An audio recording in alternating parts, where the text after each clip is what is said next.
Sveikinu visus susirinkusius į, turbūt galima sakyti, jau kasmetinę Vilniaus kolegijos pedagogikos fakulteto tarptautinę konferenciją, kuri vadinasi Kintantys edukaciniai horizontai, iššūkiai mokytojų ir mokytojų rengimas ateičiai.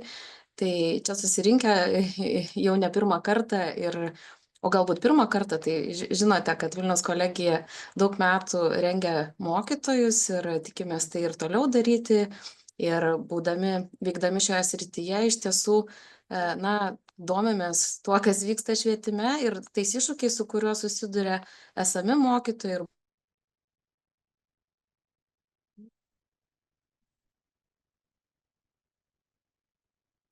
Ir esu labai dėkinga žmonėms, kurie prisidėjo prie to, kad ši konferencija įvyktų. Tai čia iš tiesų ir mokslinis komitetas, ir organizacinis. Tai visų pirma komandos vadoviai, docentai daktarai Ritai Ilgūniai Martinelienei, kuri sudirigavo visą šį procesą, ir taip pat visiems kitiems, tai lektoriams Ingai Bertašienei, Vaivai Juškienei, mūsų dekaniai ir prodekaniai. Taip pat docentai daktarai Renatai Kondratavičienei, Stasei Ustilaitei, Violetai Jagelevičienei, žmonėms, be kurių nebūtų irgi įvykęs renginys, tai Rasai ir Gabrieliai. Ačiū Jums, kolegės, tikrai, kad prisidėjote prie to, kad ši konferencija įvyktų. Ir aš esu Lina Pečiulienė, edukologijos katedros vedėja, ir moderuosiu pirmą dalį, o antrą kolegė Rita perims, kaip ir programoje nurodyta. Ir konferencija iš tiesų turėtų būti be galo įdomi, nes mes turime pranešėjų ne tik iš Lietuvos, bet turime ir net ir už Atlanto, iš Jungtinių Amerikos valstijų, taip pat iš Maltos, Belgijos, Ispanijos. Tai tikrai laukia daug įdomių pranešimų. Kviečiu dalyvauti iki pat pabaigos ir taip pat prisijungti prie diskusijos. Primenu dalyvaujantiems žmonėms, kad būtų smagu, kad matytume jūsų vardus ir pavardes. Tai jeigu kartais prisijungiate kažkaip kitaip, tai dar nevėlu pakeisti.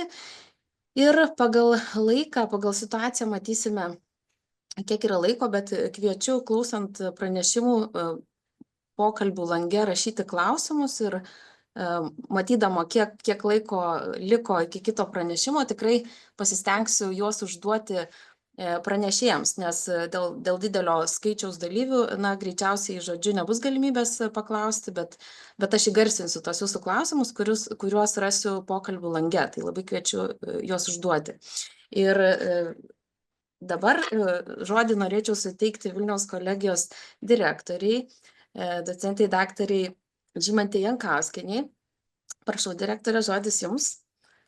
Ačiū, Lina. Noriu pasveikinti visus su jūsų tokia kasmetinė tarptautinė konferencija, kurią suorganizuoti tikrai, suprantu, nėra paprasta. Todėl vien tik pažvelgus į konferencijos programą, kokie sukviesti šios srities korifėjai ir, kaip Lina paminėjo, tikrai iš įvairių šalių ir mūsų kolegos, ir žiūrėdama į dalyvių skaičių, jau šiai akimirkai 132 dalyviai, kurie pasiryžę dalyvauti konferencijos darbe, išklausyti pranešimus, klausti, tai tikrai renginys, jisai jau formuoja savo tradiciją. Ir manau, kad neatsitiktinai šiandien turime tiek dalyvių, nes labai ačiū Pedagogikos fakulteto bendruomeniai, kurie savo kruopščiu, atkakliu darbu, tą žinutę skelbia bendruomeniai, pedagogų bendruomeniai, kad tai yra vieta, kur mes galime padiskutuoti, kur yra profesionalai sutelkti, ir šios dienos konferencija Kintantys horizontai, tai vertinant tą mūsų globalų kontekstą, tai, žinot, tie pokyčiai tai kasdienybė, tai mūsų kasdienybė, kurioje mes dirbame, kurioje dirba ir mūsų kolegos iš įvairių švietimo lygmenų. Ir manau, kalbėdami apie švietimo sistemą kaip visumą, tai tikrai mes galime matyti tą daug platesnį horizontą. Ir šios dienos kontekste tas pokyčių valdymas, jisai tampa mūsų tokia būtinybė, mūsų būtina kompetencija, todėl kad gal kitą kartą mes galvojam, kad, žinot, pedagogai ir tai yra kažkokios tokios bazinės vertybės, žinot, nuo kurių mes negalime atsitraukti, bet šalia tų bazinių vertybių, pamatinių vertybių, tikrai aplinka keičiasi ir mes esame priekyje tų pokyčių ir mes esame tie žmonės, kurie, turime ką pasakyti vieni kitiems ir kuo pasidalinti. Tai tikrai sveikinu visus ir dėkoju dar kartelį ir mūsų draugams ir kolegoms iš užsienio, kurie gerbiamam profesoriui Karmeliui, kuris, kaip globėjas ir tikrai ne kartą mes jam dėkojame už tokį nuolatinį mūsų ir konsultavimą, ir draugystę. Tai tikrai linkiu visiems, kaip sakau, konstruktyvaus darbo ir, žinot, priimti tos iššūkius. Aš, kadangi pati medikė, tai vis mėgstu sakyti, kad pokyčiai tai yra gyvybės ženklas. Tai, o, žinot, gyvybė, jinai yra didžiausia vertybė. Tai tikrai linkiu visiems pabūti, pabendrauti, tos bendrystės ir tikiu, kad ta patirtis, kurią jūs šiandien pasidalinsite, tiesiog padės tą pagrindą ateities tiem iššūkiam, ką jūs ir skelbėte savo konferencijos pranešime. Taip, kad tikrai visiems linkiu ko geriausios sėkmės. Ačiū labai, direktorė, už jūsų palaikymą ir įkvėpimą ir gražų sveikinimo žodį. O dabar sveikinimo žodį norėčiau paprašyti tarti mūsų fakulteto dekanę Vaivą Iškienę, be kurios irgi niekas nevyktų. Tai Vaiva, prašau, žodis jums. Sveiki visi. Tai iš tikrųjų direktorė jau labai daug dalykų pasakė, bet tikrai norėčiau akcentuoti tą tokią gražią besiklostančią tradiciją. Šiandien ryte taip važiuodama į darbą galvoju, kelintą kartą mes čia jau lapkritį, gruodį susitinkam ir suskaičiavau, kad jau 4. mūsų tokia tarptautinė konferencija ir tas COVID-as matyt davė mums ir gerų dalykų. Iš tikrųjų, tai yra, kai iš tikrųjų matyt išmokome dirbti ir nuotoliu, išmokome susitikti, bendrauti ir kokybiškai bendrauti ir nuotoliu, todėl kad ne visuomet pavyksta gyvai suvažiuoti, ne visuomet pavyksta rasti laiko tiek skirti. Tai tas nuotolinis mūsų susitikimas jokių būdų nereiškia, kad jis yra nekokybiškas, nes mes iš tiesų 4 metus kalbame matyti apie pačius svarbiausius mūsų švietimo klausimus ir netgi skaudulius, drįsčiau sakyti. 2 metus mes kalbėjome apie įtraukųjį ugdymą, kai dar tik tai buvo jam ruošiamasi ir mes buvome matyti vieni iš pirmųjų, kurie labai drąsiai kalbėjome ir atvirai kalbėjome apie tai, su kokiamis problemomis susiduria ir mokyklos, ir mokytojų rengėjai, ir mūsų, ir švietimo visos politikos formuotojai. Ir labai daug visuomet kalbame apie žmogaus teisės ir visuomet vadovaujamės tuo žodžiu, kurį kažkada profesorius Karmelis pasakė, kad teisė į mokymąsi tai nėra kažkoks nesuprantamas dalykas, tai turi būti visiškai natūralus dalykas, ar ne, ir savaime suprantamas dalykas. Tai mūsų fakulteto iš tikrųjų tokia mintis ir tokia idėja ir vertybė, netgi sakyčiau, yra būtent tokia. Dar prieš metus vienus mes kalbėjome labai daug apie pilietiškumą, lyg nujausdami tą tokį artėjantį ir dabar tą esančią situaciją, apie tai, kad kiek yra svarbu būti pilietiškam, kiek yra svarbu suprasti savo tapatybę ir priimti ir suprasti, kad yra ir kitos tapatybės ir kad mes vieni šalia kitų gyvename ir turime mokėti sutarti, ieškoti bendros kalbos ir priimti mūsų skirtybės. Tai yra labai susiję ir su įtraukiuoju ugdymu. Šiemet mes galvodami iš tikrųjų, o kokia dar yra problema, apie ką mes dar galime kalbėti, apie ką galbūt per mažai yra kalbama Lietuvoje, mes iš tikrųjų pagalvojom, kad daug labai kalbama apie tai, kad blogai su mokytojų rengimu. Mes galvojam, kad ne taip blogai yra su to mokytojų rengimu. Jaučiamės pakankamai stiprus ir drįsčiau sakyti lyderiaujantis, rengiant iki mokyklinio ir pradinio ugdymo pedagogus. Ir todėl tokį pakankamai skambų pavadinimą sugalvojam apie tos kintančius edukacinius horizontus, kokie yra iššūkiai ir mokytojų rengėjams, nes mes negalvojame, kad mokytoją galima parengti tik tai aukštoje mokykloje. Mes galvojame apie bendrystę, mes suprantame tai, jog į kokią aplinką ateina studentas, į kokią aplinką ateina baigęs studijas pirmųjų metų, sakykime, mokytojas, tas šviežias, tik tai labai daug kas priklauso ir nuo to, kaip jisai įsitvirtina ir kiek jisai jaučiasi gerai ir galintis nešti pokyčius ir galintis iš tikrųjų sėkmingai dirbti, galvodamas visų pirma apie visų ir kiekvieno vaiko sėkmę, o tuomet, aišku, jau ir apie tai, kaip jisai pats jaučiasi ir kas jam yra.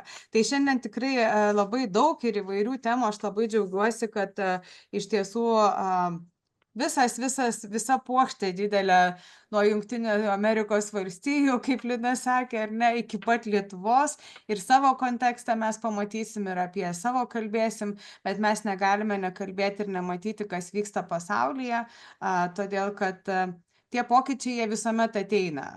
Kartais ateina vėliau, kartais ateina greičiau, bet mes turime juos išmanyti, žinoti ir ruošti šitiems dalykams.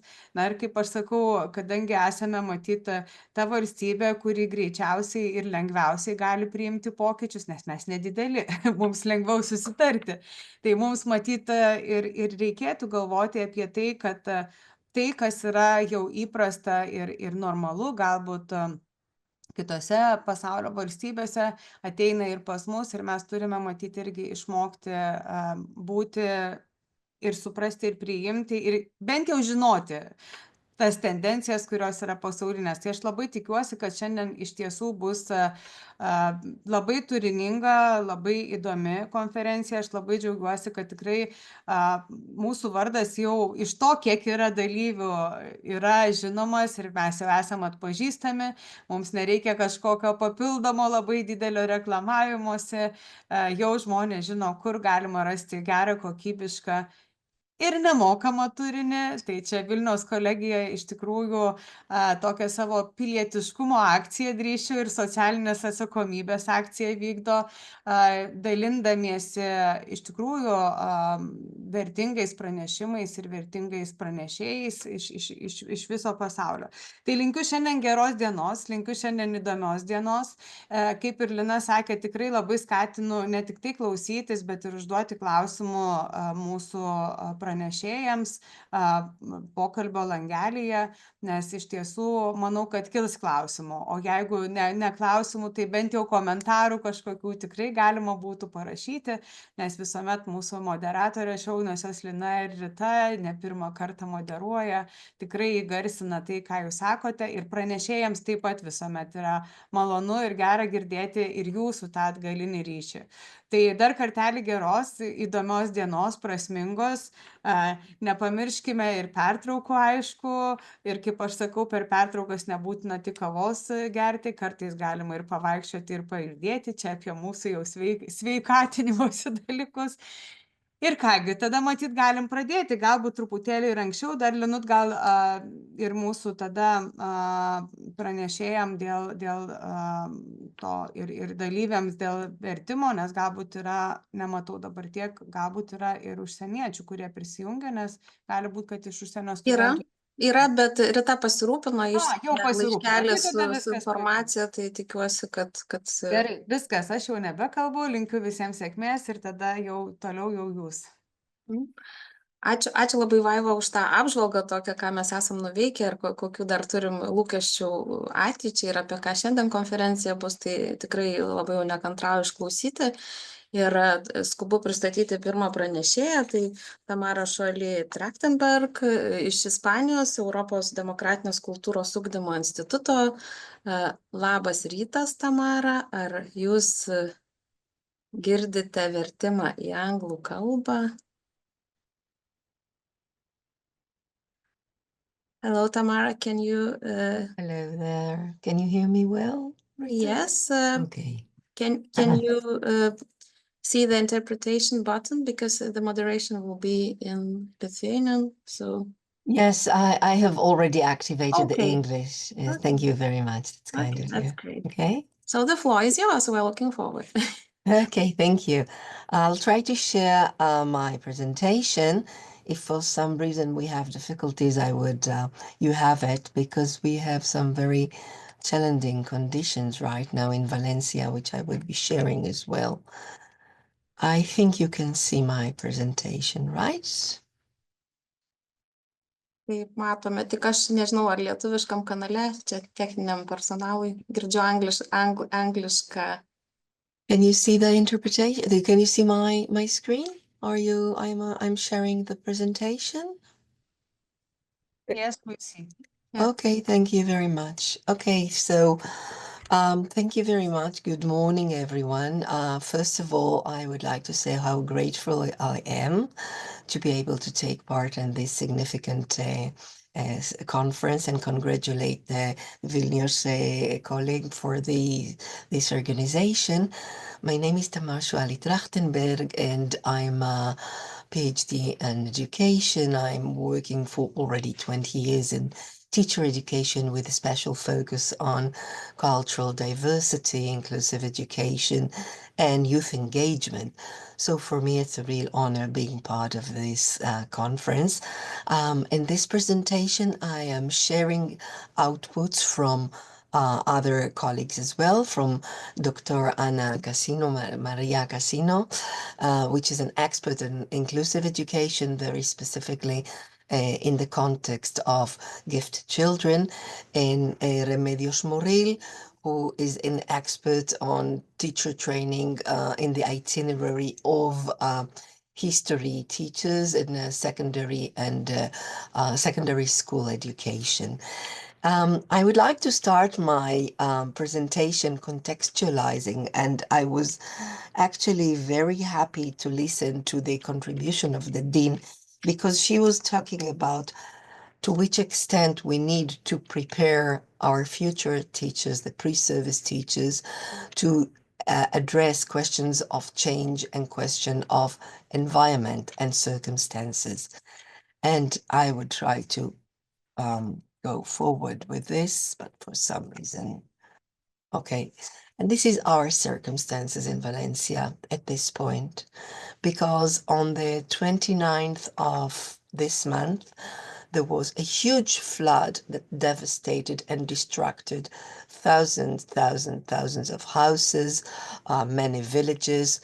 There were loss of life, casualties, about almost 250 people were killed.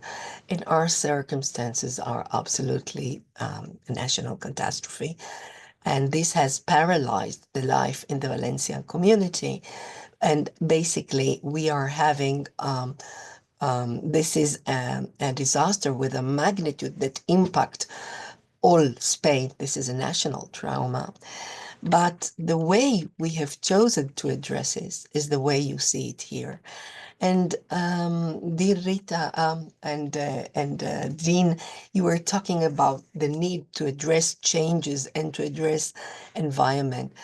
And I want to recall here a very dear scholar, to me at least, who is a lot of time main inspiration, John Dewey. He's all reference for us in the field of theory of education and pedagogy. And John Dewey, part of his legacy, a very important contribution to his thinking about democratic education and how to prepare teachers to address and to engage young people in democratic values, was his understanding of the concept of change. And John Dewey said, it is not enough. Our societies, our states, he said it already on the end of the 19th century, even before the publication of his very well-known writing on democracy and education. He said, our society is in a process of continuous change. And unless we understand change not only as circumstances, but as an asset, as a value, we would not be able to really produce a cohesive, inclusive, democratic society. And this is what we were doing these days since the declaration of the catastrophe. What you could see here in the pictures on the left side is the thousands of young, old, all ages people queuing to go on buses to help with the tasks that are needed in order to mitigate the impact of the floods. And on the left and the side and the bottom of this PowerPoint, and on the right side, you see our students. Actually, on the right side, the students you see are international students, are exchange students who wanted as well to support initiative. So we chose, we understand that these circumstances not only limit circumstances, but when we are under a constant changing situation, it is true, this is a challenge, but this is an opportunity for us as well to improve ourselves and to achieve together goals and to express solidarity and to take care of everyone. And this is very much aligned, for me at least, with the understanding and with the concept of this conference, which is addressing how can we, through innovation, and in a minute I will try to give my understanding of innovation based on research and international institutions definition, how can innovation contribute to a better prepared young teacher? How can innovation be a tool or be an ally for a transformation to a better society, to an inclusive society?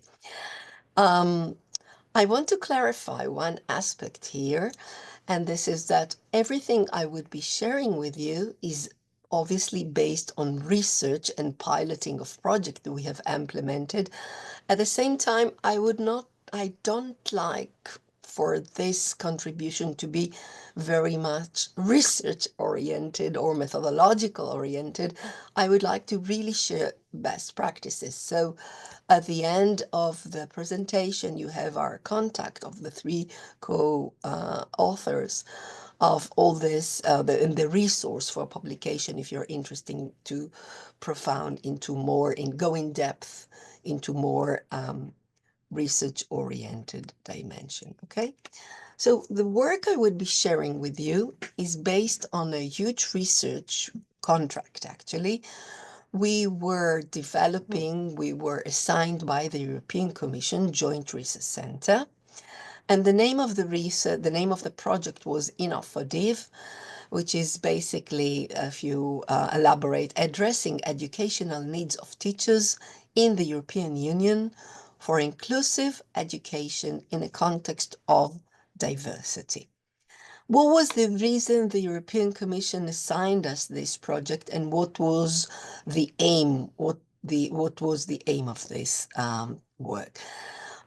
It has been shown already for several years, at least since 2018, by different analysis of international institutions like the OECD, for example, PISA report, or by UNESCO writings and research, that most European teachers are feeling basically impotent or do not feel they are prepared or they received preparation to address cultural diversity.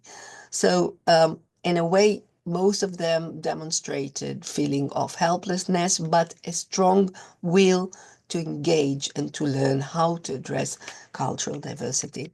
In this context, the European Commission decides to launch this study. Here are the publications, which are the outputs, but I would not stop on this. You could look at this. Basically what the Commission asked us is to initiate a comprehensive, large-scale qualitative research where we had to select at least 24 innovative pedagogical, educational practices, which are focused on teacher education, and to analyze them.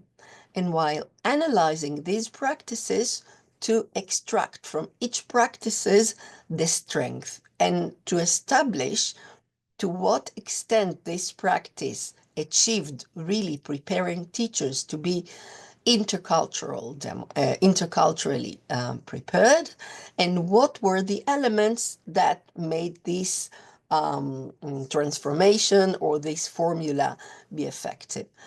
So at the first time we were approached by the Commission with the concept of best practices, and then we questioned it. We questioned the concept of best practices because we understand that best practices could be something very relative.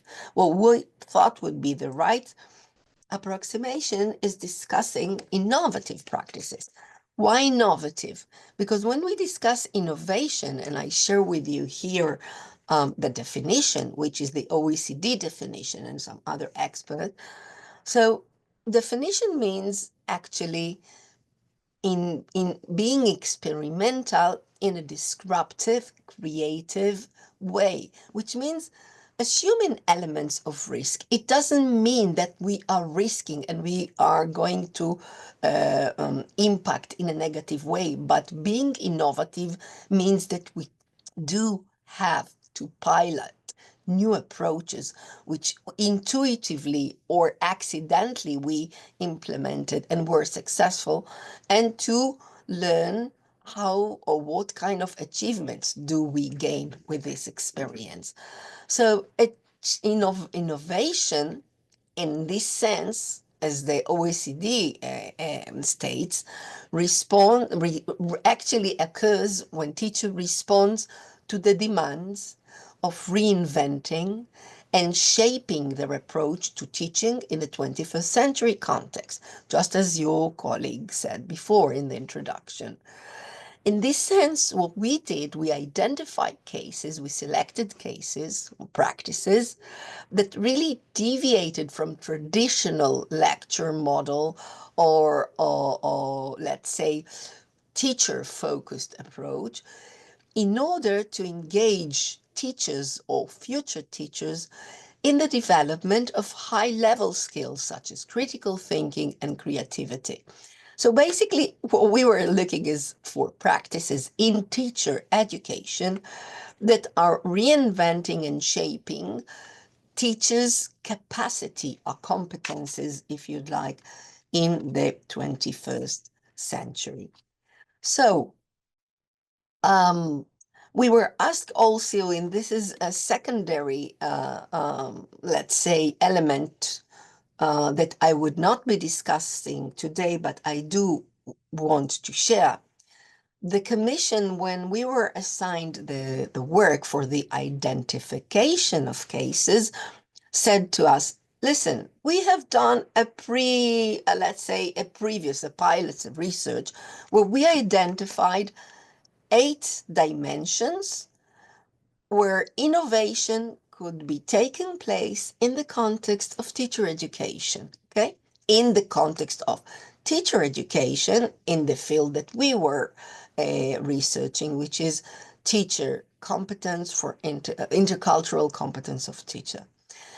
And here you have all the 8 dimension. I'm saying 8 because the 9th one is a result, is a new contribution that we have obtained by our research. But basically, the first element which I would like to stress, because this is basically for me what we would be addressing, the most substantial and fundamental element in the context we are discussing of cultural diverse society. The first component was, or key enabling component for the development of teachers' intercultural education, was the common understanding of knowledge, skills, and attitude related to intercultural, in this case, democratic competences. And I would like to explain this. After we did the first literature review and we have established a conceptual framework, we realized that actually it was something we initially understood should be, but after doing the research, we could assert that you cannot discuss an intercultural democracy or intercultural competences without addressing the broader, inclusive, democratic values, which are part of this notion. Or maybe we can say the other way around. You cannot be democratic without being intercultural competence. At least this is how we understand. So we have adjusted this first key enabling component, and we said, let's identify practices which are focused on the development of teachers, or future teachers, and in-service teachers, knowledge, skills, attitudes, in relation to development of these intercultural and democratic competences, okay? And then another dimension I would like to highlight in this scheme, or another two actually, is the sixth one, which is very obvious to us, which are dedicated to teacher education, application of effective teaching methodology based on adapted pedagogical approaches, which is something I would go further in the explanation of the cases.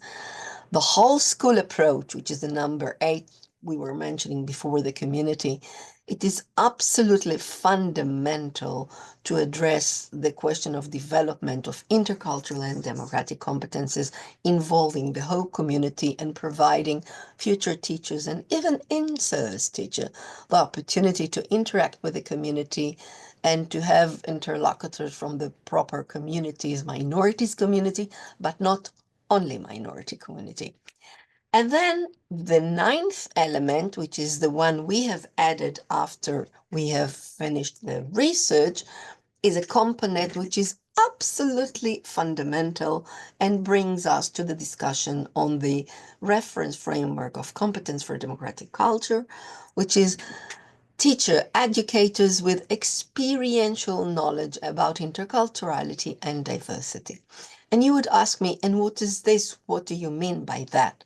Because we were questioned we had experts who were going through our outputs and were questioning the validity of the research. And one of the questions they were really challenged by was this 9th element, key element. And I would like to explain, what does it mean having a teacher educator, which is us, the people who train teachers, with experiential knowledge about interculturality, which means that understanding interculturality does not mean you need to come from a minority background, but it does mean you have interacted and you have sufficient knowledge on the diversity of cultures, on the diversity of cultural heritage and of your own context, that you are working with different organizations which enhance minorities, voicing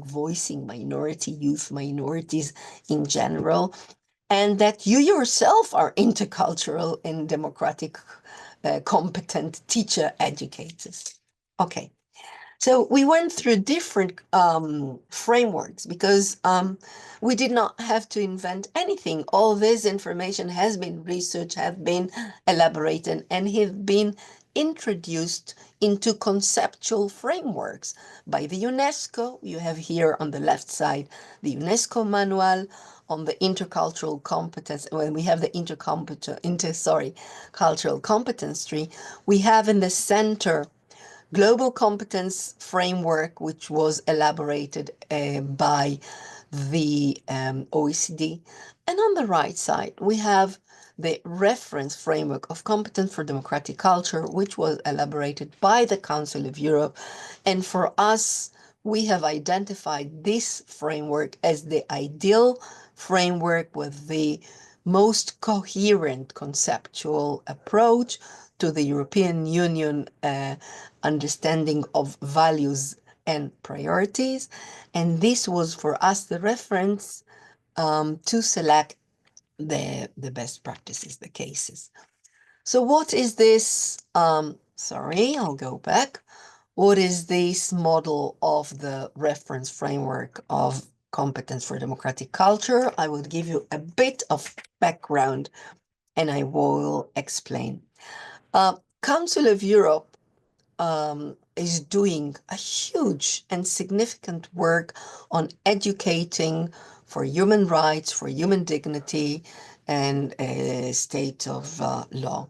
And one of the Council of Europe has a department which is focused on education, where different experts, international experts, are invited to contribute to the development of tools, of sources on how to foster education for human rights, human values, and in this case, how to address the question of cultural diverse society, fostering principles of inclusive education and democratic values. The butterfly model was developed by a group of 20 experts, very interdisciplinary. The people who led it were social psychologists, pedagogues, philosophers, and social scientists. And the idea was to identify, when we talk about a competence, and we are all very much familiar with the concept of competence because we have the 8 competences that are established in the, for example, the European Union recommendation on competence for lifelong learning. We all adapted our curriculum, or are trying to adapt our curriculum to the competence approach. But these experts said, let's see, we need to be very clear conceptually, what do we understand as a competence, and very concretely, what are these competences required for being democratic citizens. Actually, the reference framework of competence for democratic culture is aligned with the whole priority or the agenda of the Commission, of the European Union also, but in this case of the Council of Europe, on fostering democracy in society.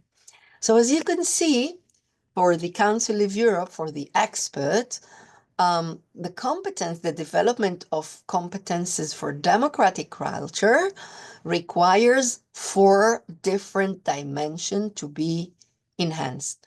So within the category of values, they have outlined these 3 categories: valuing human dignity and human rights, valuing cultural diversity, valuing democracy, justice, fairness, equality, and the rule of law. I can tell you that part of the reason that we have opted for this model and not the competence framework of the OECD or of the UNESCO is because this is the only framework that actually explicitly acknowledges the need to develop values. When we talk about competence, it does not talk only about attitude, skills, and in this case, we have as well knowledge and critical understanding, but it highlights the need to start by the dimension of values. And then when we go to the, sorry, it keeps going to the wrong place. Then when we talk about, for example, the attitudes, I would like to highlight 2 attitudes that for me are absolutely fundamental and do have a lot to do with engaging young people with through innovation and a whole school approach in the development of these competences. So maybe the first one is very obvious: openness to culture, otherness, and to other beliefs, worldview, and practice and respect. But here I'd like to highlight other 2: civic mindedness. If we go back to the picture I showed you when we started this presentation, you could see thousands and hundreds of thousands of people queuing hours and hours in order to be deployed in the catastrophic zone and help out with, with cleaning tasks, with taking care of elder people, distributing food. This is what civic mindedness is all about. The thing is that in order to have the civic mindedness, you need to feel a part of your community. You need to feel committed.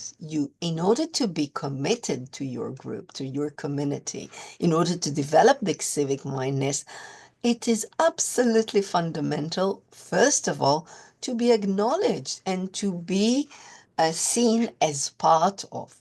So this is a tricky situation because it's not all up to the person. It actually starts by an institutional approach, by an educational statement. If we talk about our schools, it starts with the willingness of acknowledging cultural diversity as an asset and to acknowledge those people who may have different cultural reference or even come from migrant group or from a religious minority, to acknowledge them as part of our society. Then when you acknowledge, then you can involve, then people would have this sense of belonging, which is fundamental. This is what civic mindedness is about.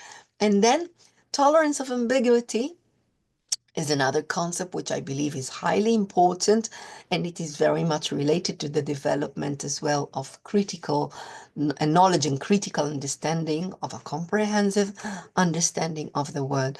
Tolerance of ambiguity is my capacity as a mature and democratic person, engage a conversation with a person with whom I do not share his point of view, his convictions, but I can still accept and interact. And here, another question to be highlighted. We have to understand that when we provide this as a reference, we always bear in mind that there are limits that cannot be crossed. This is the limit of human dignity and human rights, which means when we talk about a tolerance of ambiguity, it doesn't mean that we are accepting practices or views which could jeopardize a part of this society, which goes against the concept of human dignity because can put under risk the physical, the emotional, or the intellectual integrity of a person. The tolerance of ambiguity is very different. Tolerance of ambiguity is understanding that we do have different state of mind, that we understand life different, that we don't share our view, but we still share the society in the commitment to this society, okay? And then I don't want to go further to the other two because they are very obvious, but just let me name the skills. For example, practically, being multilingual is very, very handy and very practical. I always say I was blessed. I have a lot of facility when it comes to language competence.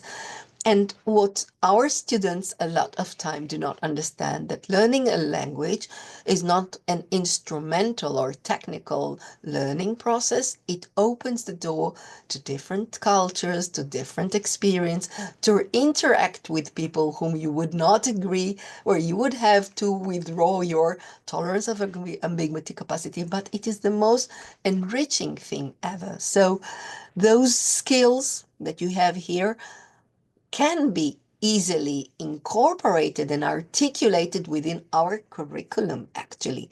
Everything we do in school, starting from mathematics and ending in music, can be used in order to develop those skills. And following the Council of Europe approach, ideally in a transversal way. Understanding, knowledge and critical understanding, probably this is one of our huge or biggest challenge today. We are facing such a huge impact of the media and the digital environment and those social networks where there's so much filth introduced. There is so much fake news. There is intention of polarization. There are not, most our youth, not all of them, but a lot would not question what they read, and the moment it becomes viral, it becomes the truth itself. This is a huge concern and a huge challenge for us to make our young people critically applying a critical understanding, trying to reach out for more information, not establishing an opinion on the basis of all this non-controlled information that is provided. So this is the butterfly model. I have to tell you that this was piloted by the Council of Europe. It was not elaborated just as a caprice. This was elaborated and implemented with about 200 teachers until they finally reached this result. And if you want to have more information, and you would click on the PowerPoint, which I would share later with our colleagues, you would see that you have a whole website within the context of the Council of Europe dedicated to the reference framework of competence for democratic culture. I'll just ask the moderator or maybe Rita to confirm that we are seeing both the same page. I think we see the same page. You see the reference framework of the Council of Europe page? It's just like a logo of we see the logo, Council of Europe. But you don't see the content of the page? No, we don't. Okay, so what I'm going to do in order for us to be practical, I'm going to go to the chat. I'm going to share it because I would like people to be able to see that. And I will go further where you can maybe visualize through. It is in the chat, okay? So now I would leave this, sorry. Now, this would happen sometimes in Zoom. I will have to share again. It will just take a moment, okay? Sharing again. So, if for some reason we don't see we don't see the PowerPoint, you will just confirm. So this is the reference framework of competence for democratic culture.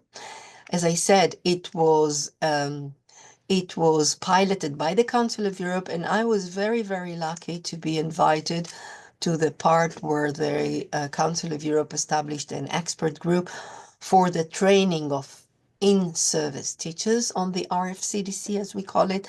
And during 3 years, I was involved in a discussion which was the most inspiring and the most enriching, probably pedagogical experience I had with other colleagues from other 12 countries. We were elaborating the training for trainers of the RFCDC. Then we piloted with 30 teachers in 2 different seminars online. And then we obtained the result and published a manual. So the most interesting thing, but one of the most interesting elements that I would say are interesting in the RFCDC is that if you enter in the page of the Council of Europe, you would see that you are not expected to be, you are invited to be creative. You are not expected to figure it out all by yourself. There are 3 volumes for the RFCDC.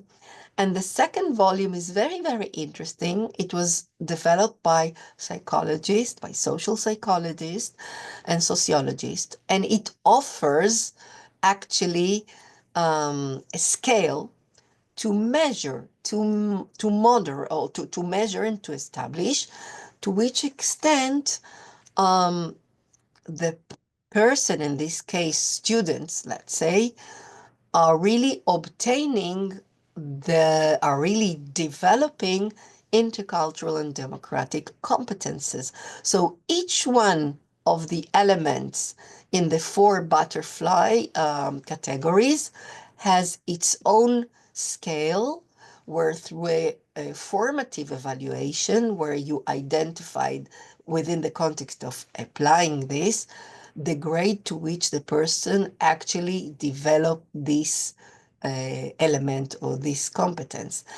And why is it very important? Because when we address in-service teacher, and actually the RFCDC was thought originally to develop intercultural and democratic competences within school students, but we have adjusted it to higher education, or we have used it in the context of higher education, but originally with students, teachers find themselves a lot of time in a situation where, on one hand, They're expected to be innovative, they're expected to produce new material, to engage the students, but then they're expected as well to report on the outputs.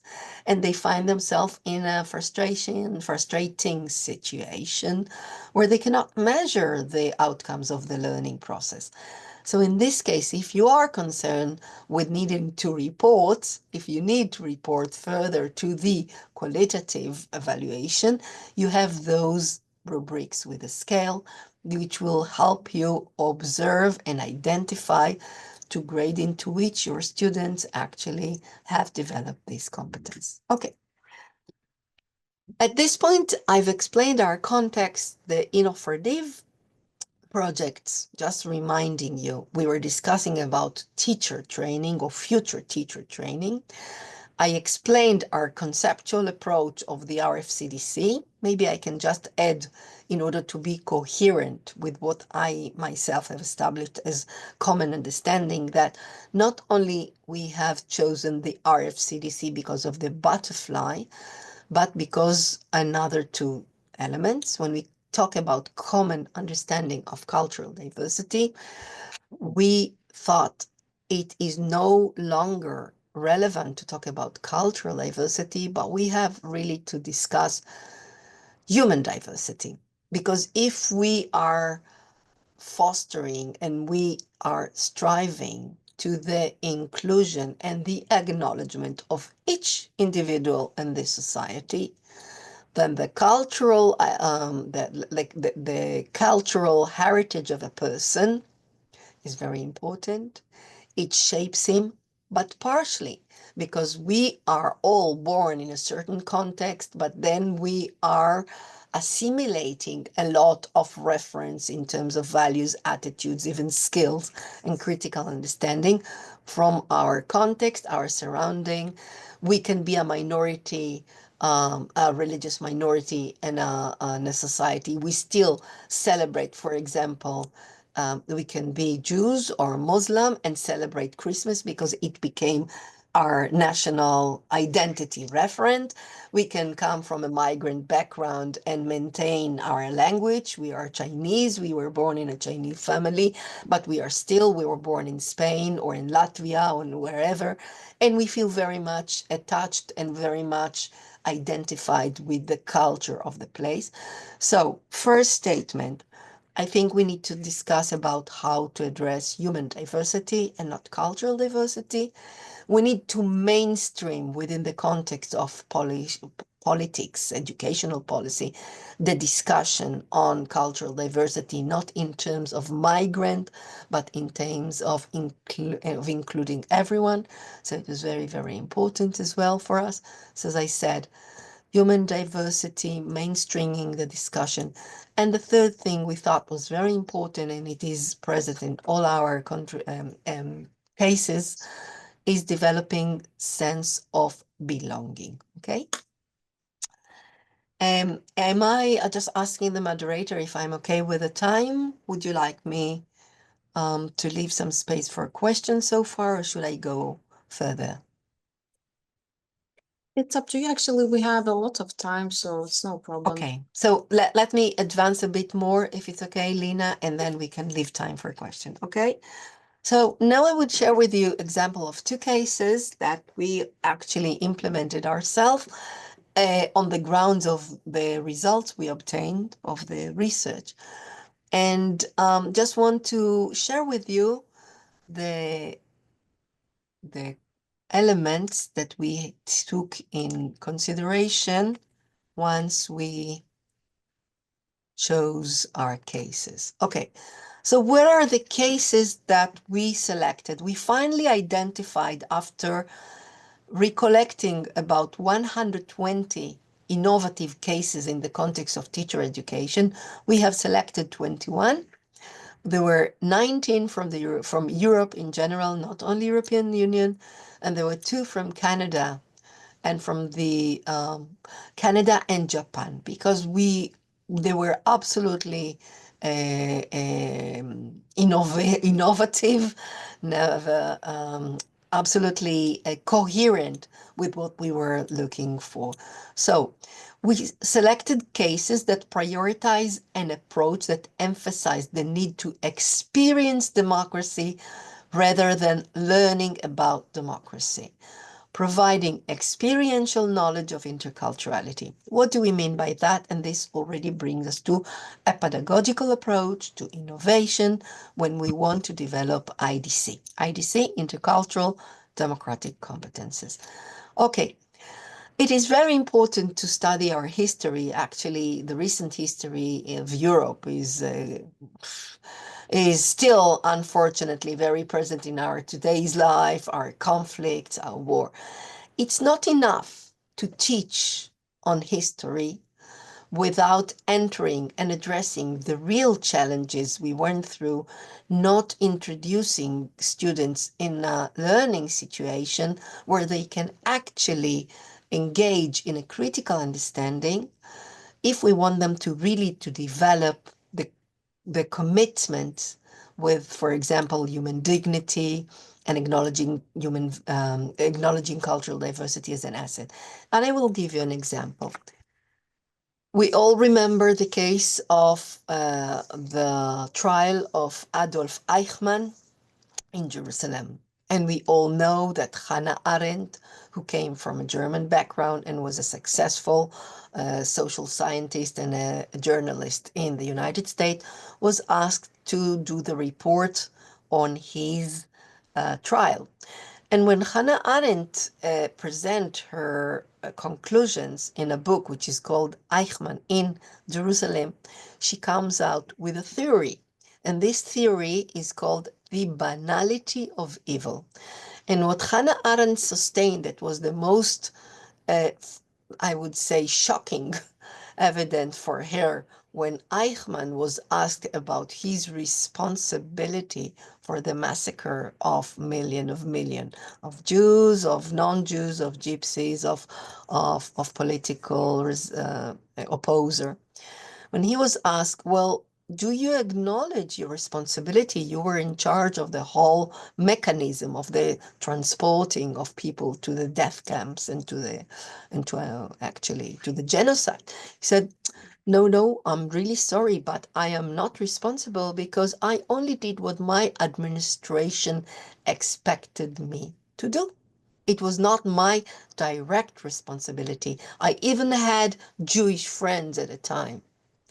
So this theory of banality of evil, what actually makes us see that the most dangerous thing, and this is something that unfortunately is very common and still relevant, is being indifferent, is not applying a critical understanding and ethical engagement where the person itself has to establish the validity of an action. And this is something we see very much in our schools, unfortunately, with the phenomena of bullying. We know that in the context of bullying, there are three major actors. The person who is acting as the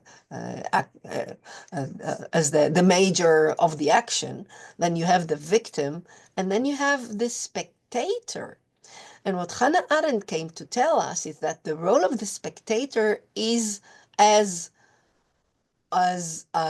important, as dangerous as the role of the person who is actually enacting with the bullying. So when we talk about prioritizing an approach that emphasizes the need to have experienced democracy, we can actually go back to our own history. We don't have to go to the Holocaust. We can go to the proper history of our countries, to challenging situation. We can analyze legislation. We can analyze situation who we find in the media or in the news about conflicted situation where we would like our students to take the right position, to resist and to defend human dignity. So these are cases that all built their training and their engagement of future teachers based on this approach of experience democracy. I can give you one example that we had here. There was supposed to be a manifestation of a radical right-wing party, and they wanted to celebrate their manifestation just in front of the, I would say, a house, which is normally, it is a church institution which promotes intercultural dialogue, which means that they have, on one hand, the right for free expression, but at the same time, if they are going to demonstrate in this concrete locality and this concrete place, they are going probably to offend at least, and I don't want to be more radical, but they are going to offend and they can harm the, not physically, but the psychical or intellectual integrity of young migrants who tend to go to these places, because you can understand what is the message of this kind of demonstrations. Okay, so the other elements for those successful practices in the field of developing intercultural and democratic competences is to foster the development of civic mindedness and social awareness, which again is something that could be done literally from the different topics of the curriculum, where we can even use as resource civil society organization who are defending minority rights. We can reach out for documentaries that are published. We can find all kind of polemic situation where we would like to engage young people in a discussion and help them to foster this kind of civic mindedness and social awareness. Involve them in volunteering action. And here you would see that one of the action we were doing precisely used this pattern, and the pedagogically was built on a service learning approach, which I would explain in a second. The third element I think is very important and makes your action really with a huge impact is to involve multiple and diverse stakeholders. And in this case, we referred specifically to the curriculum. If some of you do have access to curriculum and directly to the curriculum that shapes future teachers, then providing the opportunity to other stakeholders, not only the academy or not only the policy making, contribute their insight is very important. Engage the proper teachers in the designs of the curriculum. Engage civil society organizations who are aware, as we said before, to the social needs. It's so very important in order to make this curriculum meaningful and effective. Okay, so these are the different cases. As I said, I would share the PowerPoint so you could even identify them through the webs. They are all published. Most of them, 80%, were financed by Erasmus Plus or other initiatives of the European Union, and each one of them is actually a treasure. Okay, now I'd like to say something with regarding to the aim of using an innovative approach in the development of IDC, intercultural democratic practices, before entering into the practicing. This is what the European Parliament has established for the education for European citizens. You know that this year, the Parliament, since last year, 2023, the Parliament, one of the highest priority is to address the lack of engagement of a sense of belonging of young Europeans, and not only young Europeans, to the project of the European Union, and the need to prioritize the development of this sense of belonging, basically through citizenship education. So look what the European Union, or the European Parliament in this case, states as regards to citizenship education. So they state, and I read here, citizenship education has become an education policy priority at European Union level. The goal is to enable young people to develop self-awareness as members of social group, and then possibly play a role and become active citizens at local, national, or EU level. As we vulgarly say, think global, act local, right? Similarly, the EU member states have been placing a stronger focus on teaching of values such as democracy and tolerance in their national education policy, although this is not yet translating into practice in a systemic way. I think this declaration is essential for us. Okay, I was very lucky to take part of this event and to be able to share as our study was a EU commissioned study, we could share it here, and it was really very rewarding to be able to transfer this information to the stakeholders, to the policymakers. What is so important about this statement of the European Parliament? They say it is not anymore about integrating migrants. Being democratically competent means each one of us has place here. Each one of us is an individual with his own asset that can contribute. Our role as stakeholders, as policymakers, is to facilitate, to be the facilitator, to mediate, to produce a process where these young people would feel this is their society, where they develop civic mindedness. The difficulty that at the same time the European Union or the Parliament highlights is the fact that it's not systemically applicated. And I could give you the example of Spain. I do not question Spain as a democratic society is actually something I feel very much proud of, precisely because it was historical transformation.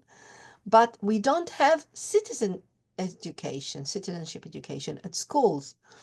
So the real challenge for us is how to introduce all those 4 dimensions within the context of develop civic mindedness, if you would like, citizenship education, not through a topic. For me, it's not a complicated job. I think everything we touch as educators is preparing people, young people, to be competent citizens, and in this sense, to be competent to deploy their capacity in the context of democratic and culturally diverse society. And I do see, for me personally, very easy within the context of university, we do have enough space to work it both concretely and transversally.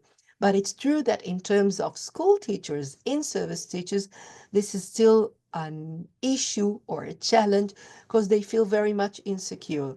And I can assure you that 90% of Spanish teachers are not familiar with what I'm sharing with you today with the RFCDC.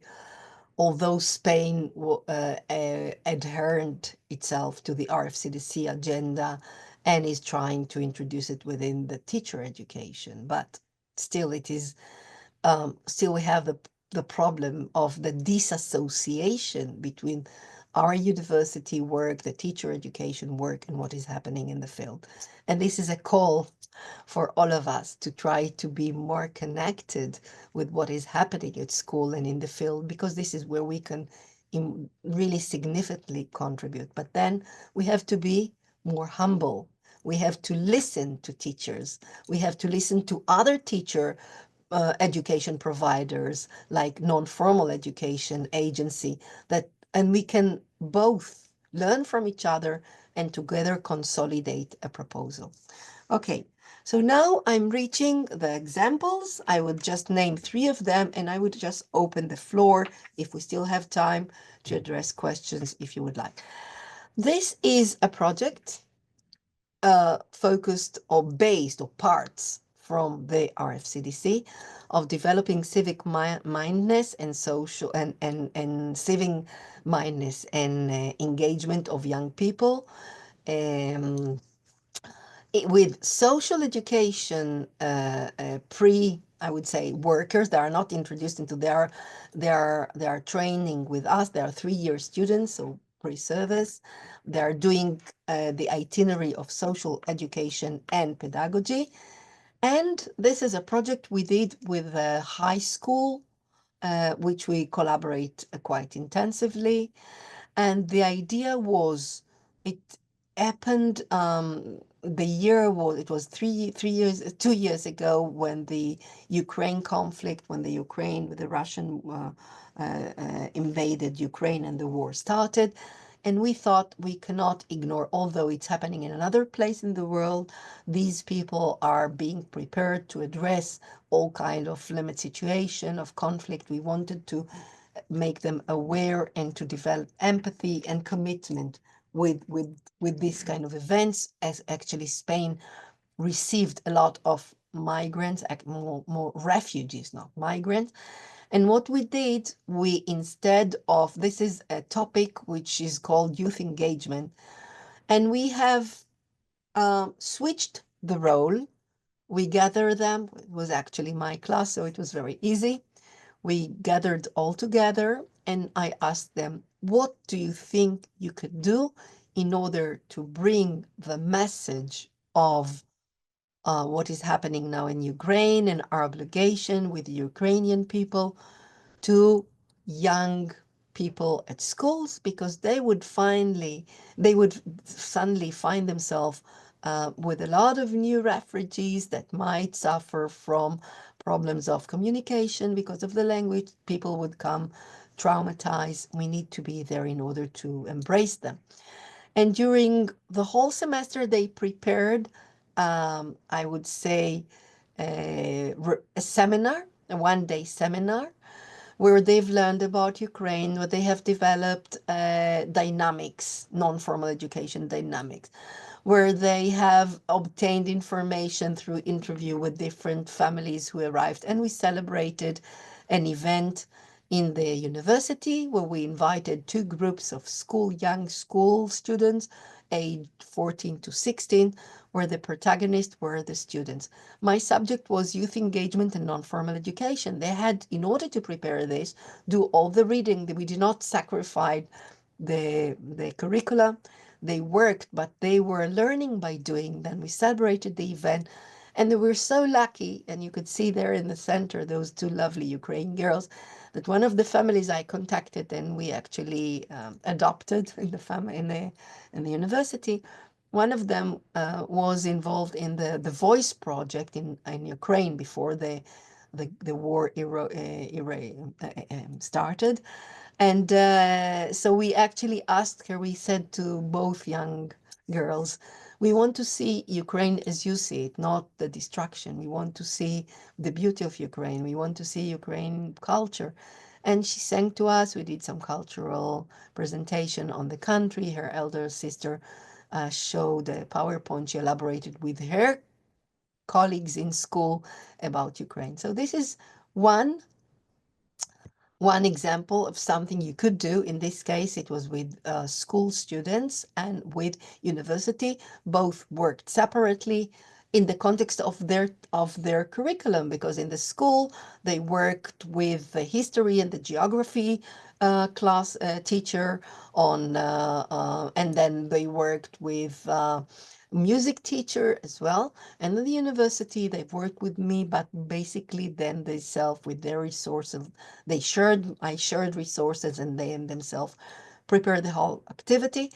And this is engaging and learning through engaging in democratic values rather than learning on democratic values. Okay.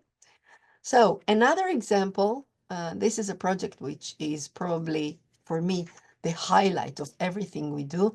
And I think I would leave it by there, because we are already, I think I'm almost out of time, and I would like to have time to discuss with you. This project is called Imagine. It started 4 years ago. We had a small financial support, a grant we won from the Council of Europe, not from the Education Policy Department, but from the non-formal education. It is called North-South Center of the Council of Europe. I encourage you to explore their website. There are plenty of opportunities for young people for training. The North-South Center is, let's say, the section or the department in the Council of Europe, which is focused on non-formal education, youth engagement, equity, women empowerment, and fostering North-South relation, cooperation, further beyond the border of Europe, not European Union, but Europe. So this project started 4 years ago, and we titled it Imagine, and the first edition was focused on how to address controversial issues. This, because we had financial support, we launched a call for participants. It was free of charge. For me, it's very, very important to provide space for peer learning. So we always engage people from school, mainly 16 to 18, with our students, and we invite teachers from the schools that the students apply. First of all, to provide a recommendation letter, because this is our selection process, and to join us. So this is a wonderful way for teachers, in-service teachers, committed in-service teachers, to spend a weekend with us and with their students, and to do job shadowing to see how can you foster democratic, intercultural democratic competences, civic mindedness, tolerance of ambiguity, and all those elements we saw through a non-formal education approach. And normally the results are wonderful. So 2 years ago, we went to Toledo. This is the last year edition. Each year we change the subject. We invite experts from the university. There are always a lot of interested people, even to work free of charge in the weekend, because you do this because you believe in your mission. And work through a non-formal education approach on developing competences for democratic culture. The first year we focused on controversial issues, as I said. So we analyzed, what does it mean, controversial issues? We had a sociologist expert in hate discourses, and he worked with them on how to identify, for example, racist expression. Then we had a facilitator who is expert in non-formal education, who helped us take the different initiative and translate them into civic engagement. We visited Toledo. We celebrated in Toledo, which is a very meaningful place in Spain, which is the heritage of the intercultural dialogue of the three major monotheist religions in the 15th century. And we worked with as you could see, the butterfly model. There is a wonderful initiative of the Intercultural Institute of Timisoara. They have developed an application and a game, and they give us in situ situation where different democratic values enter into conflict, and then you have to do this ethical exploration with your students and to decide the right thing. I think I'm going to leave it here, Lina, if it's okay, because I'm already over time. And you have the PowerPoint, so you can, if you are interested, look into the last slide, which has a video of our last initiative, which is focused on in-service teacher training. And it was EU project, which was titled Learning from the Past, Acting for the Future. Thank you very much for your time. I'm sorry it was so long, but these are very passionate things. It's very hard to cut there. So the floor is yours, Lina. Ačiū, Tamara. Aš tikiuosi, kad jūs girdite vertimą į anglų kalbą. Ir visų pirma, tai noriu išreikšti užuojautą jūsų šaliai, kuri šiuo metu susiduria su ta gamtos katastrofa, kuri tikrai ne tik nuostolių pridarė, bet ir daug žmonių žuvo. Tai mes tikrai matom, stebim, esam su jumis. Kažkaip linkim stiprybės išgyventi tą tokį sunkų laikotarpį ir kažkaip labai patiko jūsų prezentacijoje ta mintis, kad tokie dalykai žmonės traumuoja, bet jie ir suburia. Ir žmonės iš tokiose sudėtingose situacijose galbūt kitą kartą gauna tokių pamokų, kurių be tų iššūkių galbūt ir nepavyktų dėja pasiekti. Tai gal ta mintis, would you be so kind to choose interpretation?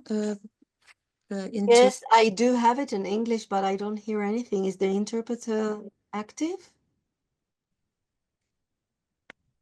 I don't know, because I'm just on the main screen.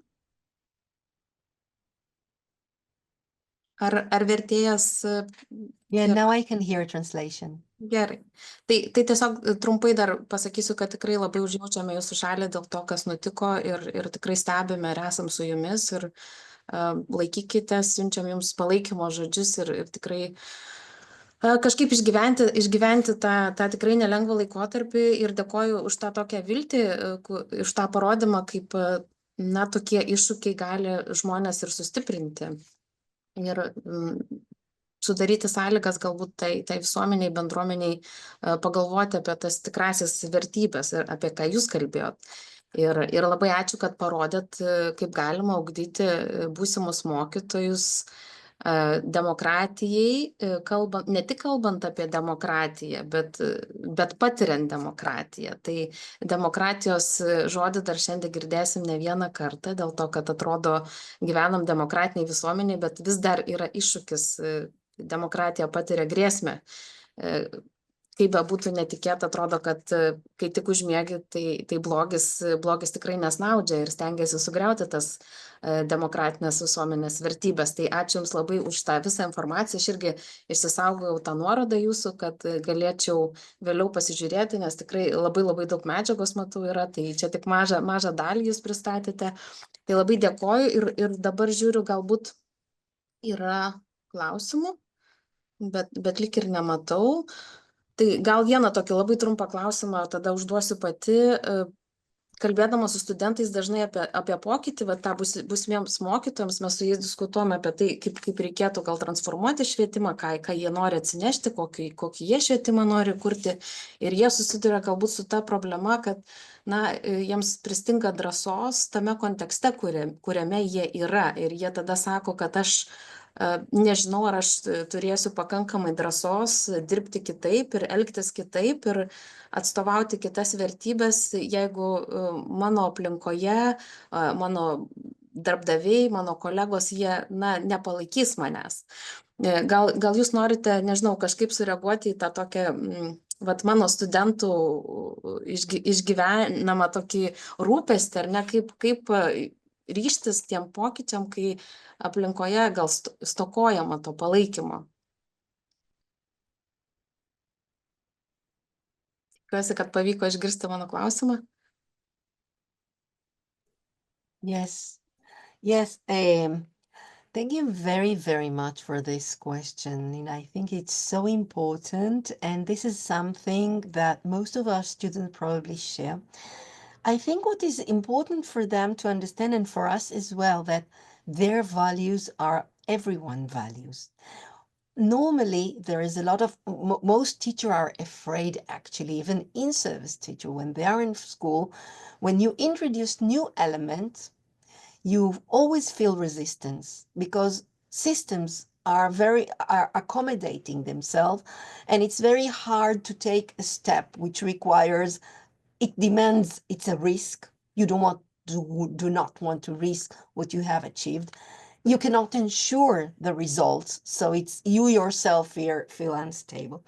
I think the important thing for them and for us to understand is that we have to realize the value. They have to understand what is their contribution and to whom the context they are offering should not feel nor threatened nor questioned. And this requires a high skill of mediation and experience. I think what I discovered probably, changes cannot come from the outside. They must be integrated from the inside. And changes takes a lot of time. And it's okay as long as we are on the right track. So I would not send a student to confront the approach in school, but if there is a student who is doing his period of practices in a school and with a very traditional approach, teacher, for example, what I would do, I would not expect the teacher to change his approach. I would ask the student, show him how you can do things in a different way.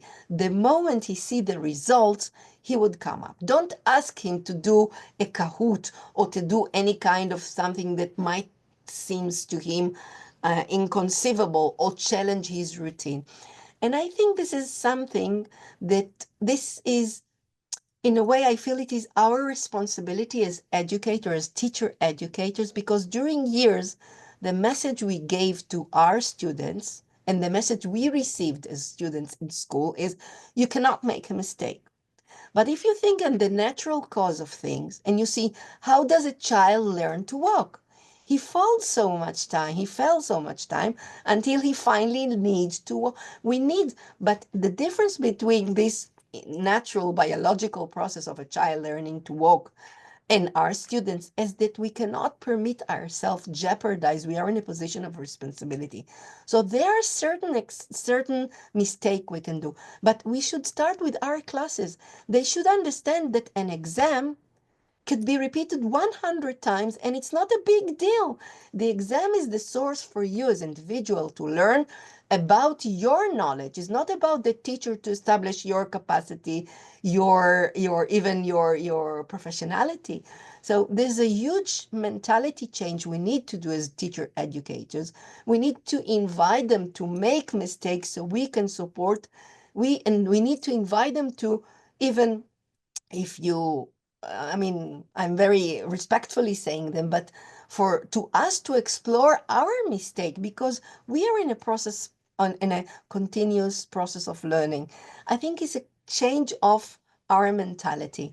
And I think students should be, when they are doing their stage, when they are introduced into school, should be really, really well accompanied. There is a beautiful, it's another project of the Council of Europe, which is led by the Swiss Pedagogy School, of triangling in-service teachers with pre-service teachers with the university, where there is a continuous dialogue on the implementation. And what happened is that when the student finishes his practices in school, he goes back to the teacher in the university, and teacher in university adjust the curriculum so it would attend the needs of the school environment. So, one thought. Ačiū labai, Tamara, už įžvalgas. Manau, kad čia galėtume dar tęsti, tai gal jūs irgi turėsit galimybę pasilikti ir dar pabaigoje įsitraukti į diskusiją. Tai ačiū Jums labai dar kartą ir atsiprašau Nelės ir Els, kad mes šiek tiek vėluojame, bet iš karto po jūsų bus pertrauka, tai galite tikrai nesijaudinti ir jeigu turite galimybę ilgiau su mumis pasilikti negu numatyta jūsų pranešimo laikas, tai tikrai galite drąsiai užtęsti, nes dalyvaujant nuotoliu privalumas yra tas, kad mes galime pradėti kavos pertrauką ir dar Jums bekalbant iš tiesų. Tai skubu pristatyti mūsų sekančias pranešėjas, Nelė Mesdak, vaikystės pedagogikos programos vadovė, ir Els Collins iš Mokytojų akademijos, iš katalikiškos aukštosios mokyklos Vivės esančios Belgijoje, mūsų partneriai ilgamečiai. Vykstame pas juos, jie atvyksta pas mus, tai labai, labai džiaugiamės mūsų tą partnerystę ir labai ačiū Jums, kad sutikote paskaityti pranešimą mūsų konferencijoje. Tai, prašau tada, ekranas Jūsų.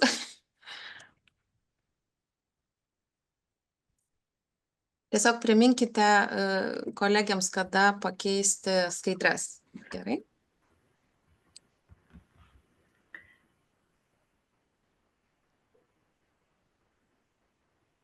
Nelė, Els.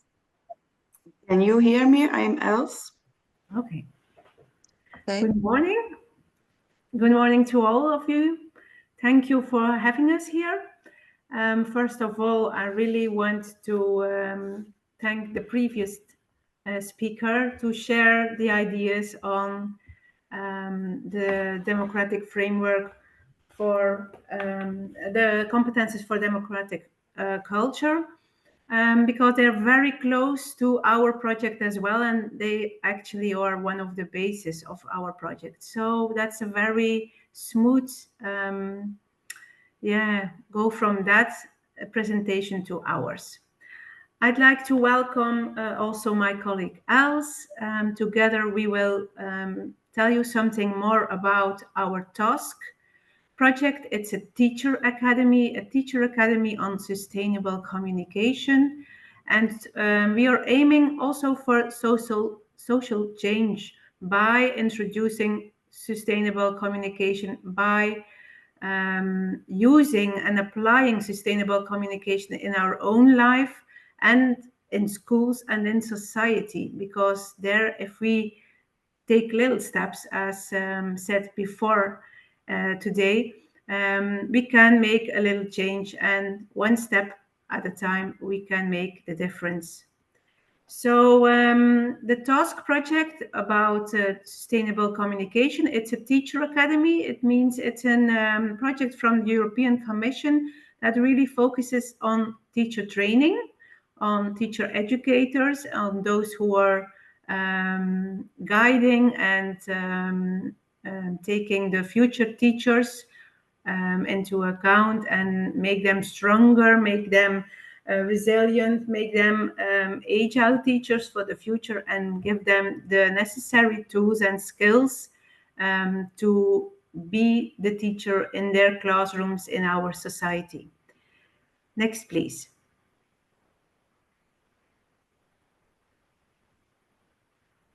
I'm sorry, I think the slides are being shared wrongly. Just a moment.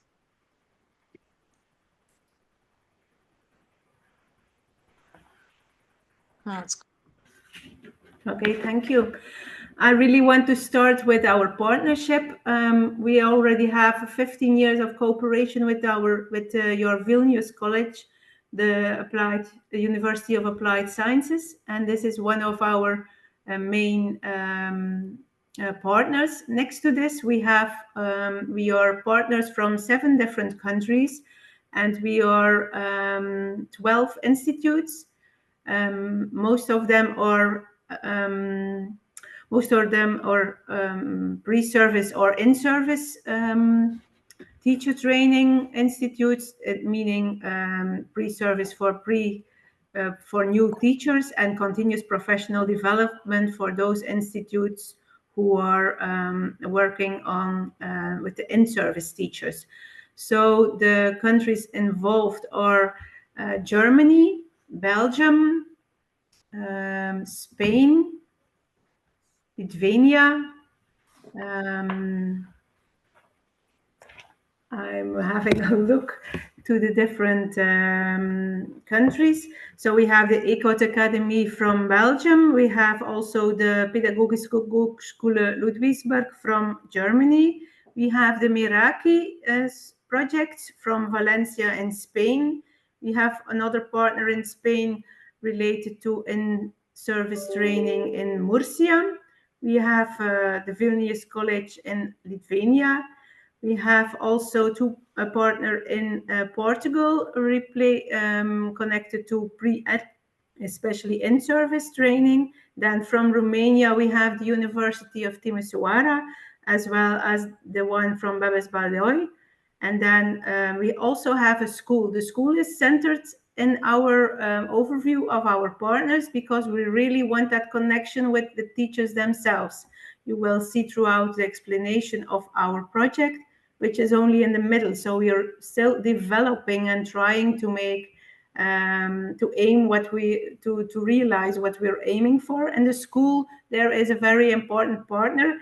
It's a school also from Timisoara, School 30, you can see it in the middle. And then we have 2 partners from Turkey, also in service and pre-service teacher training institutes. We are trying to work together, and we're trying to live what we really aim for as well. So we're trying to do it in a sustainable way. We are trying to apply ourselves a way of communication in which is sustainable, and we will focus on this, what it is for us, sustainable communication. Next, please.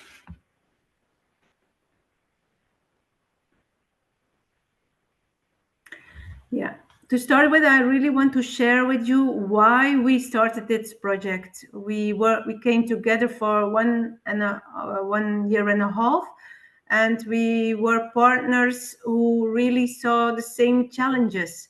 We saw that due to COVID, the pandemic, a lot of isolation was part of our lives. We saw during due to the war and due to global warming that a lot of movements were going around in not only Europe but across the world, but especially in Europe. We saw that there was a lot of migration, and all those movements and all the fact that there was a lack on, or the well-being was lower than before. There were, and all those children and all those families, they traveled around, and there was more disconnection. So we really tried to cope with that new reality where we really wanted to focus on how can we integrate, how can we make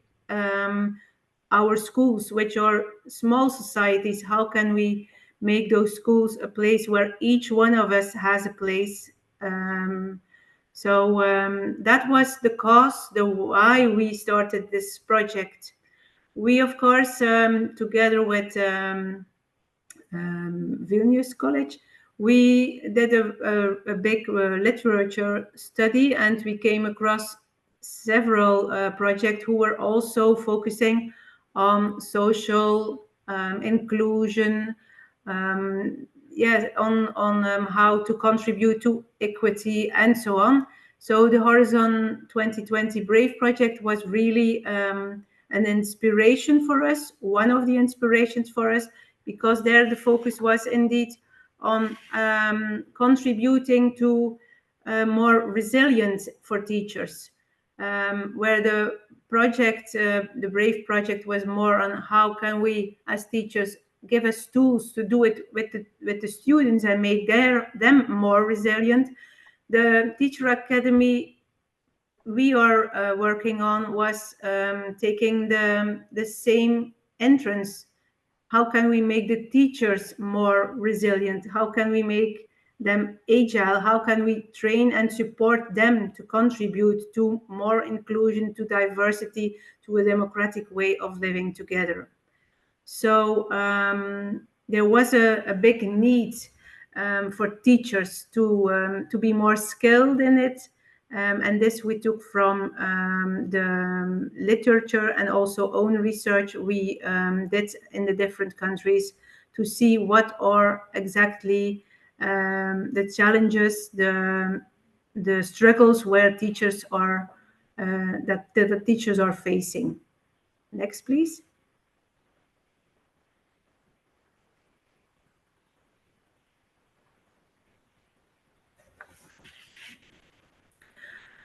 So here you can see the relevance, the why.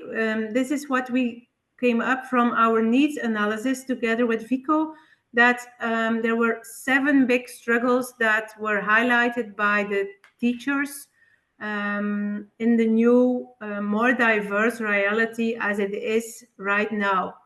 They questioned the questions, or the support they were longing for is how can they respond to the challenge of diversity? How can they tackle the us-them thinking? How can they contribute to more connection? How can they tackle identity conflicts? And how can they, what tools can they use, or how can they equip themselves to be more open, to have also sensitive issues on the floor, and to have a discussion with their colleagues, with parents, with students in their schools.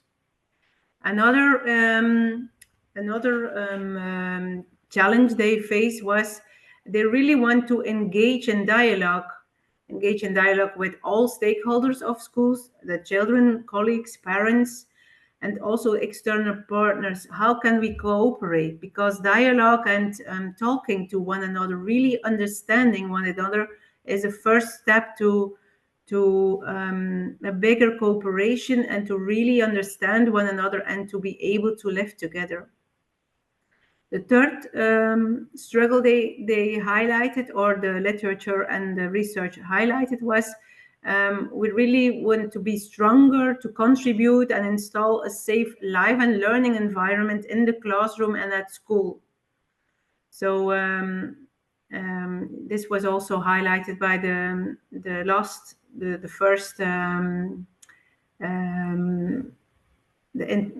first speaker before us, because it's all about let us take little stops and make the school a little society within the big society where it is a safe place to live and to learn together.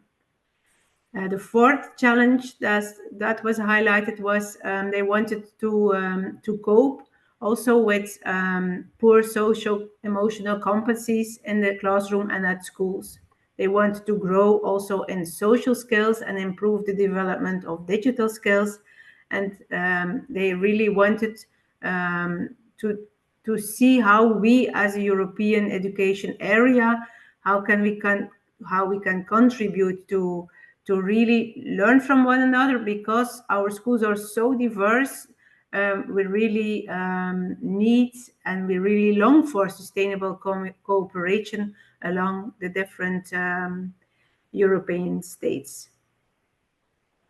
So a lot of struggles mentioned, and that was the base where we started and where we were thinking about how can we contribute with a new teacher academy, how can we add value, how can we cooperate and really tackle a little bit those challenges and see how we can contribute with our task project to make those teachers more resilient and more agile teachers. I will pass the floor to Els for the next slide, please.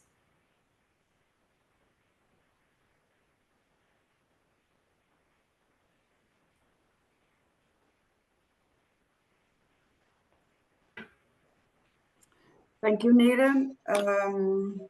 From my side, also thank you for inviting us to present this project, and thank you, dear audience, for being here. So I continue from the 7 needs Nele just mentioned. I want to focus on the general objective of our 3 years project. So our teacher academy task will provide future teachers and current teachers.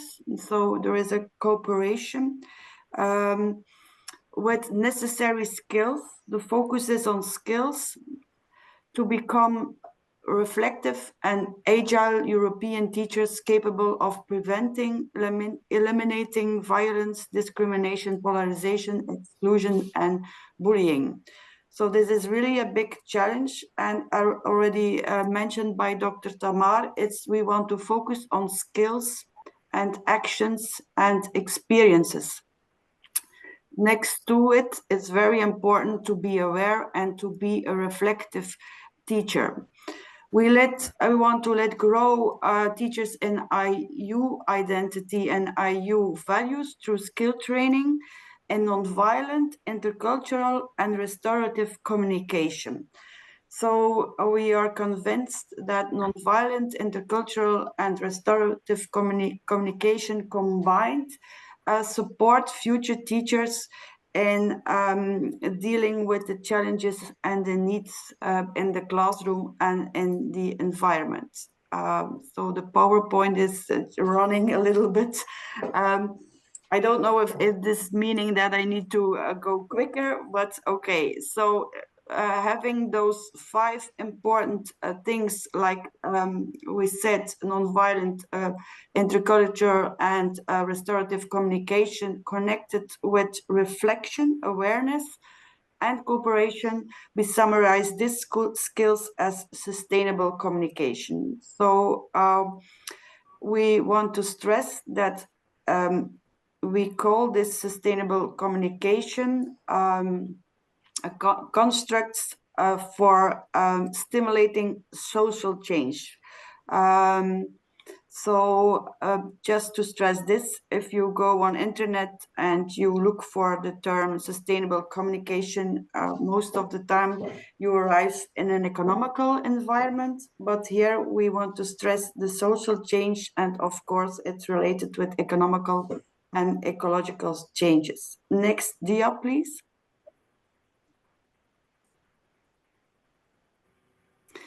So we just want to explain why we call our teacher academy sustainable communication. Next to the human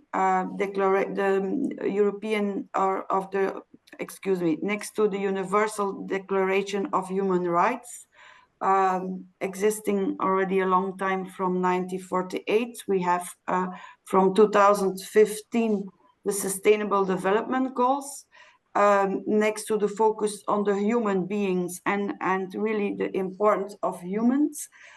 This Sustainable Development Goals are putting the accent also between the human and the environment. So for our task project, we choose for some SDGs that are really connected with our project, to reduce the poverty, to have the first one, the third one to focus on well-being, the fourth one, of course, quality education with focus on lifelong learning and inclusion. Then we have the 10th the fifth one, gender equality, and I see the sign is moved. We want to have the balance between genders. Then we want to focus on reduced inequalities. The 10 and then 16, we want to go for peace, justice, and strong institutions, meaning also related to education. And with our consortium, a European consortium, we want to also have strong partnerships, and then in sustainability, having the consortium or serving the whole education environment in Europe. There is a link also on this dia if you want to read more on this Sustainable Development Goals. You can go on through it. So we focus actually on people, partnership, prosperity, and peace on this planet. Next dia, please. We have some specific objectives for this project. The first one is we want to develop competences of teachers in sustainable communication and enroll in a joint training program of 20 ECTS on sustainable communication. This is really the focus, having this joint training program with focus on skill training based on research and knowledge and critical awareness. So this joint training program we will explain later on. As Nela already said, we also want to enable teachers to grow in the digital skills and use also these digital skills in sustainable communication.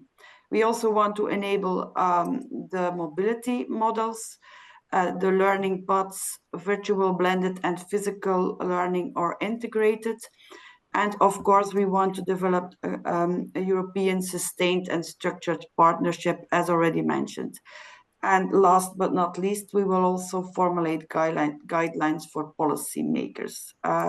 Just to stress how sustainable communication is very important in this society where the human diversity, as already called by Dr. Tamar, it's really hotspot. Diversity is the norm to stimulate inclusion and to stimulate the sense of belonging of every human being in our area. Next dia, please. So, in focusing on the first specific objective, we want to develop competences of teachers. We want to focus, as you can see, the skills with next focus on attitudes, ethos, values, and awareness. And here you already see a glimpse of the RFCDC, a butterfly already mentioned by Dr. Tamar, which we integrated in our project. I would like to give the floor back to Nele and asking for the next dia. Thank you. Thank you, Els. Yes, it was already mentioned before that we are the explanation that nonviolent communication, intercultural communication, and also restorative communication is very important.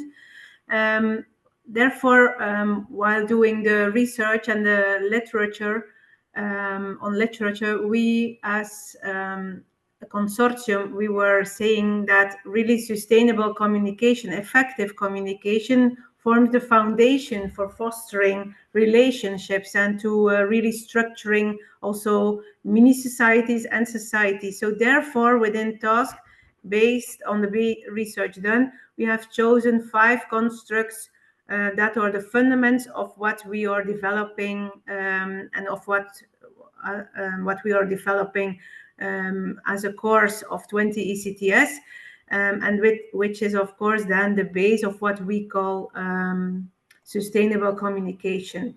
So I want to highlight the 5 separately. It's on the first hand, intercultural communication, nonviolent communication, then conflict and problem solving related to communication. So restorative communication, and there is a very big focus on reflection and on awareness, because reflection stimulates awareness, and it's when we take ourselves serious and when we really reflect on what's really going on that we can make the difference. So therefore, reflection is a separate construct as well, and we aim, of course, for cooperation. So those are the 5 constructs we use in the European Joint Training Program of TASK.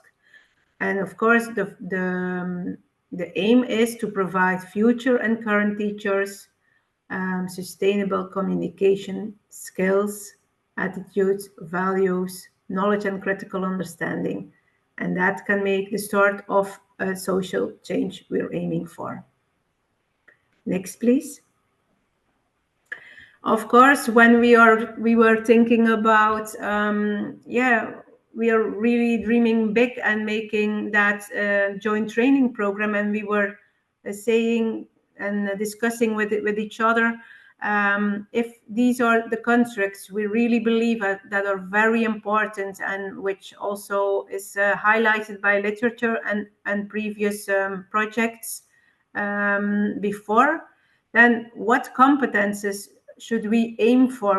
In what way do we want to make the teachers and the in-service and pre-service teachers more resilient?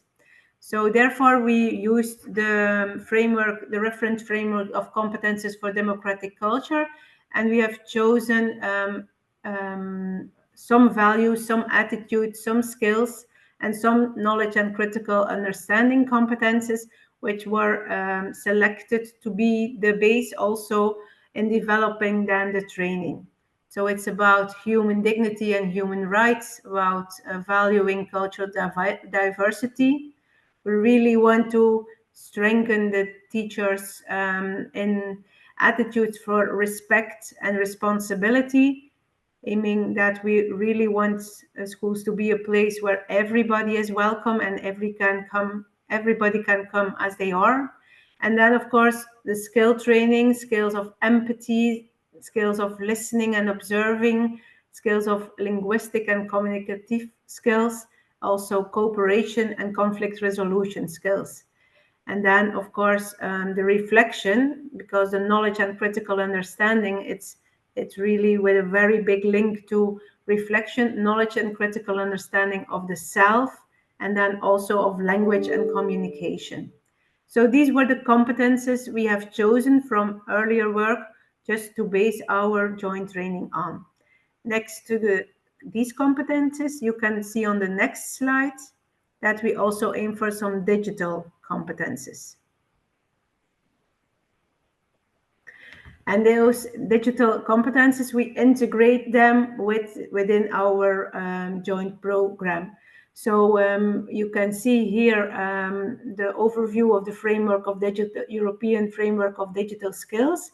And we focused on some of those digital competences, with the main focus on the digital competences related to communication and collaboration.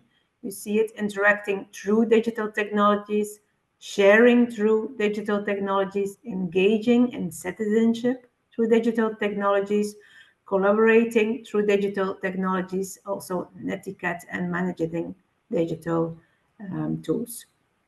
So, yes, thank you. From those competences selected, we really worked on 5 training modules. Now we come to the what. What are we really developing, and what do we want to share with all of you? It's a training module for pre-service and in-service trainers, and we are structuring that training in 5 modules. There will be related to the constructs we have chosen, a module on human rights and values, a second module on EU values and identity. What is it to be a participant and a human being living in Europe? What is my identity? How can I be who I am? What is important for me, and so on. And of course, if we want to contribute to more inclusion, to be well-being for everywhere, for everybody in our schools, in our society, a separate module is focusing on non-discrimination and equity. How can we as teachers contribute to a society where there is less discrimination and equity? How can we behave in a way that it is supporting living together in a non-discriminative way? So how can we really show equity in the way we communicate and we work together with parents, with our pupils in our classroom, with our colleagues?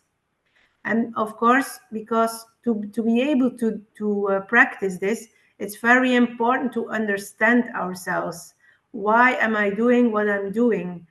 Reflecting on what is important for ourselves.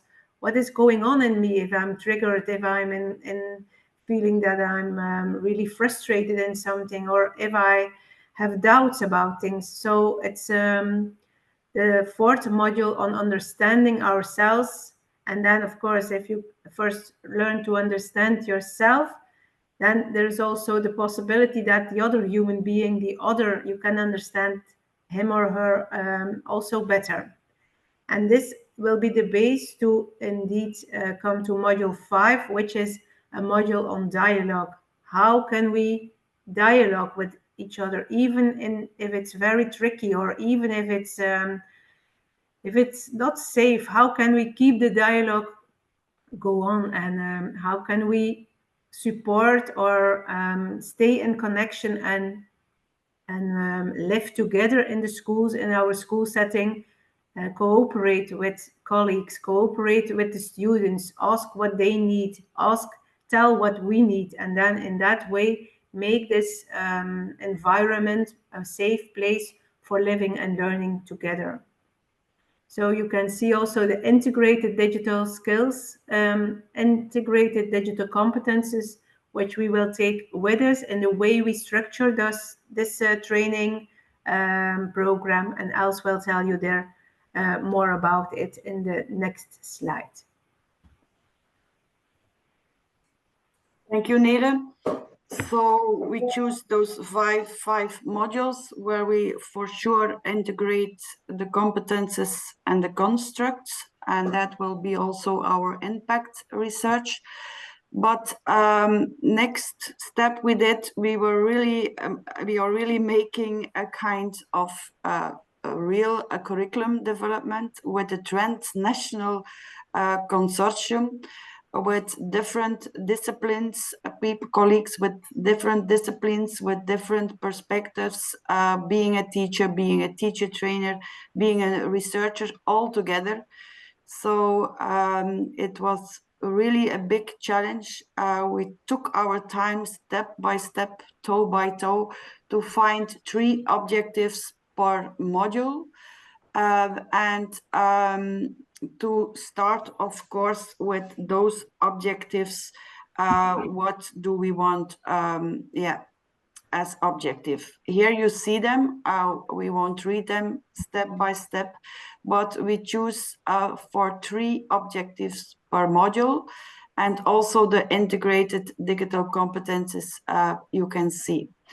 So here we have together the 20 ECTS, just mentioning that module 4 and 5 are the biggest modules, having 4 ECTS, because they are really the center. If we want to have the change, it starts with ourselves. So next dia, please. So this graphic or figure, we are not able to read it, but it's also on our website, and there you can read it. There was a link in this presentation. But we structured the 5 modules into 3 grades. So every grade has some ECTS, starting with A, the initial grade, B, the continuous grade, and C, the professional grade. So this joint training program is developed for teachers, and of course also developed for the teacher trainers who will train the teachers. Every learning outcome is connected, or every object is connected with learning outcomes. So we have 3 learning outcomes per grade connected with the 3 objectives.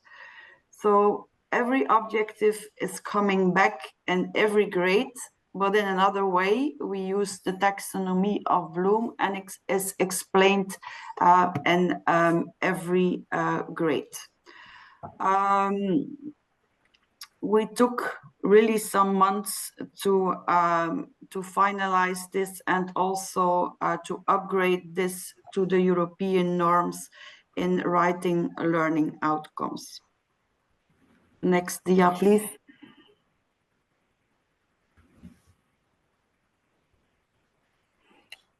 Next to the objectives and learning outcomes, we choose also 3 key concepts per module.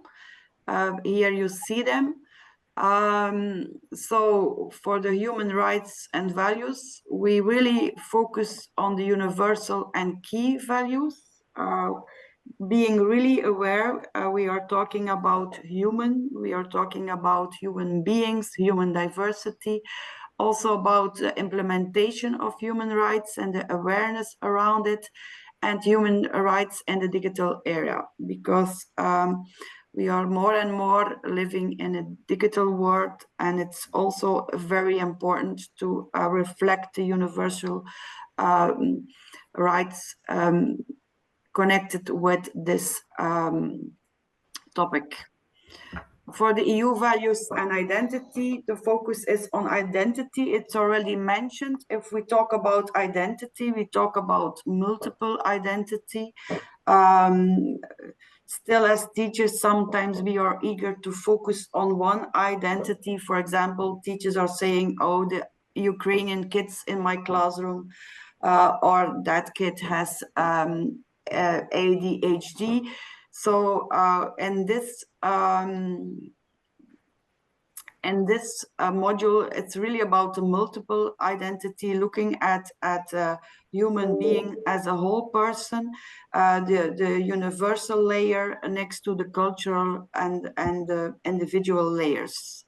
And also, of course, about the European teacher identity and values.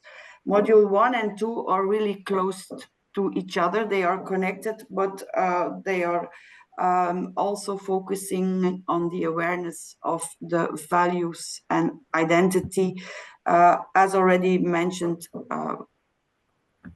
as important competences. Then we have the non-discrimination, equity, the respect of diversity, diversity as a norm, the human diversity. Then we choose for the non-discrimination part, and also trying to achieving consensus in a diverse group, and even more coming to a consent. As already mentioned, understanding ourselves, it's really a focus to understand others, and then to understand connecting with each other. Empathy is there a big lens, empathy for yourself, empathy for the others, making it yourself possible to observe and to listen and to communicate. And then we have the empathic dialogue skills, focusing on problem solving and conflict resolution and cooperation skills.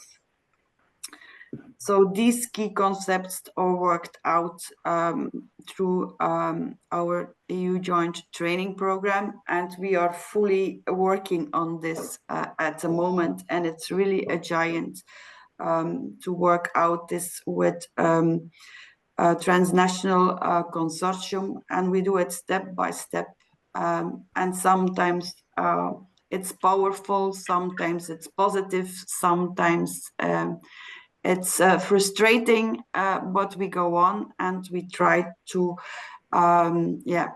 work out a lot of activities focusing on this competences. Next dia, please.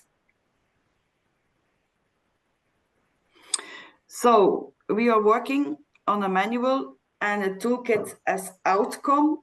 So the teacher manual, it's written to support the teacher in the training, in pre and in service. Training teachers for pre and in service. So it's about lifelong learning. So here we integrate all the explained focuses in the previous dias. We will have a theoretical background and a summary of all the activities of all the grades. And we also have extended activities for 20 ECTS, where the teacher trainer can work with, and it's a kind of support for the teacher trainer to support the teachers, the future teachers, and the teachers in the classroom. Those extended activities, they are really worked out for the teacher trainee, giving also background next to the theoretical background already given, but also background for more actions, for more support. Next to this, we have a teacher toolkit of 45 tools, 15 per grade, to support the teachers to grow in sustainable communication and its application in their school settings, and of course also in the community and the environment. Those 45 tools, these are really tools they can daily use with awareness. They choose a tool. For example, we have a mirror on listening.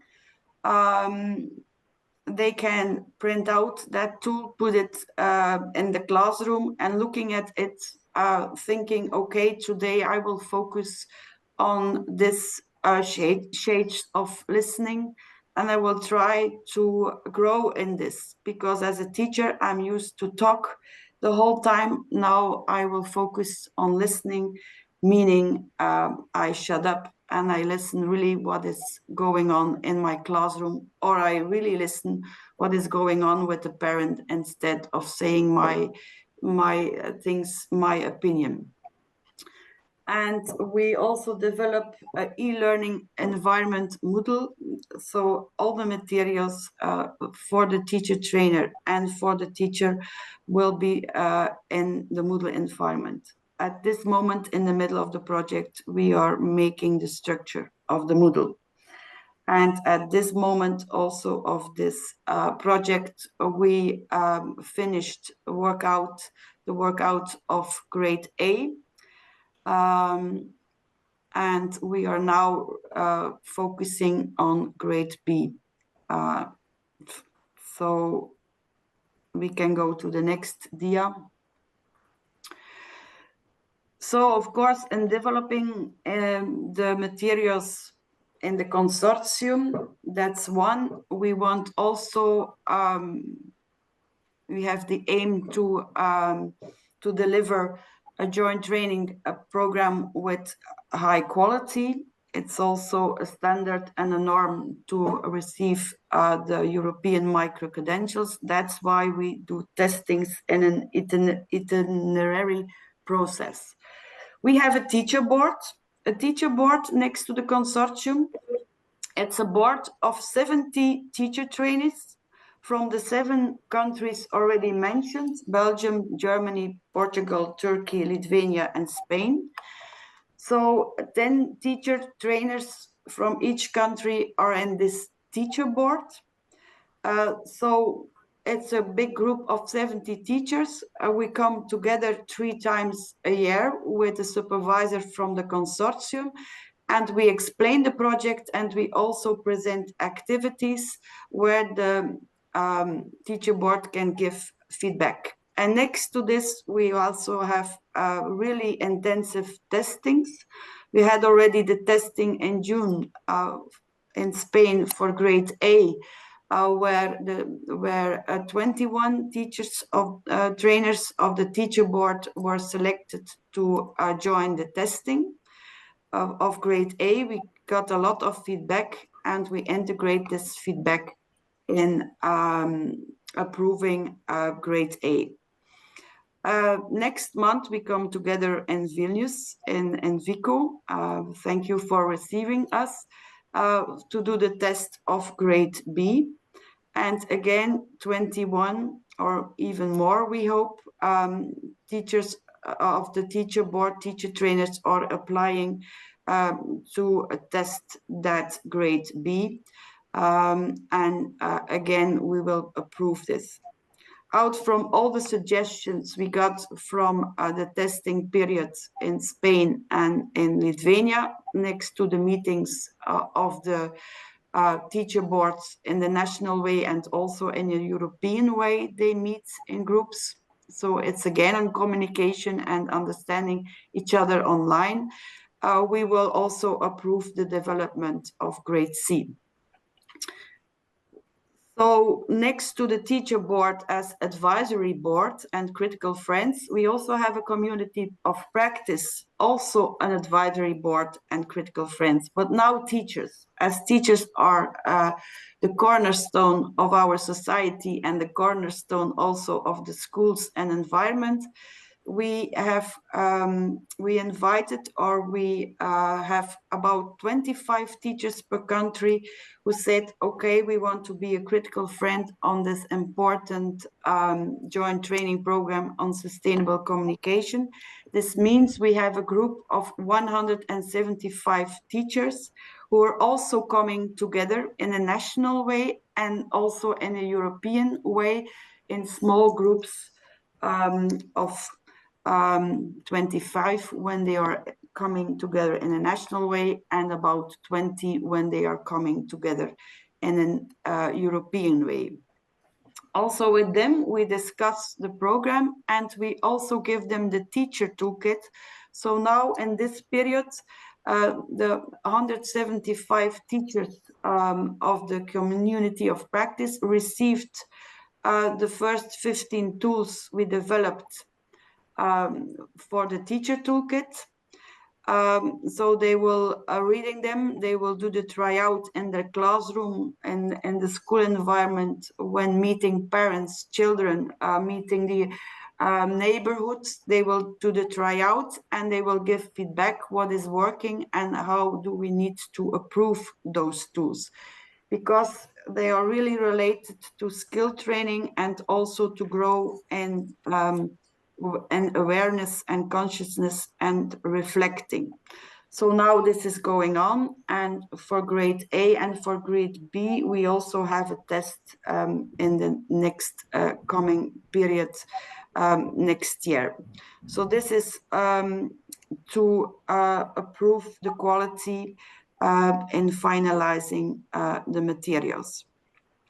As you can see, we are in the middle of it, and it's taking a lot of work and a lot of energy, but we are a powerful consortium and we go on step by step, by standing up and sometimes falling down, by having a lot of energy and sometimes small energy.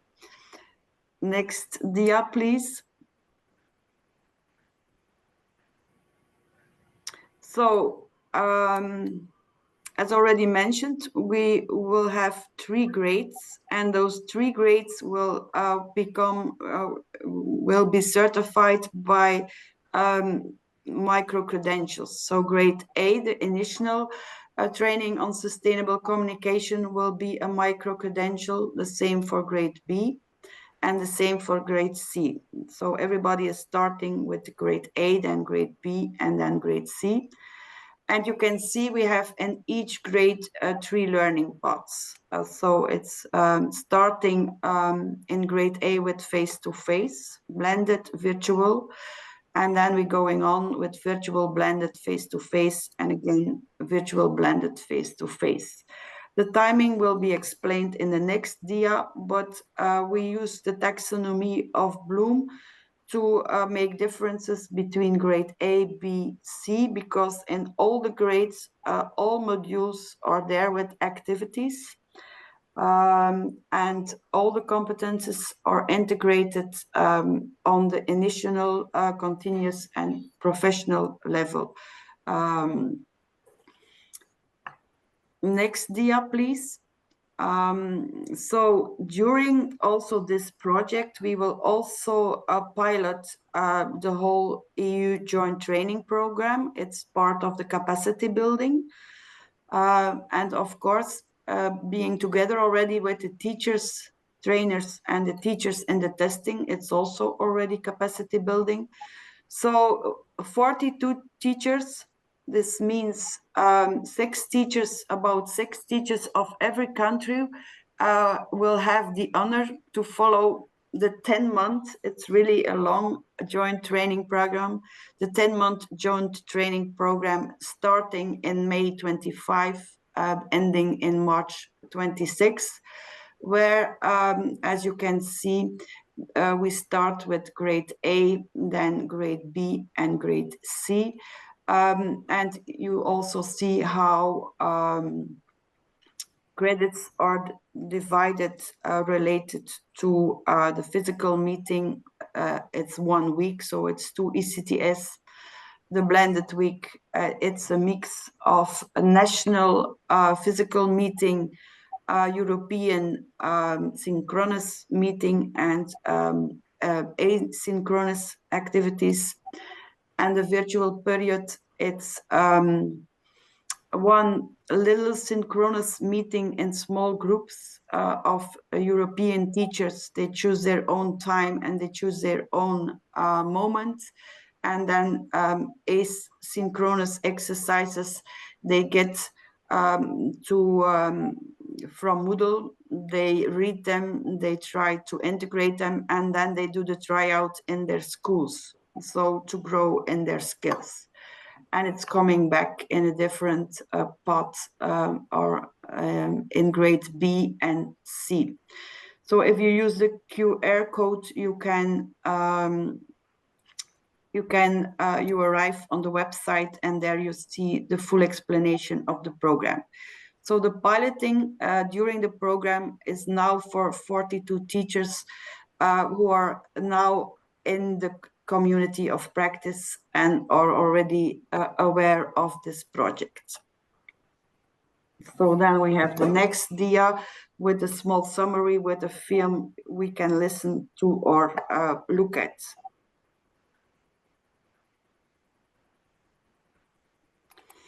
So I hope we can hear it. We can't actually. Yeah, it's without voice, but it's a kind of summary. It's without music. Normally it's with music, but okay. Everybody can choose his own music in the mind.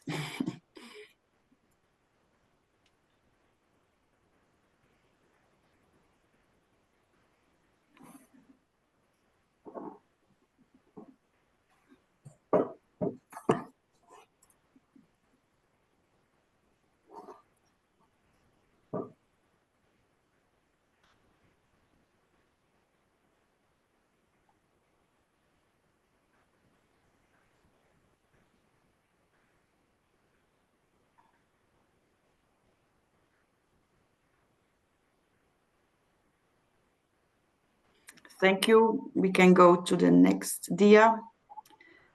And I would like to give the floor back to Nele. Thank you.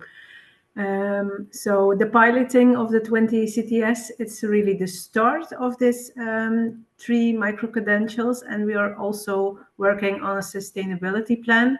So we really are, at this point in the project, we are, in different countries, we are searching for ways how to integrate or how to make parts of this, of these micro-credentials and the materials developed in the teacher training for preschool teachers, as well as in the in-service training for continuous professional development. So this is work in progress, and we keep you updated by our socials. You can see them on the next slide. Yes, if you want to know more about this, you can visit the website on task, and you can join our Facebook group as well as our Instagram page. So there you have the possibilities to see the update that's going on every time we are working on it. And we're really looking forward also. That's why we, at the end of this presentation on the next slide, we put our final, our email addresses, so that if you have ideas to contribute to that, to the sustainability, and if you see possibilities to work together or to integrate or to use European mobility just to really make this happen and to really contribute to sustainable communication, which we really know it's a vital transversal competence for teachers that impacts their work and their life and their future and the future of our planet. So yes, that's a real invitation to contact us, and we hope we could inspire you a little bit. We know we are very aware that we are really focusing on our project for now, and that we shared with you how we develop it and what we are aiming for and what is the importance of the different ideas and theory and research behind it. And of course, there's much more to tell in depth about the content, but we hope this hour of inspiration can be the start of working and cooperating together. Thank you for your attention, and I'll give the floor back to Lina. Ačiū, Elsa ir Nelė. Ar tikiuosi jūs girdite vertimą į anglų kalbą? Can you hear interpretation? Yeah. Tai aš tada pratęsiu lietuviškai. Iš tiesų, ačiū, kad pasidalinot, ir Vilniaus kolegija didžiuojasi, kad esam šio projekto dalis, kuris tikrai yra labai svarbus, ir pratęsia tą klausimą, kurį gal aš Tamarai uždaviau, kaip pakeisti, gal ne tik būsimus mokytojus, bet ir tą kontekstą, kuriame jie dirba, kad ta mūsų visuomenė pasikeistų reikiamą linkme. Tai Tai Vilniaus kolegija dirba ne tik su būsimais mokytojais, bet ir esamais mokytojais ir stengiasi tą pokytį įgyvendinti. Tai mes tikrai labai džiaugiamės būdami šio projekto dalimi ir jūs čia parodėte tą visą virtuvę, kaip iš tiesų grindžiant dokumentais, vertybiniam nuostatom, mokslu mes periname prie pedagogų rengimo, prie mokytojų, kurie jau dirba ir netgi prie pačių mokinių, kad tas pokytis įvyktų. Ir aš tokią gražią mintį jūsų užsirašiau, gal, kad kaip yra svarbu sukurti mokyklą, kuri yra saugi, maža, mokymuisi palanki bendruomenė didesniame visuomenės kontekste. Tai man ta mintis gal, tikrai čia visko labai daug buvo pasakyta, bet labiausiai turbūt įstrigo ir manau, kad tikiuosi, kad dauguma dalyvių yra, aišku, iš Lietuvos ir yra mūsų būsimi mokytojai ir esami mokytojai, matau ir mokyklų vadovų ir pedagogų rengėjų dalyvių sąraše, tai tikiuosi, kad jie susidomės to projekto rezultatais ir panorės, juos pritaikyti savo procese, vieni dirbdami su mokiniais, kiti rengdami mokytojus, kiti galbūt patys keisdamiesi, pajutę tą poreikį, kad reikia keistis. Ir gal su tuo tada būtų toks susijęs klausimas žmonėms, kurie norėtų sužinoti daugiau apie tai, kaip galima ugdyti save arba pritaikyti projekto sukurtas metodinės priemonės su savo mokiniais, kur jie galėtų apie tai sužinoti, kur galėtų pasimokyti ir pasisemti tų idėjų. Gal kažkuri galėtumėte atsakyti. The outcome of the project will be shared on the website. So once the final version is there, as well from the teacher training manual, the short version, without all the detailed activities, it will be on the website, as well as the separate tools that are in the teacher toolkit for the teachers to apply. Of course, when they can enroll in those micro-credentials afterwards and go step by step through the process, it will be even more, I'm searching the word in English, it will support the participants to really go in depth and really have more background on how to use the tools, but they can stand on the... There will be a small introduction for every tool, the toolkit as well. You want to add anything else? Yes, I want to add something.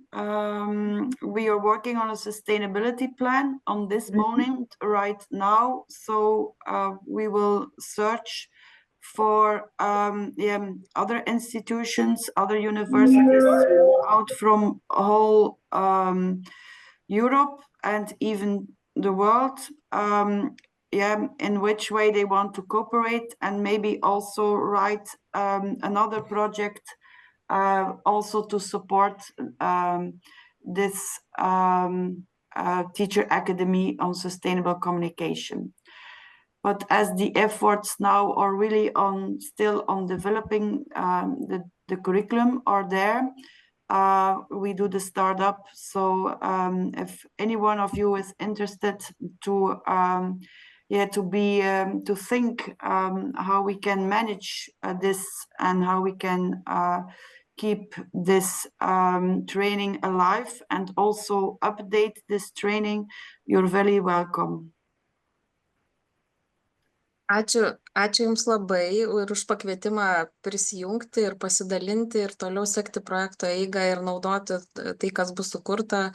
Manau, kad tikrai rezultatas bus labai naudingas ir mes tikrai naudosime tiek rengdami mokytojus, tiek dalinsimės kompetencijų tobulinimo renginiuose gautomis žiniomis. Tai ačiū Jums labai už pranešimą ir iš tiesų jisai šiek tiek užtruko, mes sunaudojame savo pertraukos laiką, bet čia ta geroji nuotolinių konferencijų dalis, kad galima gerti kavą besiklausant labai įdomių pranešimų. Tai aš manau, kad mes nesustosime, jeigu Vaiva, matau, linksi galvą ir matau, kad Raminta, kita pranešėja, prisijungusi ir kažkaip dabar žiūriu, kad visai čia mes organiškai kažkaip tą programą, net nežinau, netyčia lik ir sudėliom, bet Raminta greičiausiai pratęs mintį, nes jis kalbės apie tai, kas mokykloje. Taip, mes nuo pedagogų rengimo, mokytojų ir dabar iki pačios mokyklos konkrečios patirties su mokiniais, tai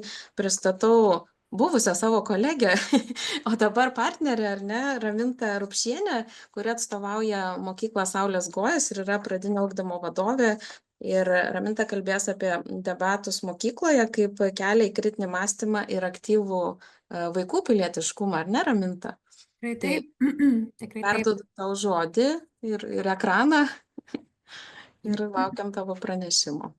Taip, bandau dalintis ekranu, prašysiu patvirtinimo, kad jis tikrai matosi.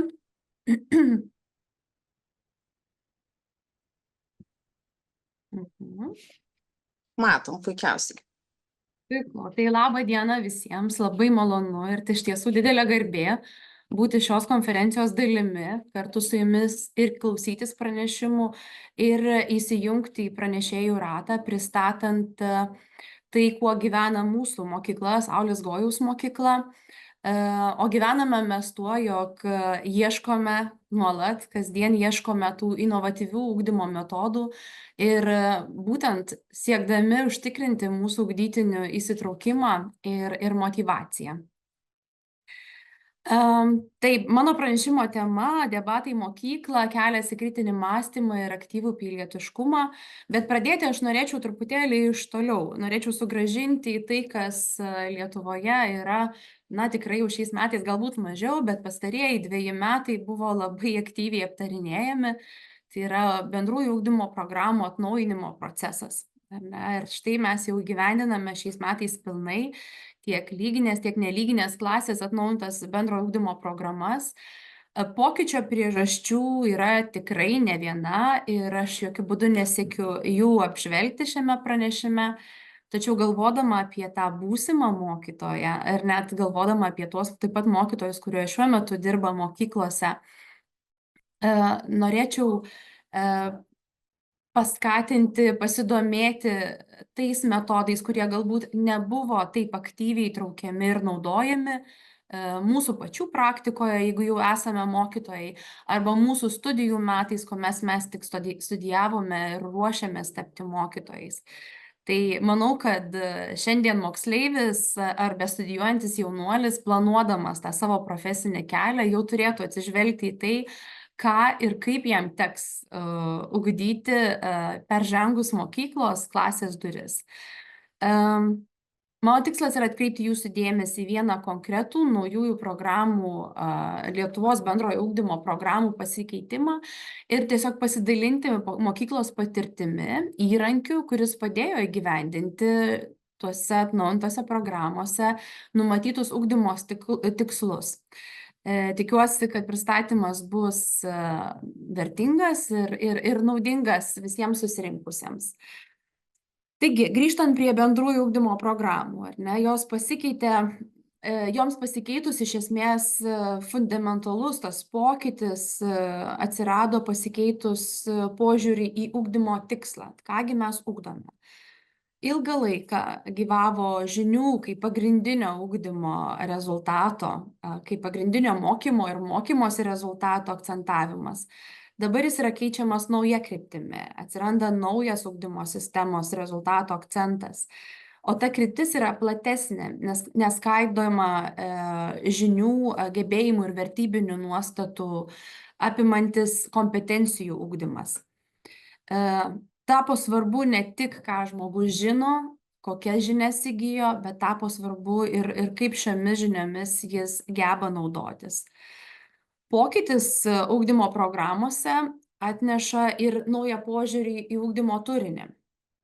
Dirbdama švietime jau 18 metų, ne kartą stebėjau ir kartu stebėjausi, kad tose programuose yra taip aiškiai sudėliotas ir į svarbiausius puslapius įtrauktas įvairių mokslo sričių disciplinų turinys, jų tikslai, uždaviniai, vertinimai, pasiekimai, tačiau kitos programos, kurios mano įsitikinimu jaunam žmogui taip pat yra labai svarbios, jo ateičiai svarbios ir vertingos, tokios programos kaip pilietiškumo ugdymas, visgi buvo tarsi atskirti ir palikti ir gavo kitų programų statusą, integruojamųjų programų statusą.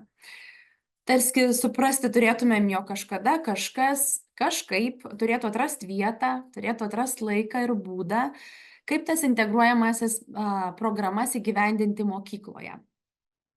Turėjau ne vieną progą įsitikinti, kad net ir gražiausiai mokyklų ugdymo planuose aprašytos šios pilietiškumo ugdymos programos, kaip ir kitų integruojamųjų programų planai, būdai, kaip jos bus įgyvendinamos, taip ir lieka arba likdavo labiau deklaratyvūs, o realybėje, kasdieniame vaikų ugdymo procese, jie retai buvo atpažįstami ar apsiribojo tik tam tikrais proginiais renginiais, proginiais susitikimais, tokiomis retomis iniciatyvomis.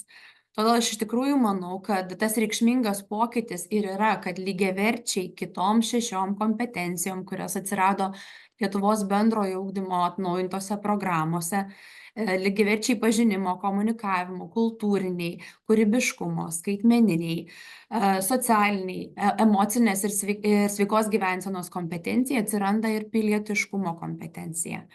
Ir tik pripažinsite, jog ypatingai net ir šiandienos, vakar dienos kontekste pilietiškumo kompetencijos ugdymas tampa be galo aktualus ir reikalingas. Mūsų mokykla ir mūsų bendruomenė iš tikrųjų gan anksti buvome įsitikinę, kad pilietiškumą ugdyti reikia labai nuosekliai, pradėti reikėtų tikrai pakankamai anksti, nelaukiant 9-10 klasės, kuomet jau yra įgyvendinamos, bent jau buvo įgyvendinamos pilietinio ugdymo programos. Ir tas mūsų natūralus siekis, būdas ieškoti, kaip tą pilietiškumą ištraukti iš tų ugdymo programų paraščių, atvedė prie tokio gražaus rezultato. Mes tikrai siekiame surasti pilietiškumo ugdymui ir laiko, ir erdvės tame intensyviame mokyklos pamokų ir renginių tvarkaraštyje. O dar svarbiau, atrandant būdą ugdyti šitos kompetencijos, pilietiškumo kompetencijos žinias, gebėjimus, vertybinės nuostatas, skirtingo amžiaus ugdytiniams artimų, įdomių, jų įsitraukimą skatinančių būdų. Mūsų mokytojų atrastas ir visų pamiltas, tiek mokinių, tiek mokytojų bendruomenės pamiltas būdas yra debatai. Būtent atradę debatus, ne tik kaip neformaliam ugdymui tinkančią ugdymo metodą. Mes tikrai žinome, kad debatų kaip būrelio, kaip debatų klubo reiškinys egzistuoja ne vienoje mokykloje, bet mūsų siekis buvo įtraukti, tas atradimas mūsų buvo susijęs su debatų atradimu kasdieniame ugdymo procese. Ir čia būtent dar labiau pasidžiaugti debatų šalutiniu poveikiu. Tai yra visa debatavimo mokykloje, kasdienio debatavimo teikiama nauda ir vertė. Tai manau, kad prieš pereinant kalbėti apie tą debatų naudą ir vertę, visai vertėtų prisiminti, jog debatai klasėje arba debatai ugdymo praktikoje gyvuoja jau daugiau nei 2000 metų. Jų pradininkai yra žinomi garsieji senovės Graikijos filosofai ir šiandieninėme pasaulyje mes debatus prisimename, suaugę mes debatus prisimename kaskart, kai tik prasideda politinių rinkimų karštinė, deja, neretai klausantis debatuojančių politikų Lietuvoje, tikiu jog ir kitose valstybėse, tenka pripažinti ir apgailestauti, jog šio meno, debatų meno, jiems tikriausiai neteko mokytis savo mokyklose. Taigi, kokia ta debatų kaip ugdymo metodo nauda ir prasmė? Pirmiausiai, mes kalbame apie kritinio mąstymo, gebėjimo analizuoti turimo informaciją gebėjimą. Debatuose mokiniai yra kviečiami analizuoti problemą iš kelių skirtingų perspektyvų. Taip debatuotojai jie palengva ugdosi supratimą, kad dauguma argumentų, dauguma klausimų turi mažiausiai bent dvi pusės. Debatavimo veikla jiems padeda lavinti gebėjimą objektyviai vertinti informaciją, suprasti, kad kiekvienas klausimas gali turėti daug aspektų. Labai svarbus gebėjimas yra atmesti tą neobjektyvų, emocionalų argumentą. Kartu debatuojantys ugdytiniai jie ieško pagrįstų argumentų ir įvertina informacijos patikimumą, kas yra be galo aktualu šiuolaikinėje realybėje. Taip plėtodami šaltinių, argumentų, paieškai, tyrinėjimui reikalingi įgūdžiai, na ir kartu lavinamas gebėjimas atskirti faktus nuo nuomonės, atspirtis manipuliacijai, gebėjimas atpažinti melagienas. O tai yra kritiškai mąstančiam piliečiui ypatingai reikalingas gebėjimas. Kiti debatavimo būdu lavinami įgūdžiai yra argumentavimas ir struktūrizuotas mąstymas. Debatuojant yra labai svarbus gebėjimas aiškiai išdėstyti savo mintis ir argumentus. Tai mokiniai mokosi logiškai struktūruoti savo poziciją, jie mokosi išreikšti mintis nuosekliai, nešokinėjant, nesiblaškant, jie mokosi pagrįsti savo teiginius. Debatuotojai mokosi tvarkyti mintis, kuomet jas pristato, jas plėtoja, apibendrina pagrindinius dalykus, kuriuos norėjo pristatyti savo kalboje. Visi šie gebėjimai yra naudingi ne tik debatuose, jie itin ir praverčia mokiniams rengiant rašto darbus, sprendžiant problemas kasdieniame gyvenime, bendraujant su kitais, net ir su tėvais, sprendžiant kasdienius ginčus, konfliktus savo artimoje aplinkoje. Kitas svarbus gebėjimas ugdomas debatų metu yra viešojo kalbėjimo įgūdžiai. Debatų dalyviai įgyja pasitikėjimo savimi kalbėti prieš pilną salę žmonių. Pripažinkite, jaunam žmogui atsistoti taip su mikrofonu rankose, pristatyti savo nuomonę, pristatyti savo klausimą, savo abejonę, komentarą, iš tiesų reikia nemažai drąsos ir nemažai pasitikėjimo savimi. Debatuodami mes natūraliai palengva mokomės kalbėti aiškiai, įtaigiai, perteikti savo mintį suformuluotą, mokomės atpažinti savo kalbėjimo manierą, valdyti balso tembrą, kalbos tempą, mokomės valdyti savo gestus, veido išraišką. O visa tai, kas padeda padaryti mūsų tą pasirodymą, mūsų kalbos pristatymą dar įtaigesnį. Ir palengva tas kalbėjimas, viešas kalbėjimas tampa nebebauginančia, o tokia įveikiama patirtimi. Vėlgi, šio viešojo kalbėjimo įgūdžiai tampa labai svarbus kasdieniam gyvenime, tiek mokykloje, tiek už mokyklos ribų, tiek ir jau ateityje renkantis profesiją ar net profesinėme kelyje. Vienas iš pirmųjų mūsų mokytojų pastebėtų debatavimo tokių teigiamų šalutinių poveikių yra tai, ką suteikia aktyvus darbas komandoje. Debatai yra komandinis užsiėmimas. Jo metu kiekvienos komandos narys turi atlikti savo vaidmenį. Ir svarbu yra ne tik pasiruošti ir gerai atstovauti savo poziciją, kurią yra gavęs debatuotojas, bet iš tiesų gerbti ir gebėti dirbti komandoje, išklausant kitų nuomonės, kitų sprendimus. Taigi, mokiniai mokosi dirbti kartu, dalytis atsakomybėmis, klausytis vienas kito, na ir žinoma, spręsti nesutarimus. Labai svarbi debatų dalis yra pagarba priešininkų komandai. Mokiniai privalo mokytis išklausyti kitų argumentus, atsakyti juos priešininkų komandai. Ir ta pagarba priešininkų komandai iš tiesų yra be galo svarbi. Gebėjimas racionaliai, argumentuotai, pagarbiai debatuoti yra viena iš vertingiausių debatavimo teikiamų naudų.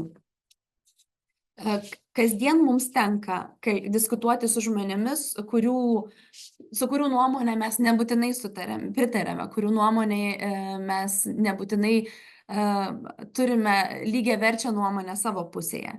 Visgi tas gebėjimas tolerantiškai, brandžiai atsakyti, priimti nuomonę, diskutuoti be agresijos, padeda mums ieškoti bendrų sprendimų kasdienybėje ir lygiai taip tai yra aktualu ir šiandienos moksleiviui, mokiniui ir studentui. Debatuose sprendžiamos problemos dažniausiai yra susijusios su aktualijomis arba taip vadinamais pasaulio įvykiais.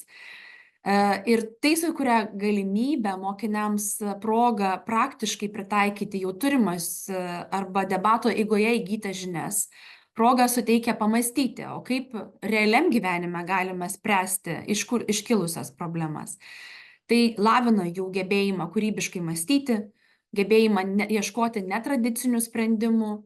Debatuodami jie problemas ne tik aptaria, bet kritiškai vertina pasiūlytus sprendimus, diskutuoja dėl tų pasiūlytų sprendimo veiksmingumo. Debatavimo kaip metodo naudojimo verčių sąrašas tikrai nėra baigtinis. Liko nepaminėtas ir laiko pojūtis, kuris ugdomas, kadangi debatuodami vaikai ir suaugę žmonės iš tiesų turi gebėti pristatyti savo mintis apie per nustatytą laiką, pateikti tas mintis tikrai apibendrintai, nuosekliai, lakoniškai, nešokinėdami. Liko nepaminėtas ir lankstumas reikalingas reaguojant į kritiškus klausimus ir gal net šaltakraujiškumas, rimtis, susikaupimas, kuris turi būti išlaikomas tokiuose įvairiuose debatuose nutinkančiuose, netikėtuose, gal net krizinėse situacijose, kuomet debatuotojai išgirsta klausimą iš priešininkų, iš opozicijos, klausimą, kurio visai nesitikėjo išgirsti. Visgi mūsų mokykloje daugelio mokytojų pamėgtas debatų metodas tiek kasdienio mokymo procese, tiek ir planuojant atsiskaitomuosius darbus yra itin vertinamas dėl jo pagalba plėtojimo pilietiškumo kompetencijos. Nes debatuodami mokiniai dažnai sprendžia tokias aktualias visuomeninės ir politinės problemas, susijusias su klimato kaita, susijusias su socialinė lygybė, su žmogaus teisėmis. Ir toks aktyvus domėjimasis, kadangi pasiruošti debatams ir netapti vienos ar kitos debatų pozicijos atstovų, reikalauja tikrai aktyviai pasidomėti šiomis temomis. Tai skatina mokinių tą pilietinę savimonę ir supažindina juos su politiniais ir visuomeniniais klausimais. Kai mokiniai supranta, kokį poveikį turi jų balsas, jų nuomonė, jie natūraliai tampa aktyvesniais piliečiais, jie tampa gebančiai savarankiškai formuoti požiūrį, už kurį vėliau galėtų pasisakyti ir kurį galėtų apginti. Taigi tokiu būdu debatų metodas ugdo jų atsakomybės jausmą ir motyvaciją aktyviai dalyvauti viešame gyvenime. Debatai moko mokinius ir laikytis taisyklių, gerbti savo kolegas ir jų nuomonę. Dalyvauti diskusijose mokiniai įpranta suprasdami demokratinės visuomenės principus, tokius kaip nuomonės laisvė, lygiavertė teisė pasisakyti, priėmimų sprendimas argumentuotų diskusijų būdu. Visi šie įgūdžiai prisideda ugdant pilietinę savimonę ir atsakomybę, o svarbiausia įkvepia siekiant teisingumo ir pagarbos savo aplinkoje. Ši paskata, šis skatinimas yra svarbus auginant pilietiškai aktyvius žmones, gebančius, pasirengusius apginti savo nuomonę, tačiau gebančius taip pat išlikti konstruktyviais kritikais, ir pagarbiais dialogo dalyviais.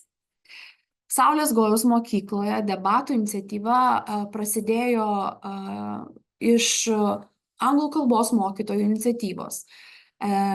Jie dažnai kalbėjo apie tai, kad kasdieniame ugdymo procese tokiai svarbiai kalbos ugdymo daliai kaip komunikacijai, tiesiog kalbėjimui, tenka palyginti mažai laiko.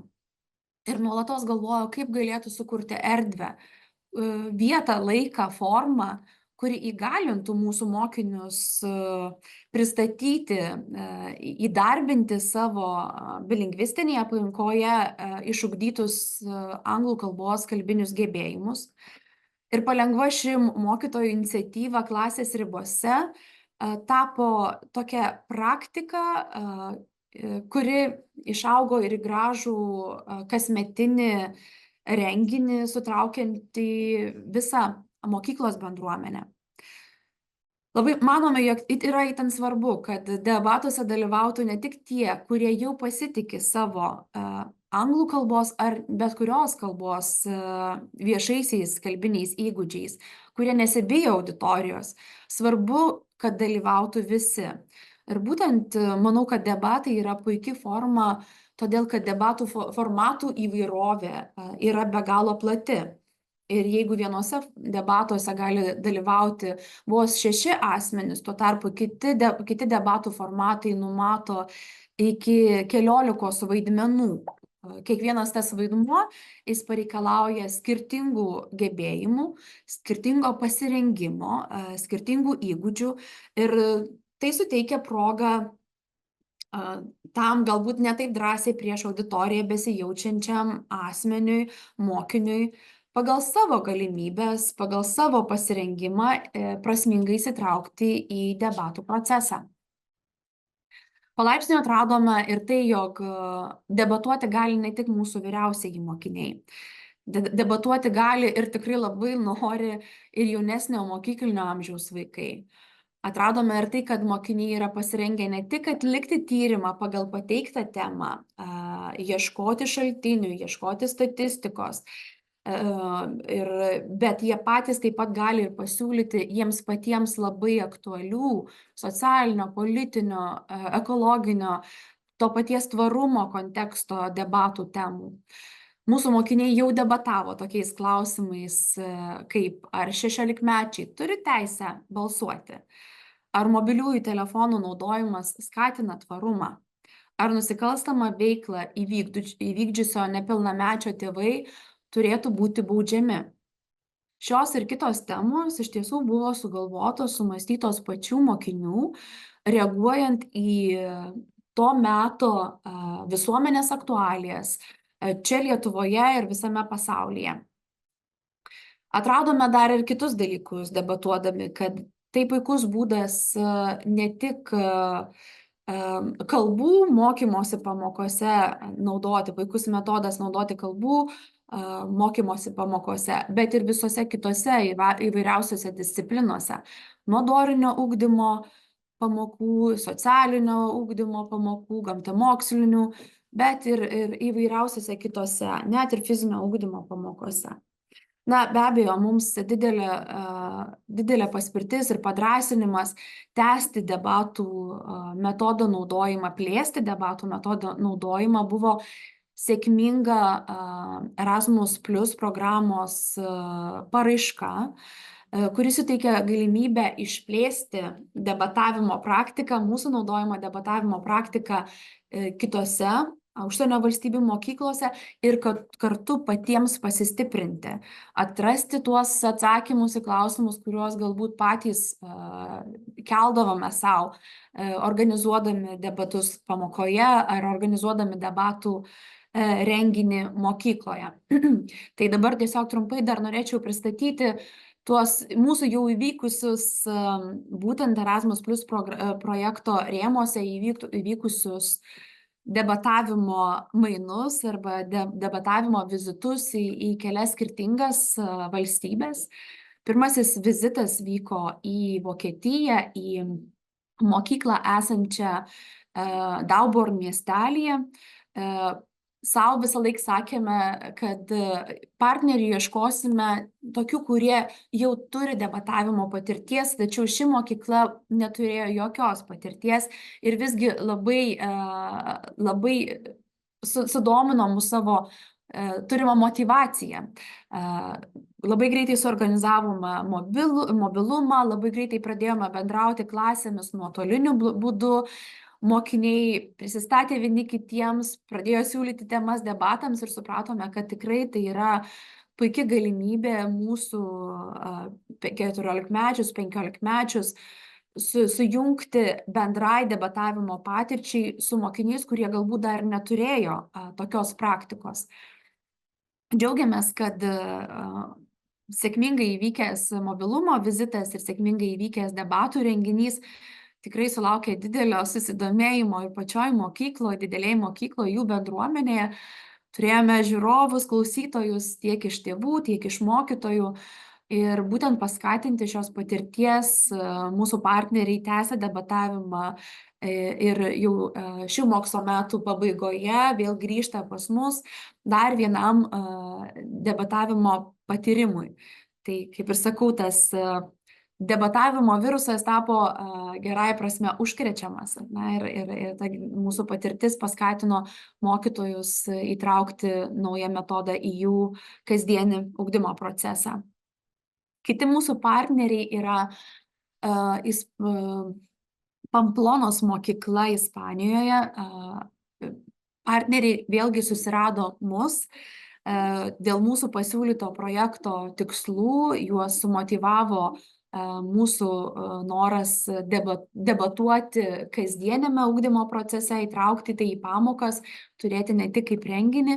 Visgi ši mokykla jau turėjo debatavimo patirtį, tiesa, ne šie jauni 13-14 metų mokiniai, bet pati mokykla taip pat turi savo debatų klubą ir vėlgi į debatavimą pradžioje įtraukė tik tai tuos vaikus, kurie, ir taip jaučiasi pakankamai stiprus, drąsūs eiti ir debatuoti, kalbėti viešai, dalinti savo nuomonę, atstovauti vieną ar kitą poziciją.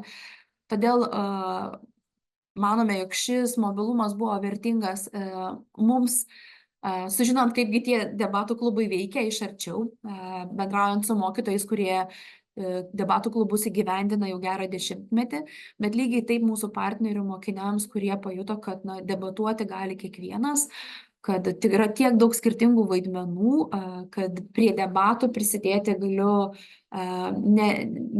nesibaimindamas galbūt šiandien dienai dar ribotų savo kalbinių gebėjimų ar net debatavimo kaip išmanimo ir debatavimo įgūdžių turėjimo. Mūsų partneriai jau spėjo apsilankyti ir Lietuvoje, kur debatus tęsėme. Jau čia būdami, temos iš tiesų buvo labai įdomios, susijusios su skirtinga abiejų šalių mokinių patirtimi, jų gyvenimu, kaip mes čia Vilniuje organizuojame tvarumą mieste, kaip jie Pamplonoje siekia išsaugoti savo kultūrinį paveldą. Ir matyti irgi iš tos patirties, kultūrinės patirties, tos temos, mokinių pasirinktos temos buvo tikrai labai gyvos. Debatai yra išskirtiniai tuo, kad tu neturi galimybės pasirinkti, už kurią poziciją nori atstovauti. Tau tenka atstovauti tau priskirtą poziciją. Bet džiaugiamės visuomet, kai temos tampa tokios aktualios ir tokios įvairialypės, kad bet kuriuo atveju mokinys atranda argumentų, atranda tokių sąsajų su savo paties asmeninė nuomonė ir gali pilnavertiškai pristatyti tiek vieną, tiek kitą poziciją, nepaisant to, kaip galbūt jam asmeniškai šiandien dieną norėtųsi tą ar vieną ar kitą klausimą įvertinti. Galbūt dar grįžtant norisi prisiminti, kad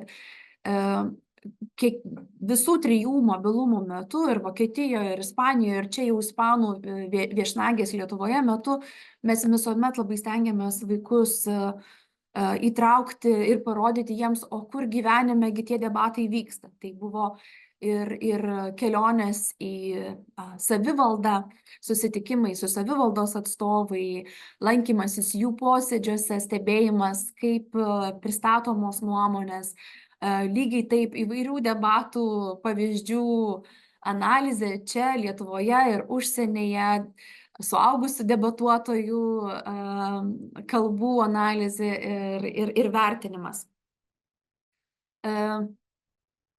Siekdami plėsti savo kaip mokytojų, mūsų kaip mokytojų įgūdžius, supratimą, žinojimą, gebėjimą naudoti debatų metodą mokykloje, mes keliavome ir į Norvegiją, į Ringstabek mokyklą Osle, kuriame taip pat stebėjome jau aktyviai taikomą debatų metodą kasdieniam ugdymo procese.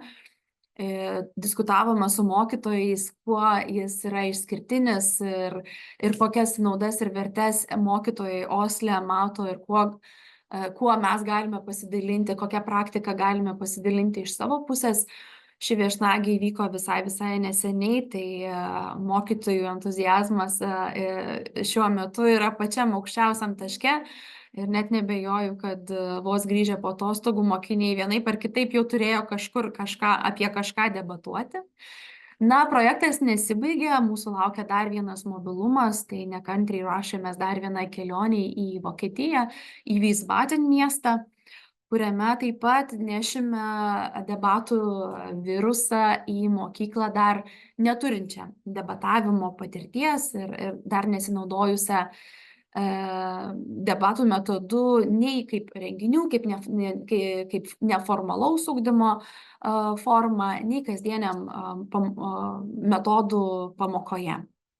Pabaigdama tiesiog norėčiau galbūt dar kartą tik tai užakcentuoti, kad ir padrasinti, paskatinti jūs paieškoti, išbandyti, galbūt pradžioj mokytojų susirinkime, pažiūrėti, kaip tas debatavimas, kaip ta struktūra pasiduoda jums patiems, kaip mokytojams, paskatinti, padrasinti studentus, pasidomėti debatavimu, pasidomėti debatų praktiką, ir galbūt nuimti nuo debatų tą tokį sureikšminimą, kad tai tik tai labai išskirtiniai viešojo kalbėjimo gebėjimus stiprius beturinčių mokinių užsiėmimas. Noriu paskatinti, išbandyti debatus, pajusti jų teikiamą naudą, įvairiapusę naudą ir dėkodama jums už dėmesį kviečiu debatuoti. Ačiū jums labai. Ačiū Jums labai, Raminta Rupšienė. Iš tikrųjų nuostabu matyti, kaip Jūs siekiate formuoti pilietiškus ir sąmoningus mūsų visuomenės narius. Ir tikrai dėkojame, kad Jūs prisidedate prie visuomenės gerovės, ugdydami ateities kartas ir taip įkvėpėte šiam darbui. Ir turime mes vieną klausimą Jums. Jūs pristatėte, kad debatai tai yra metodas. Sakykite, o kuo skiriasi šitas metodas nuo diskusijos metodo? Iš tiesų, debatai tai nėra tik diskusija.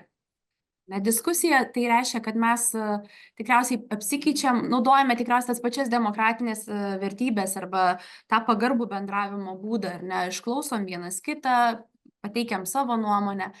Debatavimas turi labai aiškią struktūrą, turi labai aiškius vaidmenis. Diskutuodami dažniausiai pristatome savo paties asmeninę nuomonę. Tuo tarpu debatuose mums tenka atstovauti mums patikėtą poziciją, atrasti argumentų, kurie apgintų tą poziciją, kurią gavau. Debatuose, kaip ir minėjau, yra be galo kitų rolių ir vaidmenų. Yra ir komandos treneris, yra ir moderatorius, yra laiko sekėjas, yra teisėjas. Kiekvienas iš jų iš tikrųjų gali turėti, kiekvieną iš tų pozicijų taip pat gali užimti pilnai mokinys, tiesiog žinodamas, kokios funkcijos jam yra patikėtos, už ką jis yra atsakingas šitame.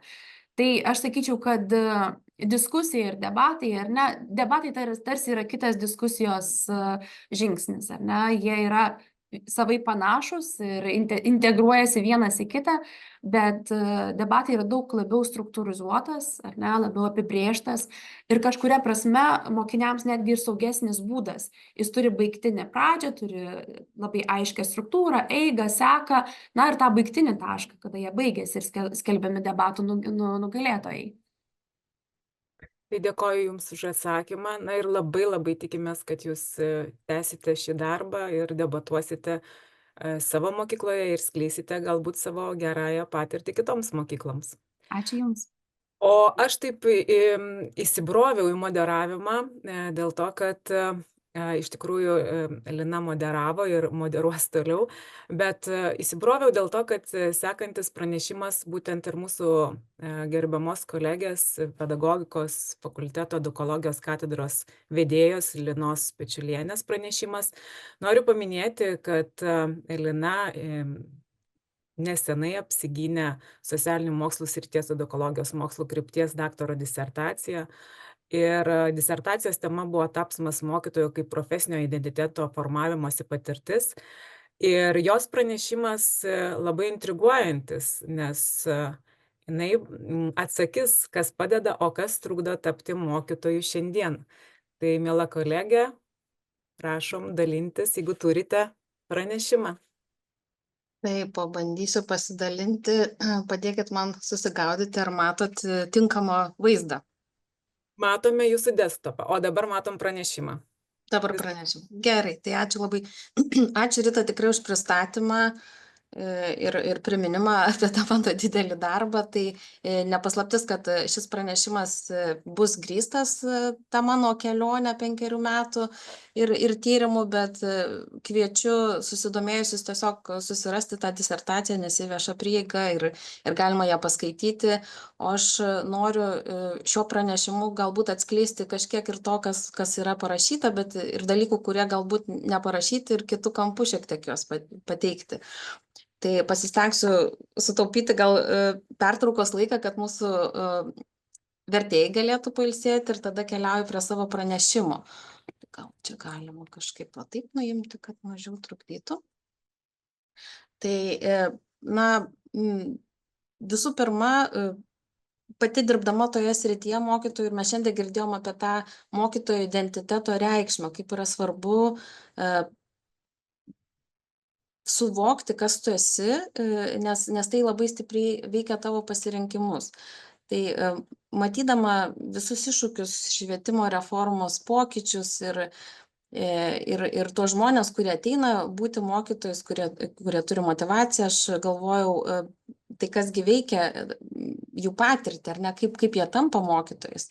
Ir atradau, kad mokytojo identitetas yra toks labai svarbus veiksnys, kuris iš tiesų labai stipriai veikia tai, kaip žmonės pasirinkę būti mokytojais elgiasi tiek studijų metu, tiek vėliau baigę studijas. Ir mokytojai, kurie turi stipresnį profesinį identitetą, išgyvena tą tokį jausmą stipresnį identiteto, jie daug geriau susidoroja su iššūkiais ir turi motyvaciją nuolat tobulėti ir rečiau ir studijas meta ir iškrenta iš profesijos. Bet tuo pačiu, ką sako tyrimai, kad netgi nėra vieningo supratimo apie tai, kas yra mokytojų profesinis identitetas, nes tų apibrėžimų yra labai daug. Ir taip apibendrinus galima sakyti, kad mes niekada nesame baigę kurti savęs kaip mokytojai. Tai yra tokia kelionė, tai yra savęs galbūt kasdienis paklausimas, kas aš esu kaip mokytojas šiandien ir kokiu mokytoju aš norėčiau būti. Ir tai netgi nėra linijinis procesas, nes tu gali identitetą įgyti, bet tu gali patirti to identiteto krizę. Sociologijoje kalbam apskritai apie identiteto krizę ir tas konstruktas atėjęs iš sociologijos ir toks yra pakankamai sudėtingas ir tarpdisciplininis. Tai norėdama apčiuopti, kaip vyksta ta mokytojo profesinio identiteto raida, aš iš tiesų skiriau dėmesį savo tyrime pradedantiesiems mokytojams, tie, kurie pasirenka studijuoti, 1-2 kurso ir nuolatinių pedagogikos studijų studentams iš skirtingų miestų ir skirtingų aukštųjų mokyklų. Ir duomenis rinkau 4 metus. Ir kasgi tie mano tyrimo dalyviai. Tai visų pirma, tiesiog dalinausi, kviečiau žmonės pasidalinti savo patirtimi ir jie tai darė savo iniciatyva, ne vienas iš jų nebuvo mano studentas ar esamas ar būsimas ir jie netgi nežinojo, kad aš turbūt dirbu pedagogų rengimo srityje, tai manau, kad gal pavyko juos taip prakalbinti ir jie tikrai labai atvirai dalinosi ir tyrime naudojau interpretacinės fenomenologinės analizės metodą, kuris yra įdomus, nes jis apima kelias filosofijas. Jeigu šiek tiek žinote klasikinę fenomenologiją, tai remiasi arba labiau Heideggeriu arba Husserliu. Tuo tarpu šitas metodas bando tuos abu požiūrius suderinti ir taip pat svarbus Merleau-Ponty ir Sartro tam tikros idėjos. Ir duomenis rinkau naudodama giluminį interviu ir čia gal tiesiog noriu pasakyti, kad daug metų ir pati buvusi mokytoja, vėliau dirbdama pedagogų rengime, skaitydama nuolat apie tai, kaip geriau galime tai padaryti, štai dalyvaudama ir tokiose konferencijose, aš tikrai turiu tokį irgi savo įsivaizdavimą ir savo nuomonę apie tai, kas galbūt galėtų vykti, bet šito tyrimo metu aš stengiausi eiti paskui savo tyrimo dalyvius ir tikrai eiti iš paskos ten, kur jie mane veda, pasakodami apie savo patirtį. Ir ten kažkur už manęs turėjo pasilikti ir mano pačios patirtis, ir mano žinios. Ir tyrimo dalyviai buvo tie, kurie geriausiai galėjo papasakoti apie savo patirtį. Ir buvo taikomas, aišku, tam tikra duomenų analizės procedūra, apie kurią irgi galima plačiau paskaityti pačioje disertacijoje. Ir čia labai trumpai parodysiu tokią metatemų struktūrą, tokią kaip ir apibendrinimą rezultatų, kuri parodo, kokios temos iškyla tyrimo dalyvių patirtyje, bet dabar norėčiau labiau kalbėti apie tai, apie ką mano pranešimo pavadinimas sako, ar ne, tai kasgi padeda, o kas trukdo tapti mokytoju. Tai žiūrint į tą pirmą metatemą, mane apskritai kas nustebino, kad negalvojau, kad būsimiems mokytojams taip labai svarbi yra praktinė patirtis studijų metu. Labai daug tyrimo dalyvių pasirinkdavo kalbėti apie būtent savo praktinę patirtį ir kas vyksta tuo metu. Tai praktinės patirties metu atsiskleidžia tas kontekstas, kuriame yra tampama mokytoju ir galima eiti per visus tos lygmenis ir ten rasti daug įvairių dalykų. Ir galbūt tas toks didžiausia įtaka turintis veiksnys, galima jį vardinti kaip mokyklos kultūra, kuri turi savo irgi lūkesčius tam atėjusiam būsimam mokytojui ar tam, kuris pradeda dirbti, ir tam tikras elgesio normas, ir mokytojai būsimi jaučia tam tikras vertybės, tam tikrą vertybinį požiūrį į vaikus ir į švietimą, ir į švietimo tikslus, ar ne, ir tam tikrą bendradarbiavimo kultūrą, tam tikrą santykį tarp mokyklos administracijos ir mokytojų, ir kultūrą, kurioje arba inovacijos yra laukiamos, priimamos ir skatinamos, ar tiesiog labiau tikimasi, kad mokytojas vykdys tam tikrus nurodymus. Ir žinoma, buvo ir gerų patirčių, bet dalis tyrimo dalyvių, jų patirtis rodo, kad tokios tarsi yra prasilenkiančios realybės, nes būsimi mokytojai, jie norėtų visų pirma, kas yra svarbiausia visiems jiems, tai yra ryšys su mokiniu arba vaiku, priklausomai, ar jie mokykloje, ar iki mokyklinio ugdymo įstaigoje atlikdavo praktiką, ir kurio lygmens mokytojai ruošiasi būti. Bet jie susiduria su tuo, kad ugdymo įstaigose kartais akcentas yra būtent programos realizavimui. Ir čia jau, jiems tada kyla klausimas, kaip išsaugoti tą ryšį, jeigu akcentas yra programa.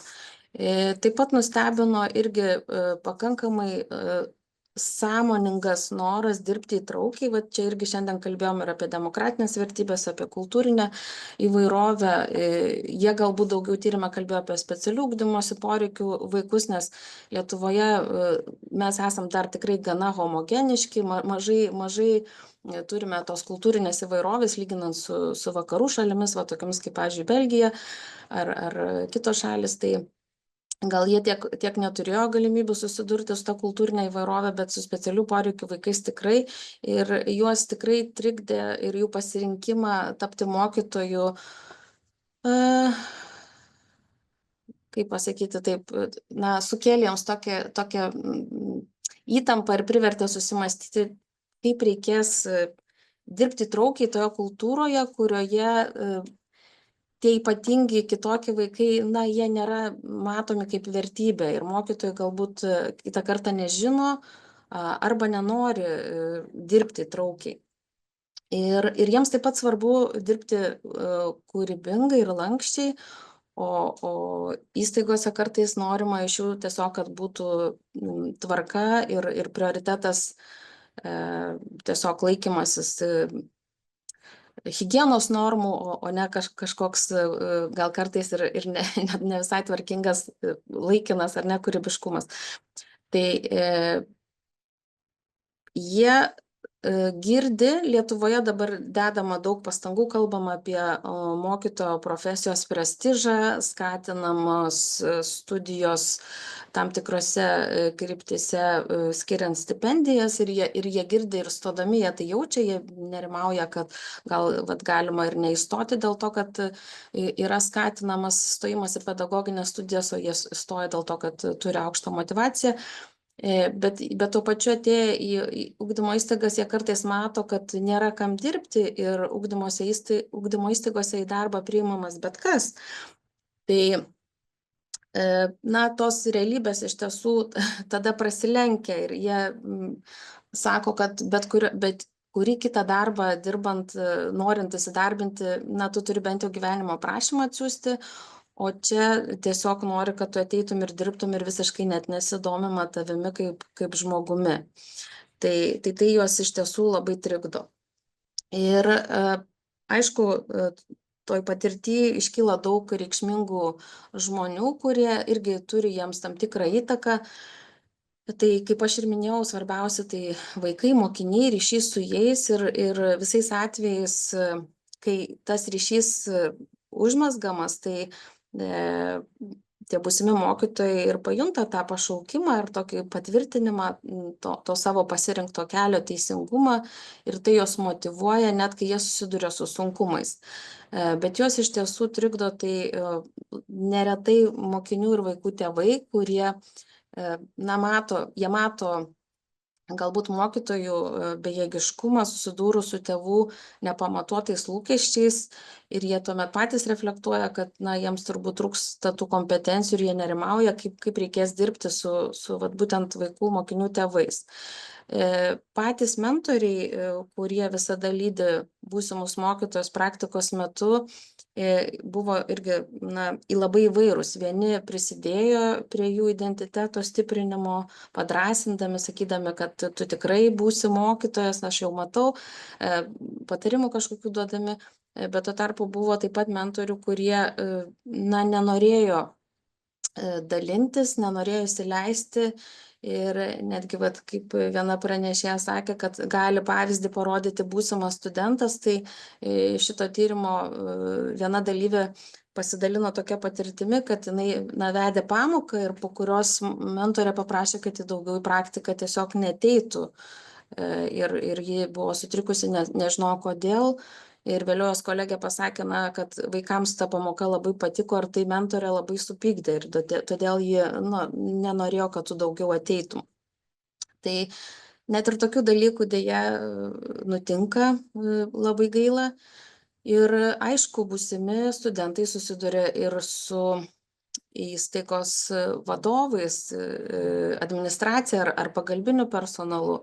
Tai čia taip pat įvairių situacijų nutinka ir kartais jie mato kultūrą, kurioje mokytojui klysti ir mokytis, tai irgi, kaip kita kolegė sakė, yra saugu ir ieškoti atsakymų, būti atviru, bet taip pat yra ir įstaigų, kurių kultūra tikrai yra nepalanki ir netgi gal stokojama to tinkamo tokio šiuolaikiško požiūrio į ugdymą.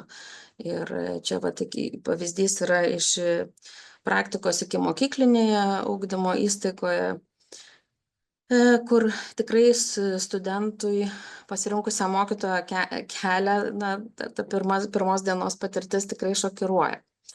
Ir dabar jau iš teorinės literatūros, tai mokytojų veikmė suvokiama kaip, irgi yra įvairių apibrėžčių, kas tai yra, bet tai yra toks labai svarbus to mokytojo identiteto komponentas ir jis yra nulemtas visuomenės, kurioje yra požiūris, vienoks ar kitoks požiūris į mokytoją, ar ne?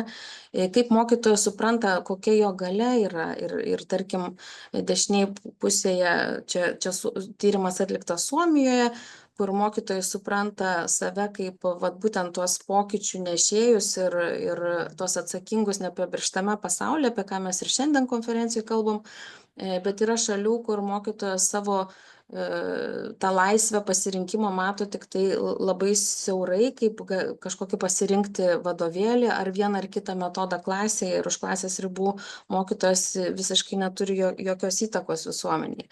Tai buvo, irgi svarbu suprasti, kaip tie mūsų būsimi mokytojai tą suvokia savo veikmę, tai jie iš tiesų galbūt arčiau to skandinaviško modelio, jie suvokia save kaip tikrai pokyčių nešėjus, kaip kitokio švietimo kūrėjus ir kartais netgi taip labai tokia didelė atskirti tarp kitos kartos mokytojų. Jie nesako, kad visi mokytojai juos trikdo, bet mokytojų jie nemato kaip vieningos grupės, ten galima išskirti skirtingas grupės ir vieni mokytojai yra tie, kurie įkvepia, tie, kurie buvo jų mokytojai kažkada ir jie prisimena juos kaip pavyzdį ir mentoriai, kurie padeda jiems tame tapsmo mokytojų kelyje, bet dalis mokytojų yra tokie kaip antagonistinės figūros, su kuriomis jiems labai sunku save tapatinti. Tai būtent ta mokytojų antagonistų grupė iš tiesų trikdo. Ir kas dar trikdo būsimus mokytojus ir tikrai jiems nepadeda, tai tas socialinis diskursas, visuomenės diskursas, jeigu mes pasižiūrėsime ir antraštės, ar ne, apie ką rašoma žiniasklaido apie mokytojus, tai yra irgi nušviečiamos tam tikros istorijos, neitin geros, ir kartais patys mokytojai sako, kodėlgi jūs rinkotės tą profesiją, gal nereikėjo. Ir artimos šeimos palaikymo stoka ir draugų visi stebisi, kodėlgi tu čia dar šiandien gali norėti būti mokytoju. Tai gal, nežinau, net bandau skubėti, bet kaip ir pasikartosiu, kad kas padeda, tai galimybė užmegzti ryšį su vaiku, su mokiniu ir patyrimas, kad tu tikrai gali turėti poveikį tam vaikui ir tai kitą kartą nusveria tuos visus negerus dalykus, kurie nutinka, ir tada tu išgyveni tą pašaukimo jausmą. Ir aišku, į pašaukimą galima irgi žiūrėti įvairiai. Iš vienos pusės tai yra geras dalykas, bet iš kitos pusės yra ir pavojus, nes tuomet mes iš mokytojų tikimės labai daug ir galbūt norime, kad visi mokytojai dirbtų nepaisydami savo asmeninio gyvenimo ir po darbo. Supranta būsimi mokytojai, kad mokytojai tu nebaigi būti uždaręs klasės ar grupės duris ir kad tai tikrai nesibaigia, bet tuomet tie tokie aukšti lūkesčiai savo irgi gali sukelti ir tokį perdegimą. Ir gal dar tokia mintį norėčiau, čia man ir pačiai gal toks buvo atradimas, nes visą laiką dirbant pedagogų rengime mes galvom apie kompetencijas, apie tai, kaip geriau tuos mokytojus rengti. Ir šiandien mes apie jas kalbėjom, bet iš tiesų, jeigu mes neatsižvelgiame į tą kiekvieną žmogų kaip autentišką, tą būsimą studentą, neturim laiko irgi pažinti jo asmenybės, išgirsti galbūt jo motyvus, ar ne, tai mes galime įduoti tuos įrankius tinkamus, bet nebūtinai parengti tuos mokytojus, kurie norės prisimti atsakomybę už tą pokytį kažkokį ir suvokti save kaip tikrai reikšmingus. Tai tokias dilemas išgyvena būsimi mokytojai, kad jeigu jie ugdymą mato kažkaip kitaip, negu kad mato tie mokytojai praktikoje ar ne, tai tada jie klausia, ar aš tikrai taip noriu tai daryti, ar aš te pritariu tam požiūriui. Jeigu mokykla turi vienokią ar kitokią kultūrą, tai ar aš tikrai noriu būti šitos mokyklos ir šitos kultūros dalis ir čia būti. Ir jeigu mokytojai demonstruoja vienas ar kitas vertybės ir jos nesutampa su mano vertybėmis, tai ar aš tikrai noriu būti vienas iš jų, nes identitetas turi tą reikšmę buvimo savimi, bet ir buvimo kaip kažkas kitas, su kuo aš galiu save tapatinti, tai jiems yra labai sunku save tapatinti su žmonėmis, kurie, tarkim, smurtauja prieš vaikus, nes ir tokių istorijų buvo pasakojimuose ir žmonės, kurie ne patys sako, kad jiems ta profesija nepatinka, bet vis tiek dirba mokytojus, tai būsimiems mokytojams ta realybė sukelia tikrai įvairių minčių ir trikdo tą jų identiteto raidą ir nepadeda jiems tapti. Tai nežinau, afrikiečiai tą turi posakį, norint užauginti vaiką reikia viso kaimo, tai turbūt norint parengti gerai mokytoją, reikia ne tik mokytojų rengėjų, bet ir pačių mokyklų sąmoningumo ir politikų įsitraukimo, kad tam tikri dalykai būtų įgalinti arba tam tikriems dalykams užkirstas kelias, bet ir šiaip apskritai visos visuomenės sąmoningumo, nes tas požiūris į švietimą, į mokytoją ir į mokyklą, jis tikrai veikia būsimus mokytojus. Tai aš tiesiog linkiu visiems gal to sąmoningumo ir to pabaigsiu savo prezentaciją. Tiesiog, padėkime būsimiems mokytojams tapti tais pokyčių agentais. Gal taip. Ačiū už dėmesį. Ačiū, Lina, už pranešimą. Ir mūsų pokalbių laukelėje nėra jums klausimų užduota, bet mes turime jums klausimą. Jūs kalbėjote apie tai, kad reikia visų talkos, kad, reiškias, tas pedagogas taptų pedagogu ar ateitų į mokyklą sąmoningu. Kaip jūs manote, mes kaip mokytojų rengėjai, kaip mes galime padaryti, kad išeinantis mūsų studentai būtų labiau pasiruošę iššūkiams, su kuriais jie dabar susiduria? Rita, tu kaip kolegė, tai turbūt žinai mano nuomonę, ar ne, bet tu tą ir darai, ar ne? Aš sakau, jeigu tu nori, kad būsimas mokytojas gerbtų mokinius, tai tu turbūt kaip dėstytojas turi gerbti studentus. Ir Raminta kalbėjo apie debatų metodą, mes čia su tavim rašinėjomės, kaip čia reikėtų ir naudoti studijose, nes jeigu būsimi studentai nepatiria to kitokio turbūt požiūrio, kitokio santykio, tai tada jie patys irgi neturi gal to pavyzdžio, iš kur pasisemti, ar ne? Mes turim rengti juos taip, kaip norime, kad jie mokytų, sakykim taip, nes jeigu mes būsim kalbančios galvos, tai tada nesistebėkim, kad didžiąją pamokų dalį mokytojas stovės prieš klasę ir bus kalbanti galva. Tai aš taip galvoju, nežinau, čia studentai galėtų irgi pasisakyti, galbūt, ką jie apie tai galvoja. Niekas neužduoda klausimų, komentarų nėra ir manau, kad mes galime tada kviesti sekančią pašnekovę. Ačiū labai, Linai. Ir ar Jūratė yra pasijungusi, nematau? Taip, esu. Taip, tai sveikiname su Jūrate Petrulienė iš Lietuvos įtraukties švietimo centro, specifinių mokymosi sutrikimų grupės specialiąją pedagogę.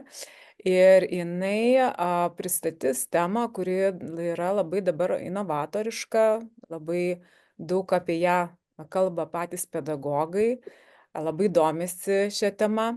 Tai apie bendrojo mokymo co-teaching galimybės ir iššūkiai įgyvendinant atvirų klasių modelį Lietuvoje. Kiek žinau, kol Jūratė dalinasi savo skaidruolėmis, kiek žinau, šita tema labai sulaukė jau daug diskusijų ir daug klausimų, kadagi atsiras tie 2 mokytojai mokyklose.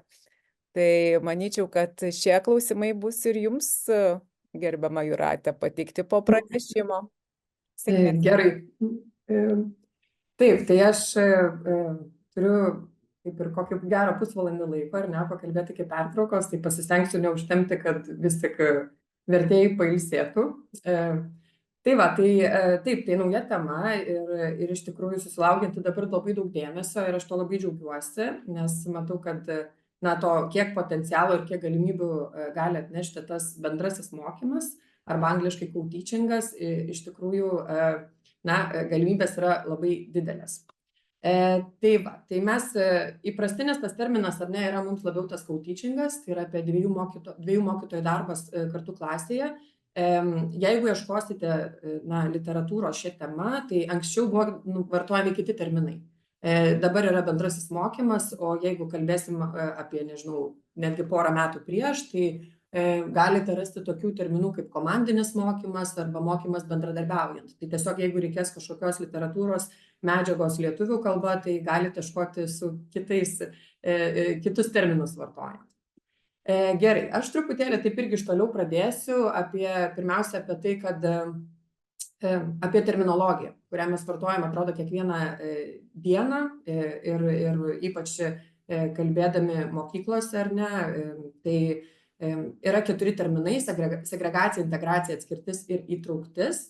Ir dabar paprašysiu auditorijos žmonių, kurie čia dalyvauja konferencijoje, tiesiog pažiūrėti šitos apskritimus, kuris įsivaizduot, kad yra klasės, ar ne. Tie žali taškeliai yra mūsų neurotipiniai vaikai, o tie spalvoti yra vaikai, kurie turi tam tikrų ugdymosi poreikių. Tai tiesiog mintyse pagalvoti, kuris apskritimas, kurį terminą atitinka. Mano tikslas yra pateikti šitą užduotį vien tam, kad šitie terminai yra vartojami, tačiau neretai jie būna vartojami klaidingai.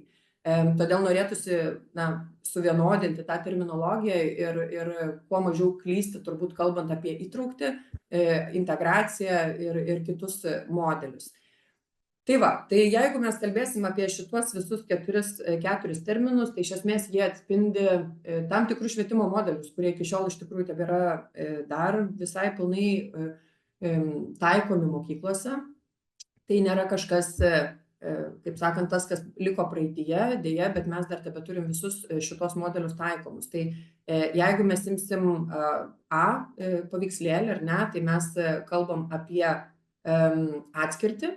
Tai šiuolaikiniai pedagogikoje, tai mes žinom tokį dalyką mokykloje, ar ne, kurie moko, kurie turi patirties jau dirbant mokyklose, tai yra toks modelis kaip mokymas namuose, ar ne, kur vaikas yra išimamas iš sociumo ir ugdomas namie, teikiant tam tikras nuotolinės, galbūt pamokas ar kažkokias konsultacijas iš mokyklos. Taip pat turime kitą burbuliuką, tai paveikslėlėje D, ar ne, ir ten mes kalbam jau apie segregaciją. Jeigu imsime mokyklą, tai mes kalbam apie specialiasias mokyklas arba specialiasias klases. Ir šitas modelis tikrai pilnumoje dar yra taikomas mūsų mokyklose, mūsų švietimo sistemoje arba mūsų mokyklose. Mes turim irgi specialiasias klases. Tada mes turim burbuliuką B, ar ne, tai kalbam apie integraciją. Ir dažniausiai integracija yra maišoma su įtrauktimi. Tai neretai žmonės teigia, kad kalba apie įtrauktį, tačiau vis tiek jų galvose iš tikrųjų ir tai, kaip jie daro ir elgiasi, iš tikrųjų jie kalba apie integraciją. Tai reiškia, kad vaikai būna klasėje, tačiau nei priemonės, nei pagalba, nei elgesys tų vaikų atžvilgių, nei pritaikymai užduočių ir panašiai nevyksta. Tai iš esmės mes turim tiesiog vaikus, kurie netgi sakyčiau, kad neretai netgi nukenčia labiau negu būdami toj atskiroji kokioje specialioje klasėje, kuriems pagalba yra teikiama. Tai va tas integracijos modelis neretai yra pasitaikantis, nes tiesiog tie vaikai yra paliekami tarsi patys savo būti, taip jie būna šalia bendramžių, tačiau ugdymosi prasme jie patiria gana didelę žalą. Ir tada mes kalbam apie C, tai jau įtraukti ar ne, tai mes kalbam apie tai, kad visi vaikai gauna kokybišką ugdymą pagal savo ugdymosi poreikius. Tai jeigu mes pažiūrėsim į tokią tarsi įtraukties evoliucijos savokos, tokią įtraukties evoliuciją laikui bėgant, tai iš tikrųjų galima įsivaizduoti, kad laikui bėgant va taip ir atrodė tas evoliucionavimas ar ne tos įtraukties. Ir jeigu mes jau va taip palaipsniui po truputėlį judam link tos įtraukties, tai dar netgi tai, ką mes vadinam įtrauktim, ne iki galo irgi yra ta tikroji įtrauktis, apie kurią turėtumėm kalbėti. Tikroji įtrauktis tai yra tokia įtrauktis, kai mes visus, kiekvieną vaiką esantį klasėje matome kaip unikalų žmogų, kuris turi savo poreikius, ar ne? O ne tai, kad tiesiog išskiriam ir stigmatizuojam vaikus, kurie turi būtent specialių ugdymo poreikius. Tai norisi iš tikrųjų, kad šita įtrauktis taptų kuo labiau tikrąją įtrauktimi, kur mes matytumėm tiesiog vaikus su kažkokiais poreikiais, negaliam, sutrikimais, kaip labai natūralią mūsų sociumo dalį, o ne kaip kažkokius išskirtinius atvejus, kuriuos reikia tiesiog ir pasižymėti ar ne, ir su jais kažką daryti. Tai ir viskas prasideda iš tikrųjų nuo mūsų požiūrio, nuo mūsų kalbos, kurią mes vartojam, kiek iš tikrųjų tie vaikai jausis, kad jie yra tiesiog sociumo dalis, o ne kažkokie išskirtiniai atvejai. Taip, tai laikui bėgant, iš tikrųjų, jeigu mes kalbėsim apie tai, kad mes startavom su tuo įtraukiuoju ugdymu ar ne šiais metais, tai šiais mokslo metais, ar ne. Tai tas įtraukusis ugdymas, tai mes kalbam apie tai, kad tai ugdymas, ar ne, kur visi mokiniai, nepaisant jų amžiaus, jie gauna tą bendrąjį išsilavinimą pagal savo bendrąją ugdymo programą savo bendramžių klasėse, ar ne. Ir tos klasės labai norima, kad būtų šalia namų, kad tai būtų patogu, kad tai nebūtų kažkoks išskirtinumas ir tie vaikai tiesiog būtų, kaip aš sakiau, mūsų sociumo dalis. Jeigu kalbėsim apie situaciją Europoje arba pasaulyje, tai Jungtinės Amerikos valstijos yra tos, kurios padariusios didžiausią pažangą ir jos toliausiai pažengusios ir anksčiausiai pradėjusios tuos pokyčius diegti švietimo sistemoje. Tai mes jau galim kalbėti apie praėjusio amžiaus 80-metį, kada jau atsirado pirmieji tokie, jau užuomazgos daryti tuos pokyčius, įtraukti tuos vaikus labiau į ugdymą, nepaisant jų negalių ir sutrikimų. Tuo tarpu Europoje dar yra iš tikrųjų situacija įvairi. Tai džiaugiuosi, kad mes Lietuvoje irgi startuojam su tuo vis labiau įtraukdami mokinius su įvairiais sunkumais ir sutrikimais į bendrąjį ugdymą, tačiau iš tikrųjų dar vis tik nemažai tų modelių, kuriuos rodžiau prieš tai, ypatingai specialiosios klasės, yra vis tik labai nemažai taikomos Europoje kitose šalyse. Tai mes taip palaipsniui priėjom prie atvirųjų grupių klasių projekto, kuris buvo pradėtas organizuoti praėjusių metų gegužės, atrodo, 2 dieną. Tai Švietimo ir mokslo ministerija paskelbė tokį konkursą dalyvauti, mokykloms, kurios norėjo steigti atvirasias klases savo mokyklose. Tai buvo iškeltas tikslas, kad iš esmės tose klasėse būtų sudarytos sąlygos įvairių gebėjimo ir poreikių turinčių mokinių įtraukčiai į tą bendrąjį ugdymą. Ir kad būtų suteiktas tenai kiekvieno vaiko poreikius atitinkantis ugdymas. Taigi, imant šitą projektą, iš tikrųjų buvo įsteigtos nuo praėjusių metų jau rugsėjo mėnesio 103 atviros klasės. Jos įsteigtos 58 mokyklose, tai taip kai kuriuose mokyklose yra, pavyzdžiui, ir 4 tokios atviros klasės. Ir visa tai vyko net 15 savivaldybių. Tai gana plačiai po Lietuvą pradėtas įgyvendinti projektas. Taigi šis projektas startavo praėjusių metų rugsėjo mėnesį ir jisai tęsiasi iki kitų metų rugsėjo 1 dienos. Tai projekto ta trukmė yra 2 metai. Dabar taip, šitą projektą įgyvendinant, iš esmės buvo pasiūlyti, kaip ir rekomenduoti, pasirinkti taikyti vieną iš 3 tokių įtraukties modelių. Tai jeigu mes kalbam apie visiškos įtraukties modelį, tai mes kalbam apie modelį, kur vaikas yra nuolat su savo, nepaisant to, kokį turi sunkumą ar sutrikimą ar negalę, tai iš esmės jis visada būna toje pačioje klasėje ir kartu mokosi nuolat su mokiniais, kitais, su savo bendramžiais. Mobilios įtraukties modelis, tai mes kalbam apie modelį, kai vaikai yra tarsi sugrupuojami į tam tikras grupeles pagal gebėjimus ir su ta grupele vaikų dirba atskirai specialistai ir tie vaikai grįžta į tas klases, į savo klasę ir dirba toliau kartu su bendrai su visa klase. Vadinasi, ta mobilioji įtrauktis yra, kad jie kartkartėmis yra tam tikrų pamokų, galbūt metu ar užsiėmimų metu yra išimami iš klasės ir su jais yra dirbama atskirai ir tada jie yra grįžta atgal į kitas pamokas arba netgi to paties dalyko pamokas, ten, tarkim, pamokius, pasimokius papildomai.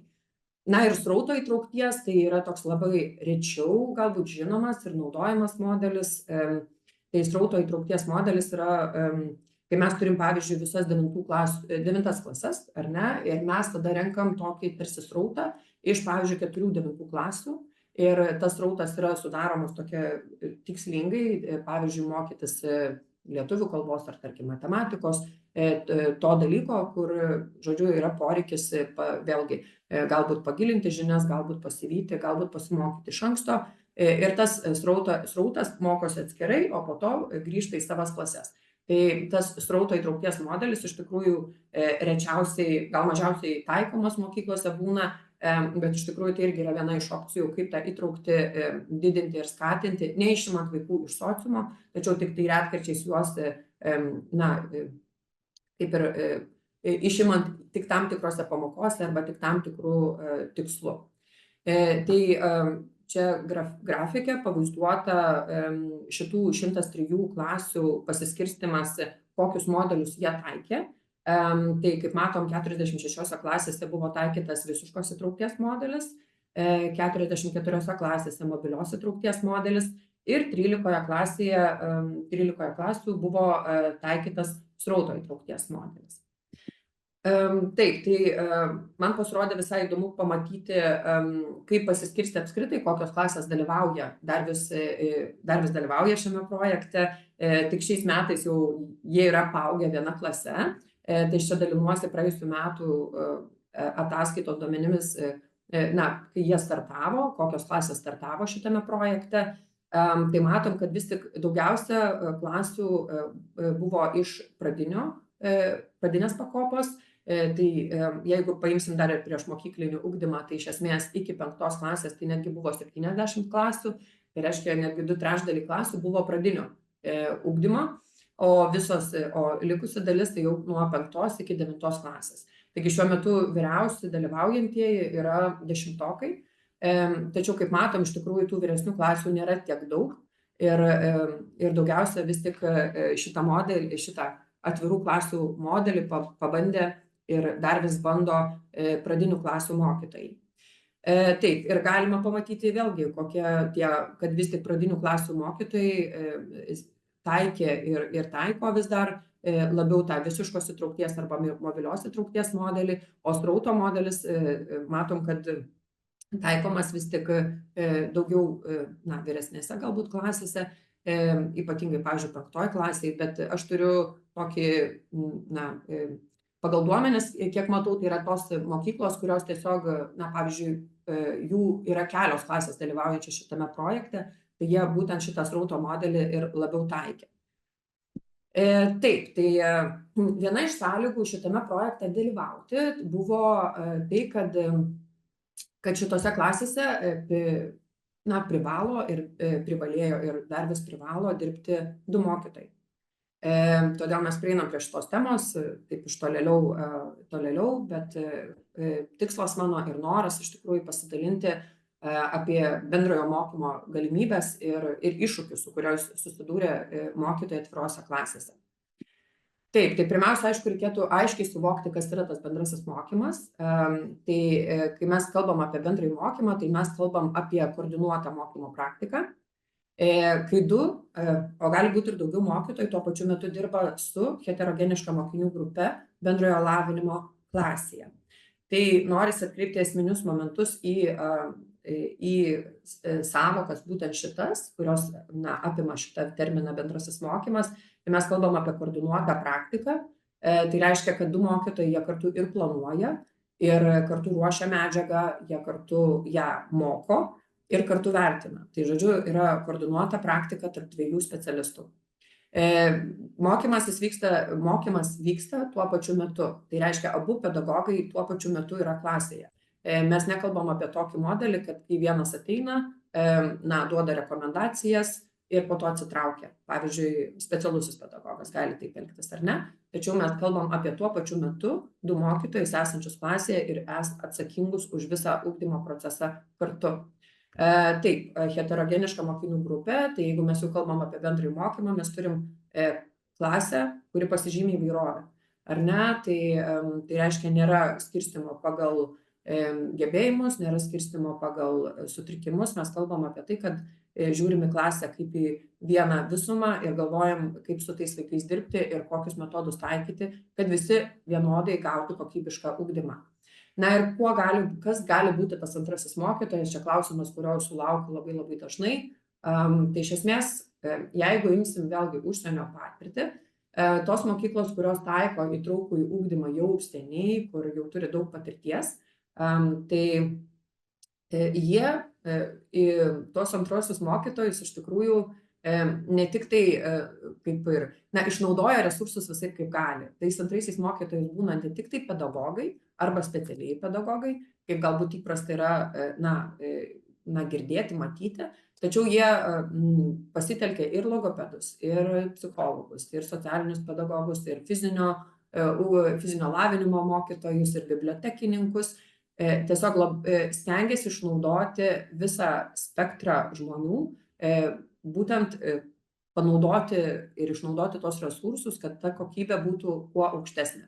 Tiesiog, kad būtų 2 pedagogai vienu metu.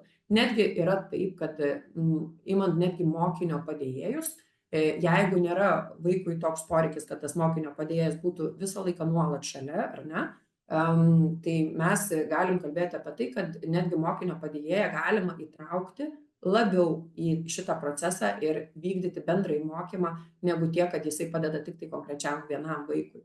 Tai jeigu taip apibendrinant, tai iš esmės tas bendrasis mokymas yra tai, kai 2 specialistai iš esmės dalijasi atsakomybę, pateikti mokomąją medžiagą klasiai, kaip ar minėjau, ne tik medžiagą pateikti, bet ir vertinti, ir dalijasi tą bendrą atsakomybę, ištekliais, atskaitomybę, žodžiu, visame procese jie dalyvauja kartu. Jie kartu moko toje pačioje klasėje ir kelia visiems mokiniam tikslą įveikti jų amžiui skirtą bendrąją ugdymo programą. Ir kiekvieno specialisto, aišku, ta funkcijos klasėje varijuoja priklausomai nuo dienos, nuo pamokos, tačiau reikia suprasti, kad tie vaidmenys yra lygiaverčiai, kad jie abu yra mokytojai ir kad, žodžiu, abu mokytojai turėtų būti laikomi ir vaikų akyse kaip lygiaverčiai partneriai klasėje. Tik tai, aišku, jų vaidmuo gali skirtis, mes po to pakalbėsim apie vaidmenis, kaip atrodo tie 2 mokytojų vaidmenis klasėje, tačiau kas yra privaloma šitiem žmonėm kartu, tai yra planavimas. Nes be planavimo iš esmės bendrasis mokymas iš viso niekaip nevyksta. Taip, tai galima dar, aišku, pasitikrinti, ar mes gerai suvokiam, kas yra tas bendrasis mokymas, tiesiog pasitvirtinant, kad kas tai iš tikrųjų nėra.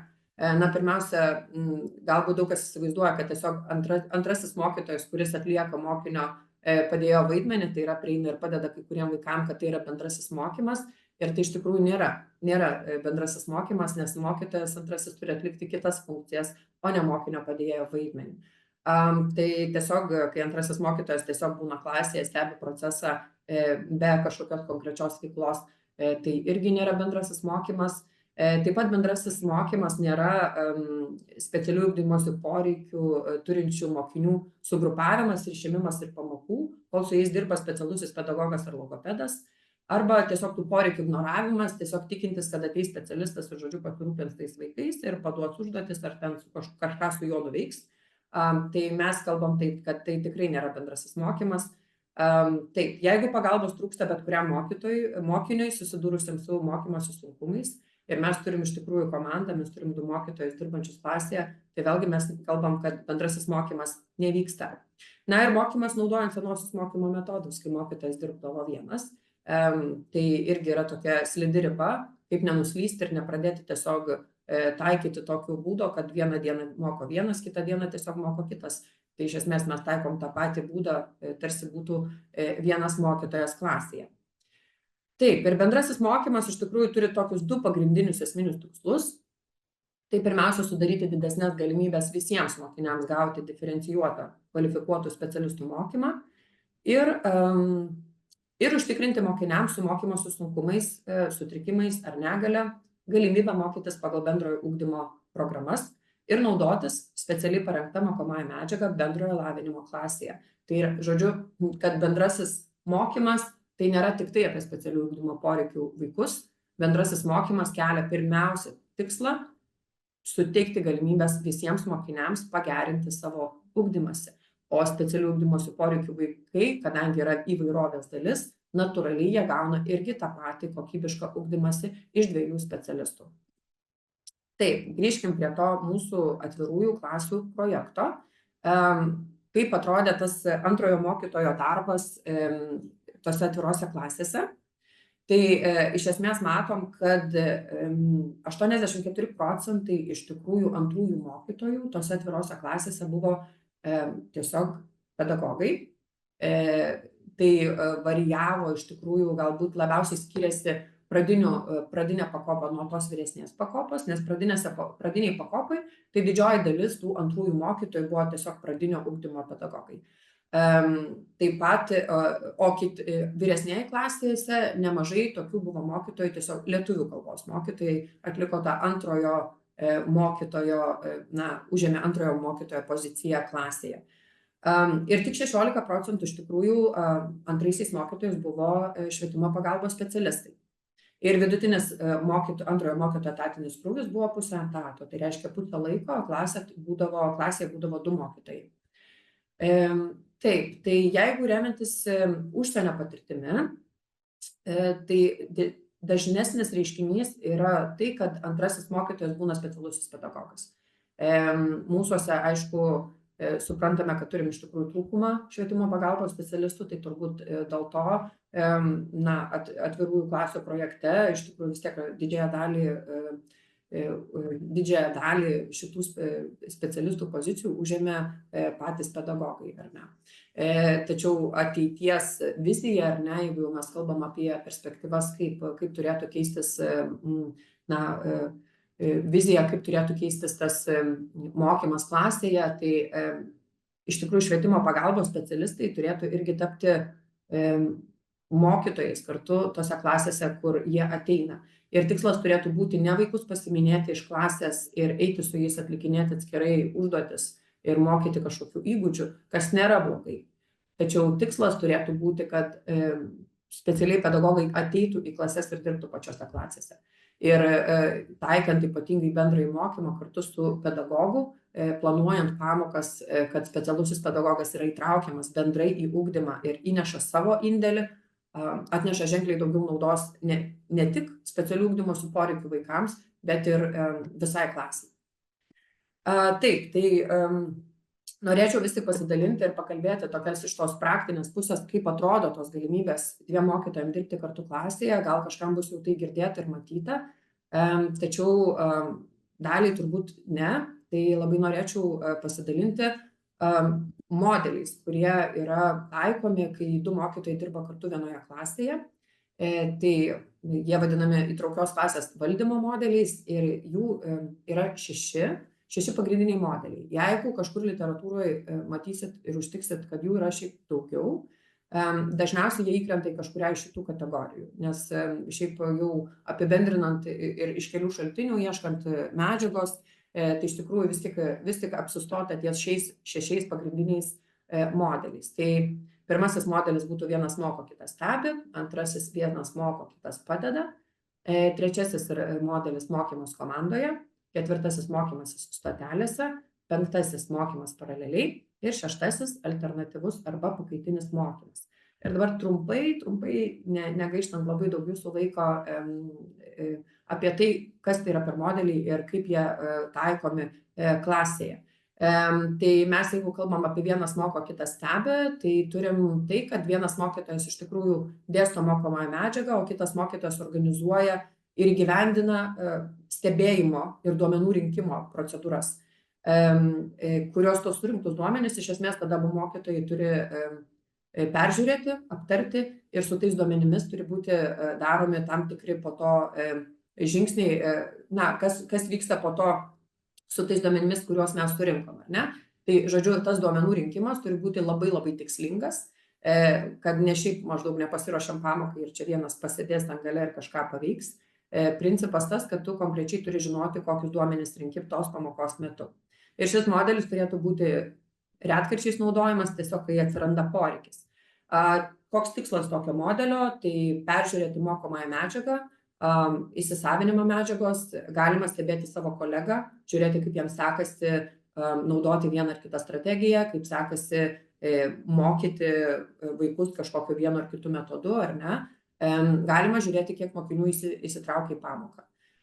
Taip pat galima stebėti, prašyti mokinių elgesį, po to galima priimti sprendimus, pavyzdžiui, galvoti, kokią sėdėjimo vietą parinkti, ką daryti, kur tas vaikas, kokių užduočių metu tas vaikas pradeda, pavyzdžiui, rodyti tam tikrą netinkamą elgesį. Ir įvertinti galima mokymo strategijų taikymą ir efektyvumą, kaip minėjau. Taip, jeigu eisim prie kito modelio, vienas moko, kitas padeda, tai mes kalbam apie modelį, kai vienas mokytojas veda pamoką, o kitas yra tas, kuris, vaikšto po klasę, stebi mokytojus kartu ir renka duomenis, nes gali irgi taip pat surinkti duomenų nemažai ir padeda mokiniam, kuriam reikia pagalbos. Šitas modelis turėtų būti irgi naudojamas retkarčiais. Ką norisi paminėti, kad jeigu mes kalbam apie 2 mokytojų mokymą klasėje, tai dažniausiai visi įsivaizduoja būtent šito modelio taikymą. Tačiau iš esmės tai yra tik tai labai,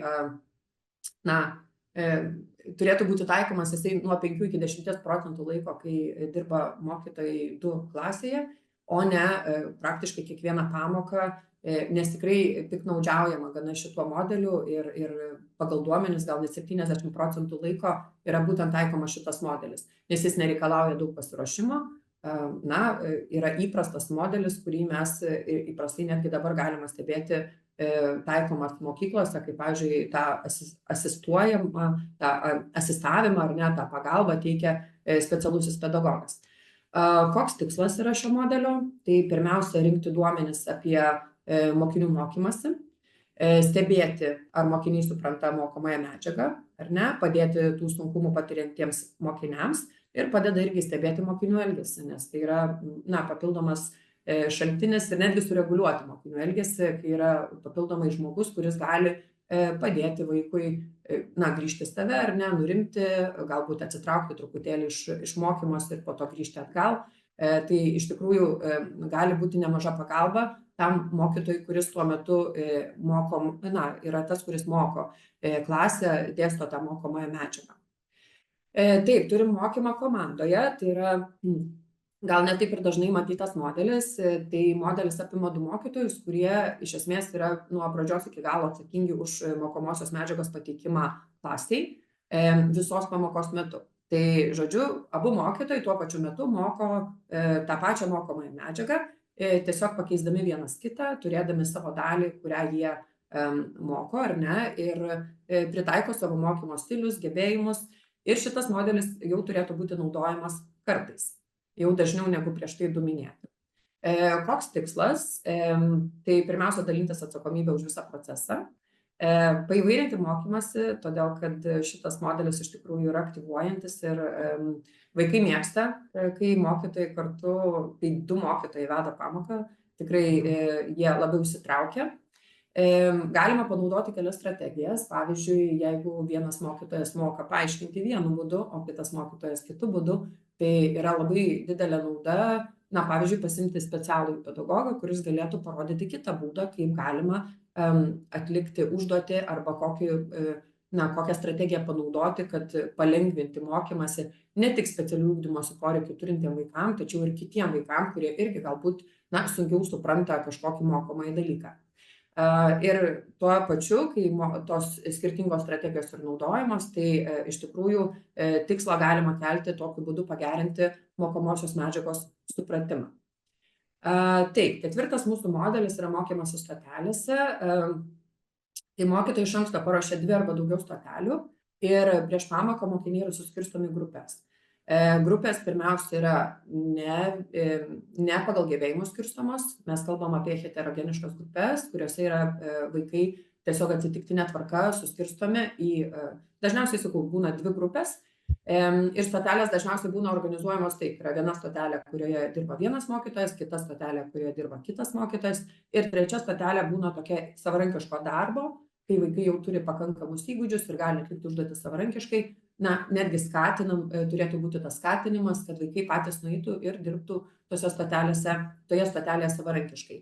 Ir šitas modelis iš tikrųjų turėtų būti naudojamas dažnai pagal rekomendacijas, turbūt turėtų būti tas dažniausiai galbūt naudojamos modelis, bet čia neskirta, kaip čia, naujų temų mokomosios medžiagos mokymui. Šitas modelis turėtų būti skirtas daugiau pratyboms, žinių įsisavinimui, pakartojimui, išankstiniam pasimokymui, ir visiems kitiem tokiem dalykam, kur mes jau lavinam tam tikrus įgūdžius arba atliekam tam tikras pratybas. Taip, tai koks tikslas yra? Tai mažose grupelėse darbas padeda tikslingiau atliepti ir pastebėti iš tikrųjų vaikų mokymosi poreikius ir interesus.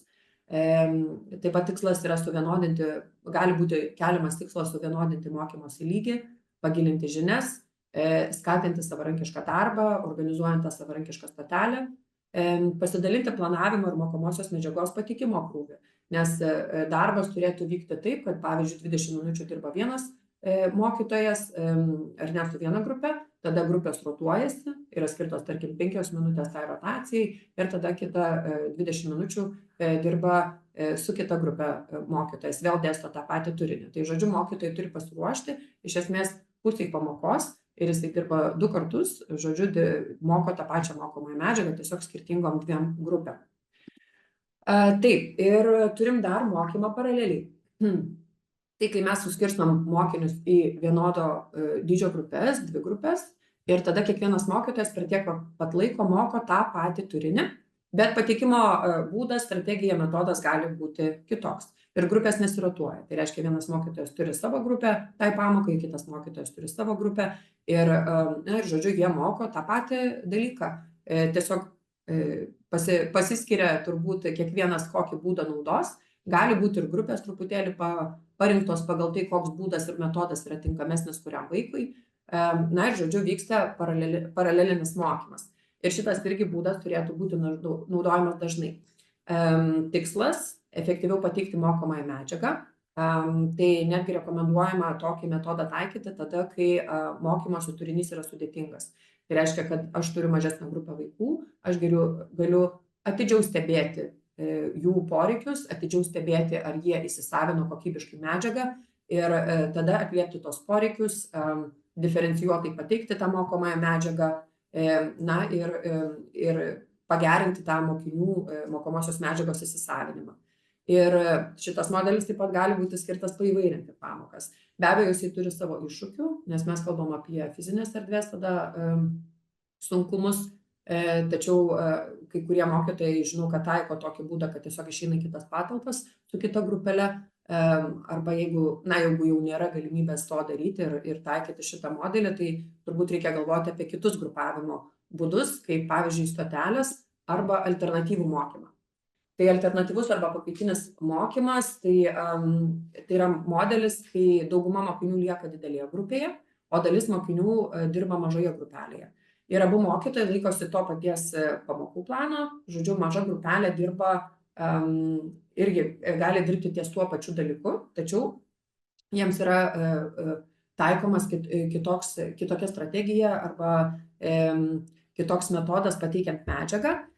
Tai čia mes jeigu kalbam, pavyzdžiui, apie tokius dalykus, kai mes turim mokinius, kuriem sunku mokytis ar ne vieno ar kito dalyko, kai jie turi kažkokių spragų, kai jiems reikia pagilinti, suvienodinti žinias arba padaryti išankstinį mokymąsi, tai šita grupelė gali būti naudojama būtent šituo tikslu. Tačiau jeigu pagalvosim tik truputėlį dar iš plačiau, tai šita grupelė gali būti nebūtinai organizuojama kaip sunkumus patiriančiųjų grupelė. Tikslas iš tikrųjų, kad šitą grupelę pabūtų visi mokiniai. Tai šitoje grupelėje mes galim visokių veiklų pagalvoti, mes galim daryti ten netgi, pavyzdžiui, vertinimą, kaip vienas iš tikslų gali būti mokinių vertinimas, pavyzdžiui, yra vaikų, kuriem yra sunku atsiskaityti prieš klasę, tai mes galim organizuoti mažą grupelę, kurioje vyksta atsiskaitimas ir vaikas gali kokybiškai atsiskaityti mažoje grupėje. Taip pat gali būti ten kažkokia projektinė veikla organizuojama. Ir tikslas būtų, kad ta rotacija vyktų vis tik per visus mokymus, kad visi turėtų galimybę pabūti toje grupelėje, tokiu būdu mažinant stigmą, tiesiog neišskiriant vėl tų pačių vaikų, o tikslingai rotuojant visus klasės mokinius, kad ta įtrauktis būtų įgyvendinama kokybiškai ir patys vaikai nesijaustų, kad mokytojai juos kažkokiu vienu ar kitu būdu išskiria. Taip, tai tas modelių taikymas, aišku, yra tik tai nedidelė dalis to bendradarbiavimo kartu, mokytojams kartu dirbant klasėje. Tai visas tas procesas, iš tikrųjų, aš tokią schemutę nusibraižiau, kad mes turim tą vieną tokį didelį ratą, tokį burbulą, kuriame abu mokytojai kartu planuoja mokymasi, planuoja, kokios bus pamokos, ką jie planuoja ten nuveikti, tada ruošia kartu medžiagą, pasiskirstė vėlgi, kas kokią dalį savo daro, tada pateikia medžiagą ar ne, įgyvendina tam tikrus modelius medžiagą pamokų metu ir tada mes grįžtam prie to, kad mes suteikiam grįžtamą ryšį vaikam, kolegai, pareflektuojam, įsivertinam, kas pavyko, nepavyko ir mes tada vėl grįžtam į tą planavimo procesą. Ir šalia to mes turim visą laiką tokią dedamąją dalį, kurioje mes kalbam apie tiek fizinės erdvės pritaikymą, tiek pagalbinių priemonių prieigą mokiniams, tiek administracijos tokį palaikymą ar ne, resursų iš jų gavimą, tiek tų pačių modelių taikymą ir supratimą, aiškumą, kaip jos taikyti savo klasėje.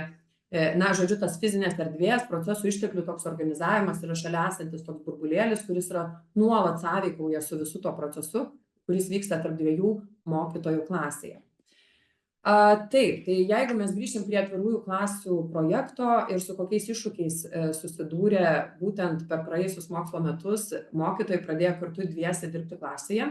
Tai pirmiausia, jie sakė, kad eidami šitą projektą jau buvo tokioj nežinomybė ir baimė dėl mokinių ir tėvų reakcijų, kaip jie priims tos du mokytojus, kaip jiems atrodys, kas vyks su jais toj klasėje, kaip jie iš viso ten vienas su kitu suderins įsitikinimus, ten tos bendradarbiaus kartu. Tiesiog dėl šito proceso jie pirmiausia atėjo su gana nemažai baimių, tačiau kai jų procesas įsivažiavo, tokie realūs sunkumai iškilo.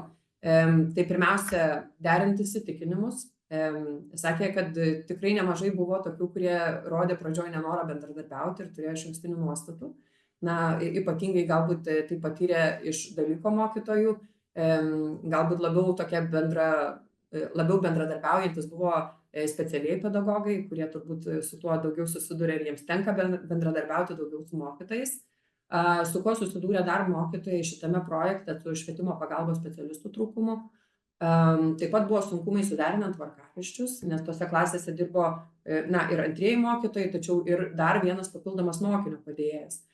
Tai žodžiu, tų visų 3 žmonių tvarkaraščius derinti, kai jie dirbdavo nepilnu etatu, tai irgi buvo gana didelis iššūkis. Dar buvo susidurta su atsakomybių pasiskirstimu. Čia irgi vienas iš klausimų, kurį visada klausia manęs, o tai kaip mums pasiskirstyti tas darbus, kas kiek daro ir kas ką daro. Tai čia irgi ateina per praktiką ir manau labiausiai padeda tų modelių gyvendinimas, kuris įneša aiškumo, kas ką veiks kitą kartą atėjus į pamoką. Tai tada labai aišku pasidaro, kas ką daro, kas ką ruošiasi ir kur kieno atsakomybė. Mokinio padėjėjus specifinių žinių trūkumas. Tai turbūt irgi mes susiduriam čia visoje Lietuvoje su šita problema, kad iš tikrųjų trūksta pagalbos mokiniam, trūksta mokinio padėjėjų, iš tikrųjų yra didelė kaita jų. Taip pat fizinės erdvės pritaikymo sunkumai, patalpų trūkumas, su ko susiduria įprastai šiaip dauguma mokytojų ir įprastai klasėse. Ir daug laiko reikalauja iš tikrųjų planavimas, organizavimas. Tačiau norisi pabaigti tokią gerą gaidą, nors atrodo tų iššūkių daug, tačiau nauda iš tikrųjų atsveria tą visą tos iššūkius ir tą visą vargą, ir tos nerimus ir turbūt per ką tenka praeiti ir išgyventi tie mokytojams kartu pradedant dirbti. Tai mes kalbam apie profesinį augimą ir sumažėjusią izoliaciją. Tai iš esmės, kai ateina 2 žmonės dirbti komandą, tai mes jau turim 2 žmonės su savom patirtim. Tai ypatingai jeigu komandoje yra, pavyzdžiui, vienas žmogus su didelė praktika, o kitas yra galbūt jaunas žmogus atėjęs dirbti, na tai yra tiesiog neįkainojama vertė dirbti kartu šalia kolegos, kuris turi didelę patirtį. Galų gale atnešti idėjas dviem žmonėm yra lengviau sugalvoti ir kaip, pavyzdžiui, padėti specialių ugdymosi poreikių vaikam, kaip pritaikyti medžiagą, kokius metodus taikyti, kas padeda, nepadeda. Tai tiesiog dviejų žmonių galvos, taip sakant, dirba tikrai sudėjus žymiai kokybiškiau ir tai yra daugiau negu du, aš manau. Taip, tai sumažėja iš tikrųjų mokinių kiekis tenkantis vienam mokytojui, jeigu yra dalymasis iš tikrųjų kokybiškai tom atsakomybėm, tai pajaučia mokytojai, kad iš tikrųjų laikui bėgant tas krūvis netgi mažėja darbo prasme. Taip, kas dar yra labai svarbus momentas, kai yra du mokytojai klasėje, tai iš tikrųjų mokytojai efektyviau valdo elgesio sunkumus, tačiau netgi patys vaikai dalinasi, kad tuo metu, kai yra tie du mokytojai, tai atrodo visada esi matomas. Iš tikrųjų sumažėja netgi iš pačių vaikų, daugiau atsiranda tokios savireguliacijos, kadangi tu visada žinai, kad tu būsi pastebėtas ir kad su tavim bus tariamasi, kalbamasi, jeigu tu rodysi tą negatyvų kažkokį netinkamą elgesį pamokos metu. Iš tikrųjų didesnis mokymo efektyvumas, kai mes kalbame vėlgi apie du žmonės, du specialistus, kurie ruošiasi pamokoms. Taip pat padidėjo bendradarbiavimas tarp mokytojų. Šitą atvirų klasių mokytojai dalinasi, kad iš tikrųjų buvo savotiškai priversti išmokti labiau bendradarbiauti, tačiau tai duoda laikui bėgant labai didelį ir gerą efektą, ypač tose mokyklose, kuriuose yra kelios atvirosios klasės, tai kad netgi ta kultūra bendradarbiavimo išauga mokyklos lygmenį.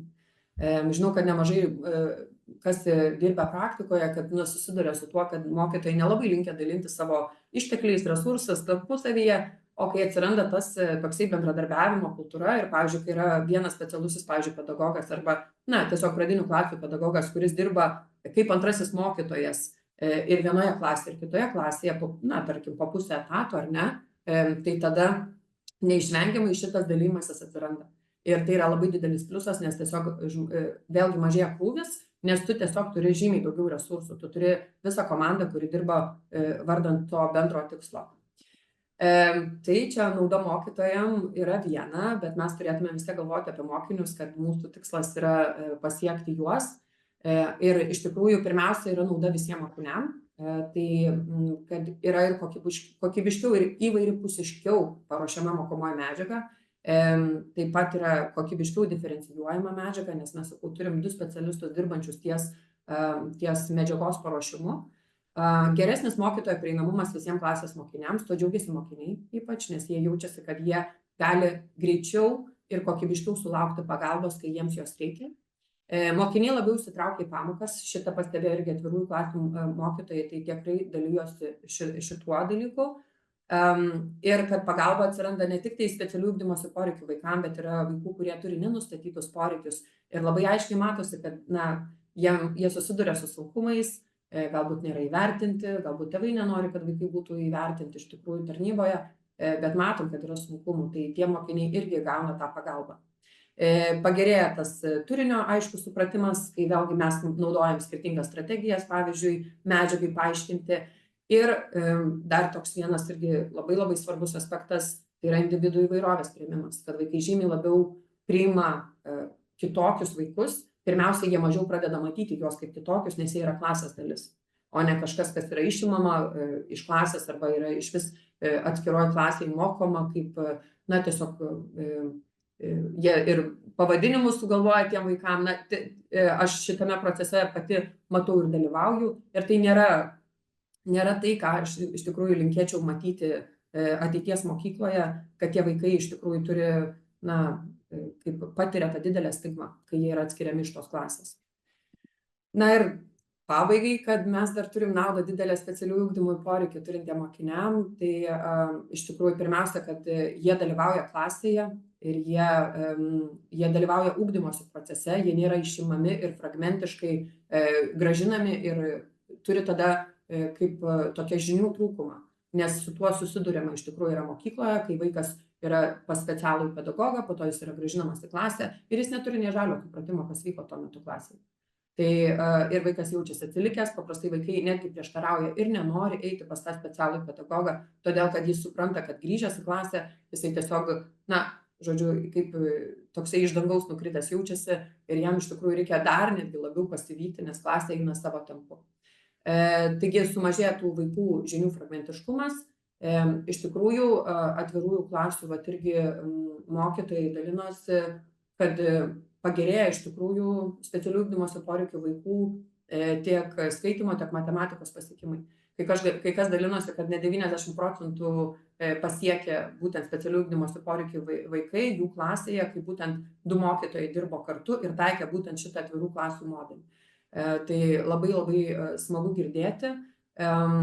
Iš tiesų, iš daugelio mokytojų buvo šitas pasidalintas, kad vaikai žymiai labiau įsitraukia, jie labiau patampa motyvuoti ir jų rezultatai gerėja. Ir iš tikrųjų tas stiprinamas priklausimo grupėje jausmas, kas yra beprotiškai svarbu, žinant, kad nemaža dalis vaikų susidurančių vėliau su psichologiniais sunkumais būtent yra specialių ugdymosi poreikių vaikai, mažinama stigma, didinamas supratimas ir pagarba tų vaikų atžvilgių. Ir dar tokie 2 paskutiniai tie punktai, man atrodo, ypatingai svarbus, nes, sakau, kas yra susidūrę praktikoje ir mato tai gyvai mokykloje, tai kai mes turim, pavyzdžiui, šitą modelį, kai vaikai yra išimami iš klasės ir mokomi atskirai klasėje, tai jie neturi galimybės iš tikrųjų bendrauti su bendramžiais ir matyti tų teigiamų socialinių pavyzdžių.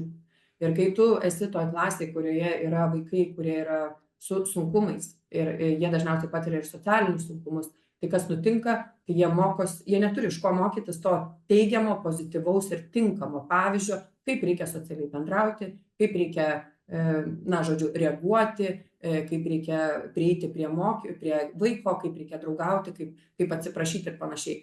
Tai aš šitą procesą pati stebiu savo darbe ir iš tikrųjų matau, kad tie vaikai, jų elgesys netgi laikui bėgant prastėja, būnant atskirti tokioj segreguotoj grupėje.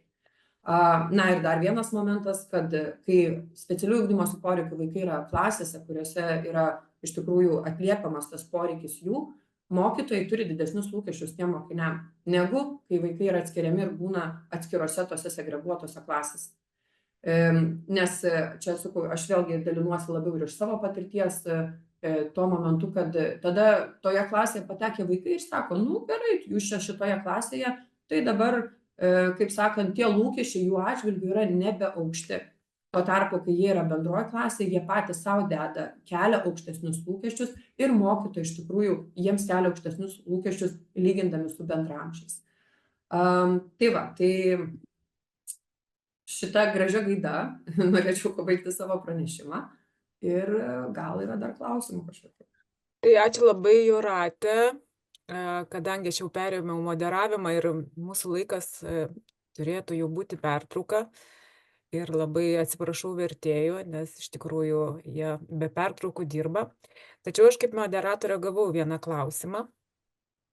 Jei esu mokytojas, dalykininkas ir mano pamokose yra vaikų, kurių elgesys netitinka konteksto, kurie galbūt turi elgesio ir emocijų sutrikimą ar netinkamą elgesį, ar galima šį mokymo būdą panaudoti pasikviečiant kolegą, kuris kelias pamokas dirbtų kaip antras mokytojas ir padėtų stebėti tą vaiką ir duoti patarimų, kaip aš kaip mokytojas turėčiau keisti savo mokymo strategijas.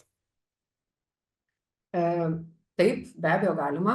Ir aš netgi sakyčiau, kad jeigu mes jau kalbam apie ateitį, ar ne, kokia turėtų būti ateitis. Kaip aš minėjau, kad švietimo pagalbos specialistai turėtų būtent atlikti neretai tą tarsi antrojo mokytojo vaidmenį klasėse. Jie yra puikus resursas. Tai vietoj to, kad tu turėtum vieną vaiką vienai pamokai pasiėmę savo, tai tu gali ateiti į klasę ir žymiai daugiau duomenų surinkti ar ne apie tai ir kokias strategijas naudoti apie kokį vaiką. Aš pati esu psichologė, tai šitą būdą naudoju. Tai nėra tai, kad aš ateinu ir pasyviai sėdžiu klasėje ir ten atlieku tik tai stebėjimą. Iš tikrųjų, aš einu prie kiekvieno vaiko, aš stebiu jo mokymosi lygį, aš žiūriu, kiek įsitraukia, kiek neįsitraukia, su kokiais sunkumais susiduria ir po to su visais šitais dalykais mes kartu su mokytoja klasės aptariam ir galvojam strategijas, ką toliau galima būtų daryti. Ir galima šitam pasikviesti ir socialinį pedagogą, ir psichologą, ir logopedą, ir specialų pedagogą. Ta prasme, šitie resursai yra dažniausiai mokyklose. Mes jų neišnaudojam. O būtent išnaudoti galim, jeigu ir nėra šito modelio dar Lietuvoje ar ne visų bendrų mastų, mes kalbam apie tai, kad mes galim panašius dalykus daryti ir išnaudoti resursus esamus ir jau taikyti tos modelius. Ir labai ačiū už pasidalinimą. Manau, kad po šio pranešimo jūs sulauksite labai daug paklausimų, užklausų ir galbūt netgi kvies dar kartą pakartoti jūsų pranešimą ir pasidalinimą informaciją. Antroji dalis mūsų konferencijos yra apie bendradarbiavimą sėkmingai įtraukčiai, apie dirbtinio intelekto programų naudojimą studijų procese, apie švietimo iššūkius dabar ir artimiausioje ateityje. Ir kviečiu po pertraukos, jau matau nekantraudama, pasidalindama savo skaidres, labai žymi Jungtinių Amerikos valstijų Bethel universiteto profesorė Keitė Bonavic. Profesorė tikrai sukaupusi ilgametę patirtį, virš 30 metų, kuri aktyviai dalyvauja švietimo reformų srityje. Taip pat padeda skleisti gerąją praktiką ir įgyvendinti įtraukties principus švietimo sistemoje. Ir noriu paminėti ir tai, kad profesorė ne vieną kartą buvo atvykusi į Lietuvą ir dalinosi savo patirtimi, konsultavo švietimo įstaigų specialistus apie galimybės ir iššūkius ruošiantis įtraukčiai. Tai gerbiama Keitė, kviečiu jūs pasidalinti savo prezentaciją, kurią jau mes matome ir tikiuosi mes jūs ir gerai girdėsime.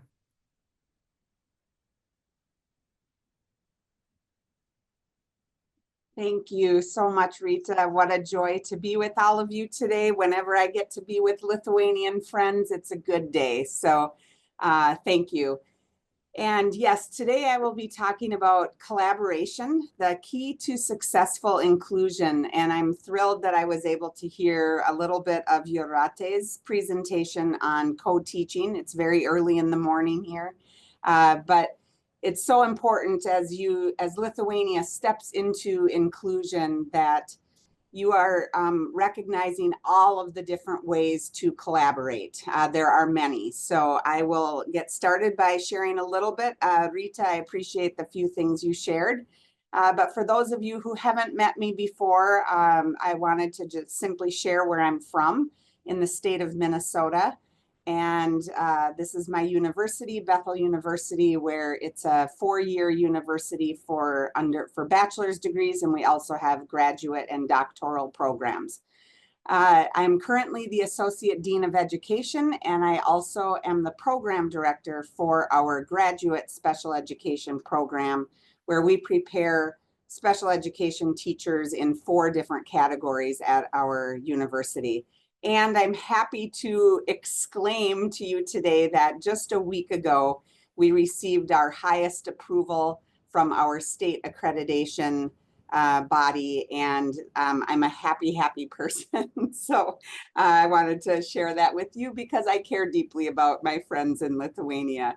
As you look at this list of the things I've done, I want to express that all of my experiences have been deeply connected to inclusion, whether it was when I was in the schools, working as a special education teacher, a special education leader and administrator, and even today as I work at the university level, I am continuously interacting and collaborating with general education people.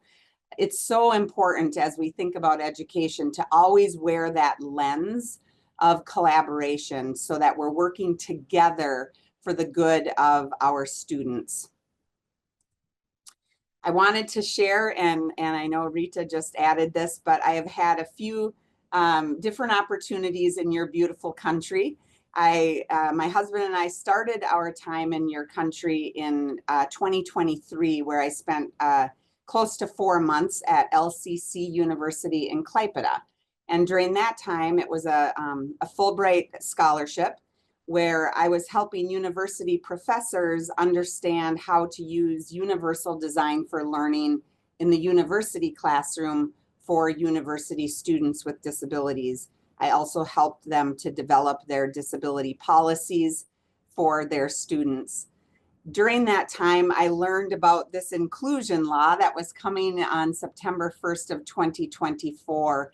And I started to ask questions because my heart is in K-12 education, and to learn that this significant historic time was happening for you, I wanted to see if I could get engaged. And so I connected with the US Embassy, who connected me with the Ministry of Education and also the National Center for Inclusion in Education. So I was able to apply for another Fulbright opportunity, and that is when I worked closely with Sandra and Lena and Inga and Rita at the center, where we have done some really collaborative work.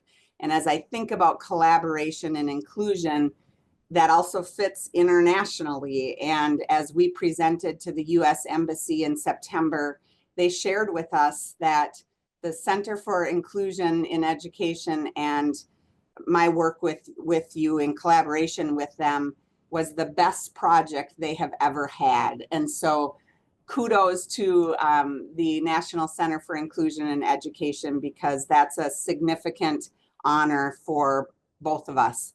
And so that's why I'm so excited to be with you today. So today I'm going to share recommendations for all educators, general educators, special educators, regarding collaborative and inclusive practices. So I want to share a little bit about what these practices look like in Minnesota. So you are going to hear me talk about content that maybe you've heard about before, but again, I'm going to specifically be connecting it to that collaboration piece. So for pre-service teachers in Minnesota, we always want our general education teacher candidates and our special education teacher candidates to complete at least one project together. So the most common is that these teacher candidates are completing a content unit. So if I am a social studies teacher, I'm going to work with the special education teacher, and we're going to work together so that we can begin to practice collaboration before we even get into the schools. So at Vilnius College, maybe the students can work together, and if there isn't special education pedagogy, maybe they can connect in another way in a school if they're practicing. So always giving those opportunities at the very beginning so that it's ongoing and it becomes natural. Pre-service clinical experiences, those take place in a variety of settings for our teacher candidates. So we want to ensure that if they are preparing to be a special pedagogue, that we are giving them experiences in as many disability categories as possible, as well as the severity of the disability. So in Lithuania, for example, it would be in an open school where there is inclusion happening, but also in a special school where they're getting more intensive disabilities that they're working with and getting experience with. For our general pedagogues, the general education teachers, we always want to ensure that they are in classrooms where there are children with disabilities. Most classrooms in America would have children with disabilities, but we always just want to ensure that they are getting some intentional experience with children with disabilities. So again, they are getting that experience early and ongoing. So when we think about teachers in the schools, those that already have their licenses, we want to make sure that those general education and special education teachers are collaborating on their program planning for students with disabilities, as well as the how and when to teach. So you just heard a little bit about co-teaching, and maybe that is what they're collaborating on, but maybe it isn't. Maybe they're collaborating on when the child will leave the classroom or when the teacher comes into the classroom. And I'll talk a little bit more about that as we go on. So inclusion in Lithuania. So we have your open schools. Some of your schools have been piloting this for a few years. I had the wonderful blessing of spending some time in your schools. You have mobile classrooms where people are moving in and out. So that was really fun for me to observe. And then your special pedagogues will play a couple of different roles, as you all probably know, but I just wanted to bring that into this conversation. They may be teaching in those mobile classrooms where they're moving kids out of the regular classroom and into a separate classroom, which is a really important aspect because not all of our children can learn all of their skills in their general education classroom. It may be that they're providing consultation in the school. So maybe it's someone from the regional center that is coming to give more specific consultation. And maybe it's information coming from the pedagogical psychological centers where you have received the evaluation report and there are suggestions and recommendations in that report. So that special pedagogue plays a really important role. And if you are one of those people, thank you for what you are doing. So important. So when we think about evaluation, what does modeling collaborative inclusive practices mean? So if we think about that evaluation report, and I do understand that that psychological pedagogical evaluation may not end up with the school, that it is up to the family to make that decision. But if the school receives this evaluation, we want to make sure that the general pedagogue and the special pedagogue are reviewing that together, because that general pedagogue has not had the same opportunity to learn about disabilities and to really understand how that disability will be, how that student will be impacted by that disability in the classroom. And so that's why reviewing that report together is so important. In America, that report is reviewed with the entire team at one time. And as far as in September, that wasn't happening yet. So we want to make sure there's an opportunity to do that, even if it is not a required meeting. It's so important that everyone can understand what has been shared so that we can education for that child.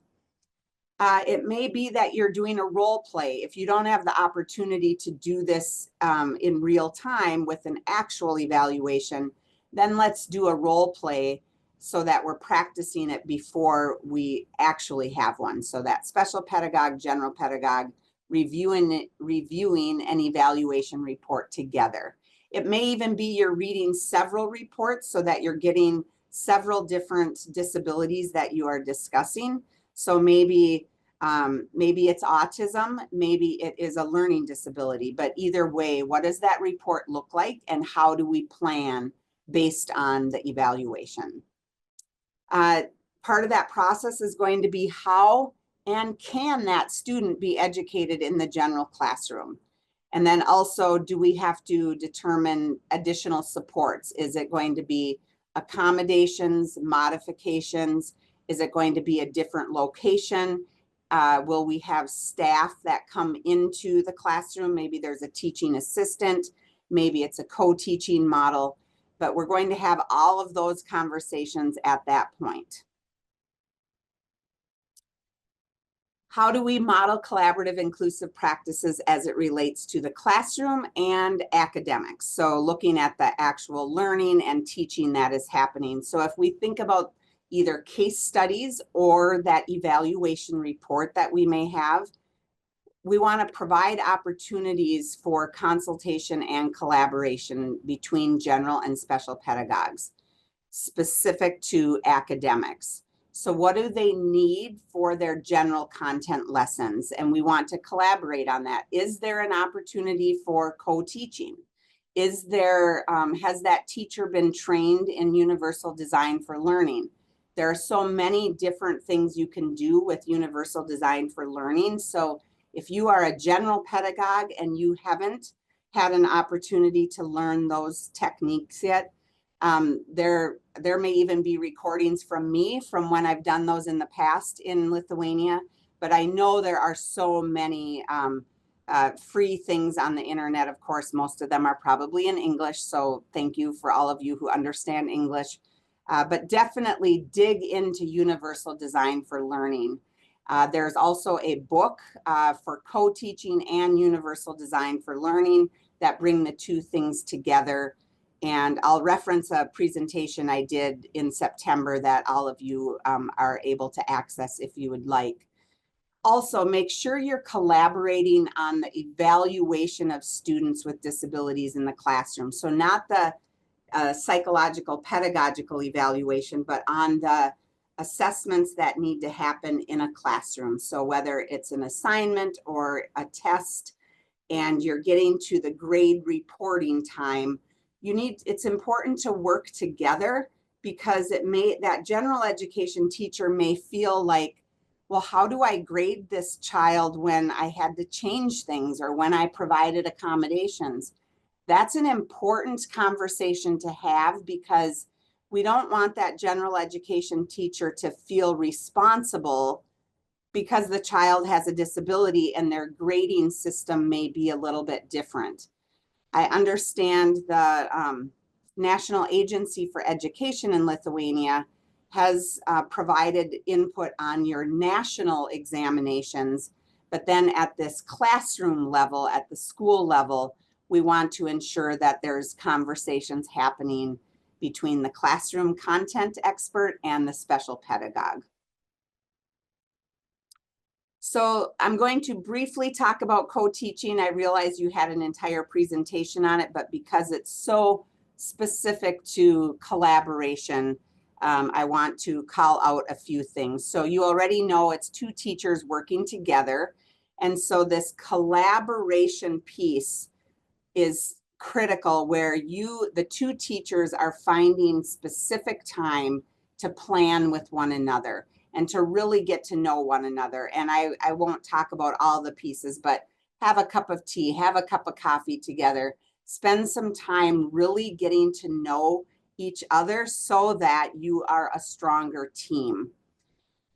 The key to co-teaching is that both of you are actively involved and engaged in all aspects of instruction. So you were just learning about the different ways to do that. So being actively engaged is that key part to making that successful. So you need team building, as I was talking about. So opportunities. When I was in Lithuania in September, I presented to 500 principals, and with the hope that those principals are providing opportunities for you to be able to collaborate with one another. So general education, special education, you need those opportunities given to you so that you can do your jobs well and ultimately to serve the children well. So you're going to see planning, collaboration, planning that must happen for it to be successful. The reflection aspect and the assessment aspect are also important, and I'll talk to you a little bit about the cycle of that I have put together. I created a co-teaching collaboration and planning guide that you are welcome to use. It is listed on the National Center for Inclusion in Education site along with my presentation. It's a YouTube sharing, and then the handout has been translated into Lithuanian. So that planning guide, I'm pushing you to plan out every aspect of it so that initially, the first time you are doing this, that you've really thought of every aspect. So who are the co-teachers? What class are you choosing to co-teach in? What lesson are you co-teaching? You want to attach a lesson plan or other necessary documents so that both of you are on the same page and you're both talking about the same content. It's important to think about your student roster. So think about all of the children in that classroom and what are their needs. Here in America, when we co-teach, not only are we thinking about disabilities, we also think about gifted students so that we're able to enhance their teaching and challenge them to work differently than the other children in the classroom. We also have a lot of English learners in our classroom. Our classrooms are quite diverse. So this co-teaching model helps all of the different needs you have. So you may have Ukrainian refugees, Russian refugees in your classrooms.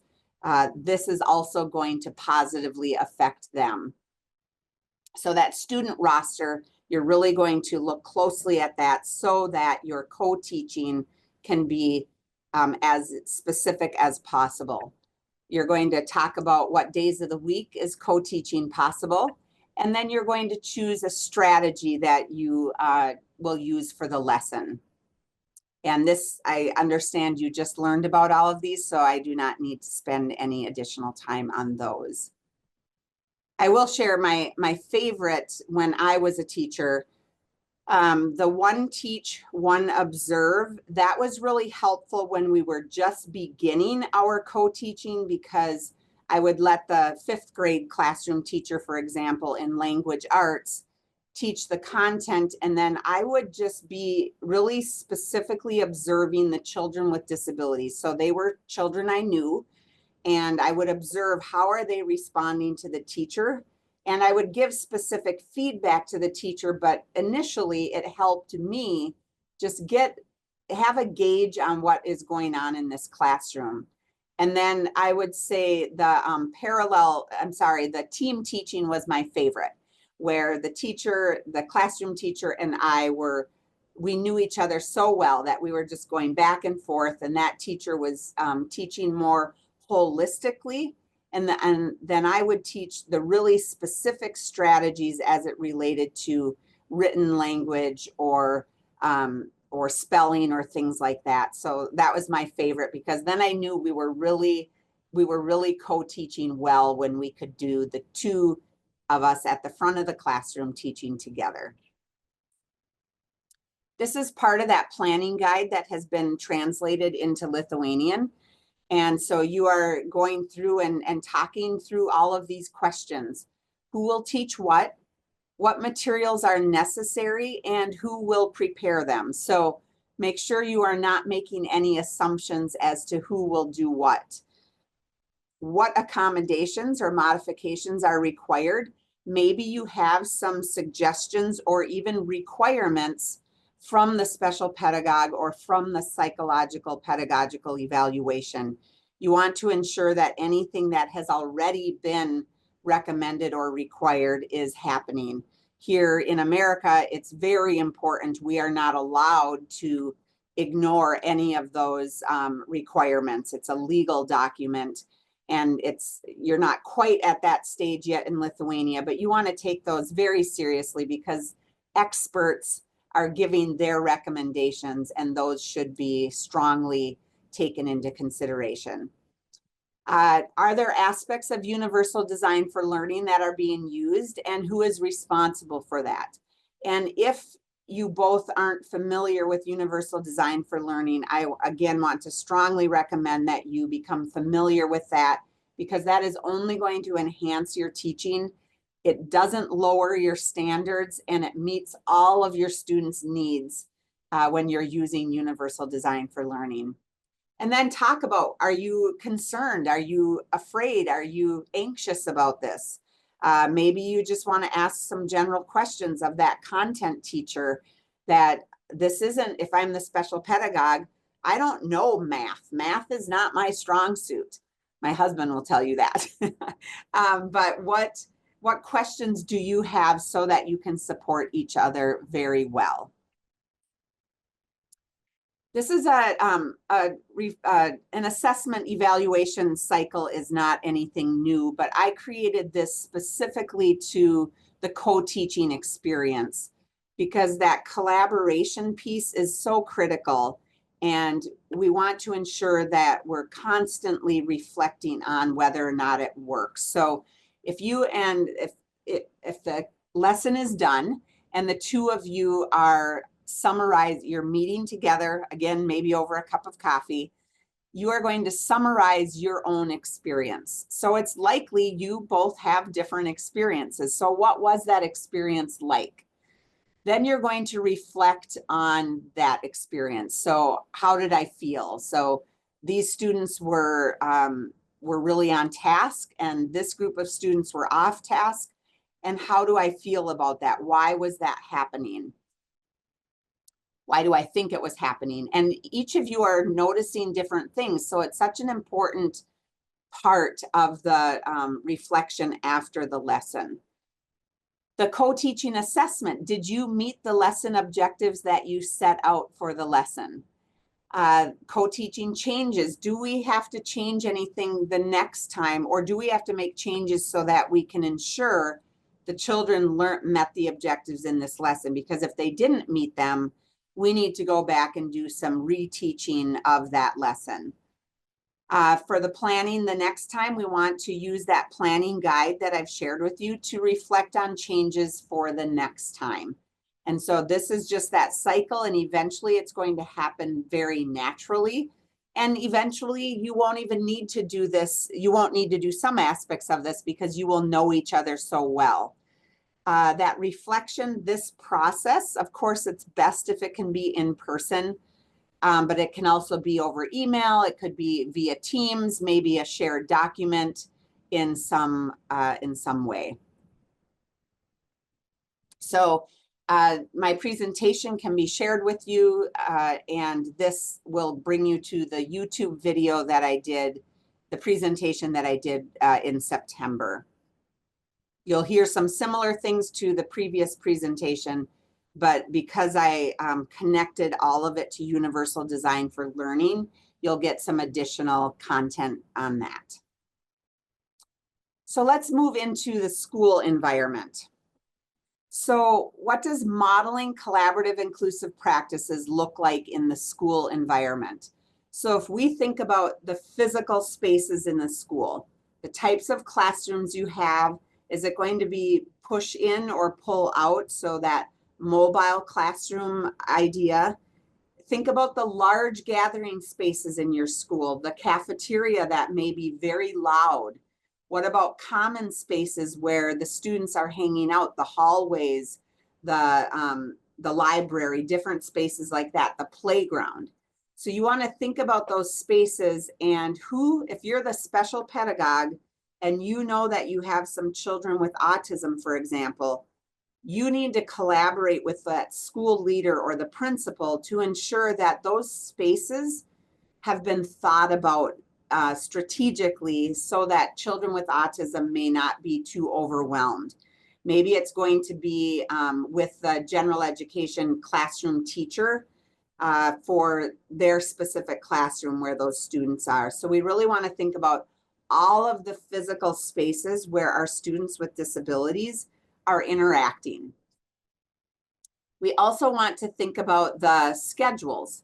So the general education teaching schedule, the special education teaching schedules, and any co-teaching schedules. So that the school leaders and principals really need to be a part of that, because if they can develop a school-wide schedule, that means everyone in second grade has reading at the same time, or everyone in fifth grade has math at the same time, because there aren't enough special pedagogues. And even if there are enough special pedagogues, we want to ensure that the school-wide schedule is as consistent as possible across grade levels, because that allows that special pedagogue to then pull students from more classrooms if that is needed. And having one-on-one situations will be highly problematic. So we want to ensure that our special pedagogues can work with as many children as possible. And then we also want to make sure there's collaboration on the student enrollment in classes, that principal, the special pedagogue should really be having a conversation together as to which students and with certain disabilities should be put into which classrooms. We don't want to have too many in a classroom, and we also don't want one student with a disability in each classroom because we don't have enough people to serve those students. So that's why you want to be intentional with collaborating on this aspect of student enrollment. These are just some classrooms of my students that are in the graduate program. So what does it look like when we think about the student experiences? So if we think about student experiences now in an inclusive setting, and of course, some schools have been doing this for a while, and for some it's brand new. But if we think about that, do we have to address bullying? Is there an understanding amongst the children on what it means to be different?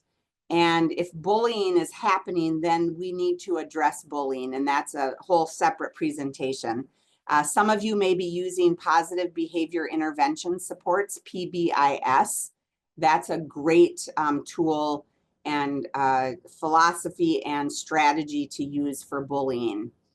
You want to think about, do our students have natural opportunities to experience school together?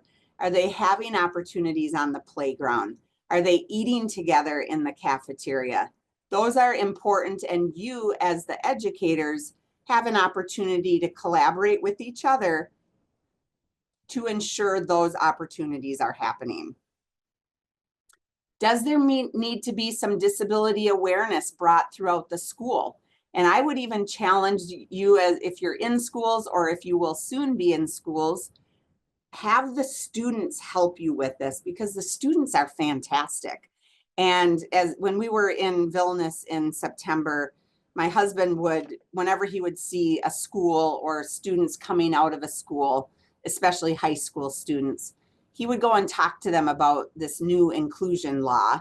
And although they maybe didn't realize it was a new law, they knew that there were kids with disabilities in their schools, and these students were great. And of course they spoke English, and they'd say, they're just like us. It's not a big deal. And so that tells us that those students, it isn't a big deal. It becomes a part of their world, and they can help you spread disability awareness in your school. And maybe you have a student with a disability who is quite confident, and maybe that student is the one talking with others. If any of you attended my presentation in May connected to the Millennium Schools Project, you would have met my friend Matis. And Matis is 14 with Down syndrome, and he was my translator for about 10 minutes. And you can find him on Facebook. I think it's called Matis DNS, if you want to go and follow his story. But he can talk about disability awareness. Others can talk about disability awareness. Use their strengths and who they are as human beings to really help spread that message in your schools. And has your inclusion culture been fully developed? It's going to take time, but the more intentionality you can bring to it, the stronger it's going to be.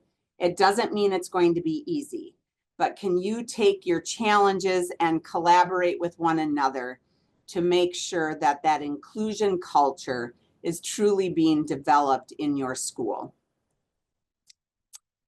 So a special note for the special pedagogues. So many of you have worked in special schools, and you were in these extraordinary settings.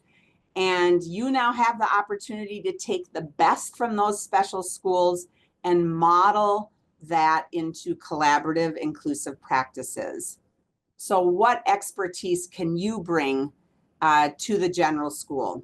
Collaboration may look like being intentional to meet with the general ed teachers and special ed teachers. So if I'm the consultant from the regional school, from the regional center, I am going to be intentional that I'm not only working with the special pedagogue, but I'm also going to work with the general education pedagogues. What do families need to hear so they're confident their child will still receive excellent services? In September, I met with multiple families. They're scared because they're going from this safe environment of special education into a big school with everyone, and they are worried. So what does that collaboration look like when we're intentional with parents, general and special education teachers coming together? For general pedagogues, so you are learning and applying those collaborative inclusive practices. This may be very new for you, but I trust that you have a heart and fearlessness and innovation in you, and I believe you can and will make a significant difference for inclusion in Lithuania. Be bold, be confident, and collaboration for you will look like being present, listening, contributing, and asking questions. Don't be afraid to ask questions. You haven't had the same opportunities as a special pedagogue to learn and understand individuals with disabilities. And for me, when I was co-teaching, when I was collaborating with my general education colleagues in the K-12 schools, I was persistent and I listened, I contributed, and I used my knowledge of disabilities to help that general education teacher really understand their students. I would also be intentional to call out their strengths as a teacher because they had different strengths than I had. And I knew that the two of us together were stronger together. And most importantly, we always want to put the child first. So everything I've been talking about, everything you are doing, we're doing it for the children. And I liked this quote that I recently found. Collaboration allows teachers to capture each other's fund of collective intelligence, or we might think of it as a bank of collective intelligence, but that allows us to capture each other's vast world of intelligence that you have gathered over the years. And this Wordle, this word cloud, it says all the things we do in collaboration with one another. Co-teaching is a strong one. Pushing in, being together, motivating one another, supporting one another, planning. We get benefits from one another. It's amazing. There are a few minutes left, I believe. If you would like to ask me some questions, I'm happy to take your questions. Again, it's just my delight to be with you, even though I'm in Minnesota and it's still dark outside. It's a joy to at least be interacting with you in this way. So I will pause for any questions.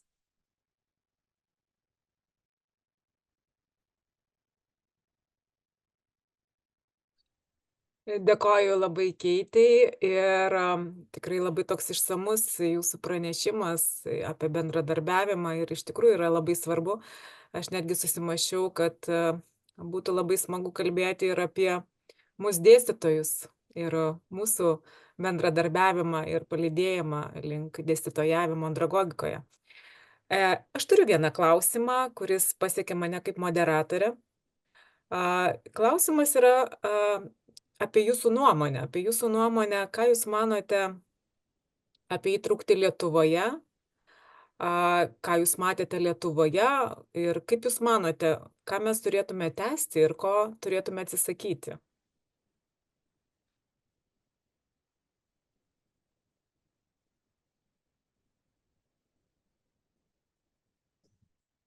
Thank you. That is an important question, and you are in an historic time in Lithuania right now. And I feel so fortunate to have spent 6 weeks with the National Center for Inclusion and to be in your schools. And I have observed it to be really strong. And I understand Ricini School is in a small village, but that was a school that has been actually doing inclusion for a long time. And the entire school, as I talked about the physical spaces today, it is clear that that school, that leader of that school is thinking about every space in that school that children can be learning and growing. It doesn't have a title on a hallway that says only children with disabilities are here or only regular neurotypical students. But it's an opportunity where learning was happening on the walls in a hallway, you know, where there are interactive places. So I observed inclusion at the highest level. I have spent time in Finland where they're internationally renowned for education. That school was the best school I have ever been in my 28 years of education. So I know it's being done well. I also saw it in multiple other schools where you're just beginning to understand what it looks like. And I was really happy to see the mobile classroom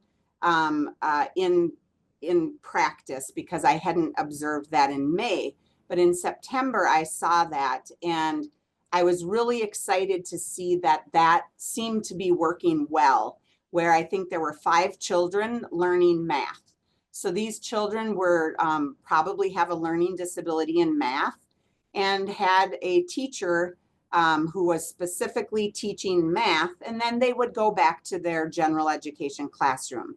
I also observed assistants in your classrooms who were maybe helping with more significant behaviors. So all of those things that I observed are really important and really strong.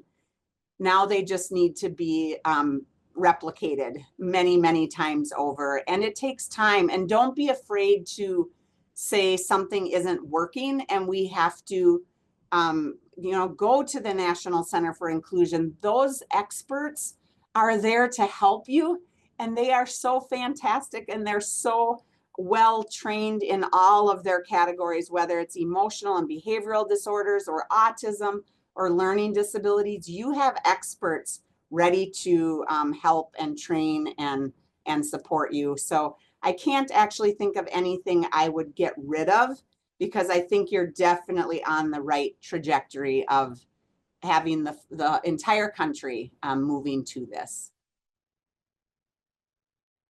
Labai dėkoju už tiek gražių žodžių, bet vis dėlto paskutinis toks klausimas dar, tiek pagirų iš tikrųjų, tai tikrai motyvuoja ir toliau dirbti šitą darbą, ir tikiu, kad čia susirinkusieji tikrai pastiprins savo tikėjimą būti pedagogu ar specialistu ar švietimo pagalbos specialistu.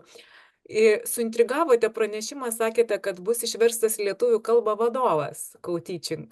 Sakykite, kada jis mus pasieks?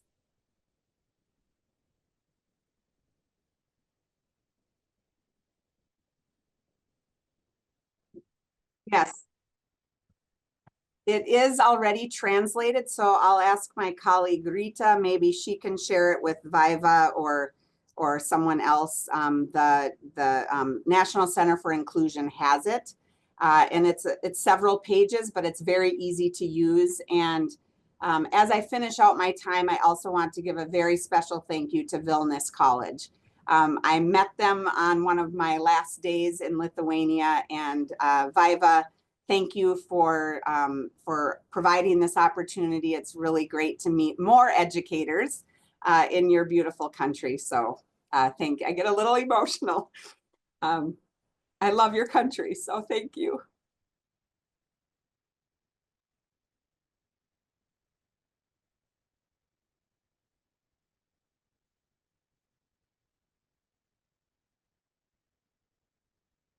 Ačiū labai, Keitė, mes palaukiam, kol vertėjai išvertė, ir tikiuosi, kad mes greitų laikų pasimatysime Lietuvoje.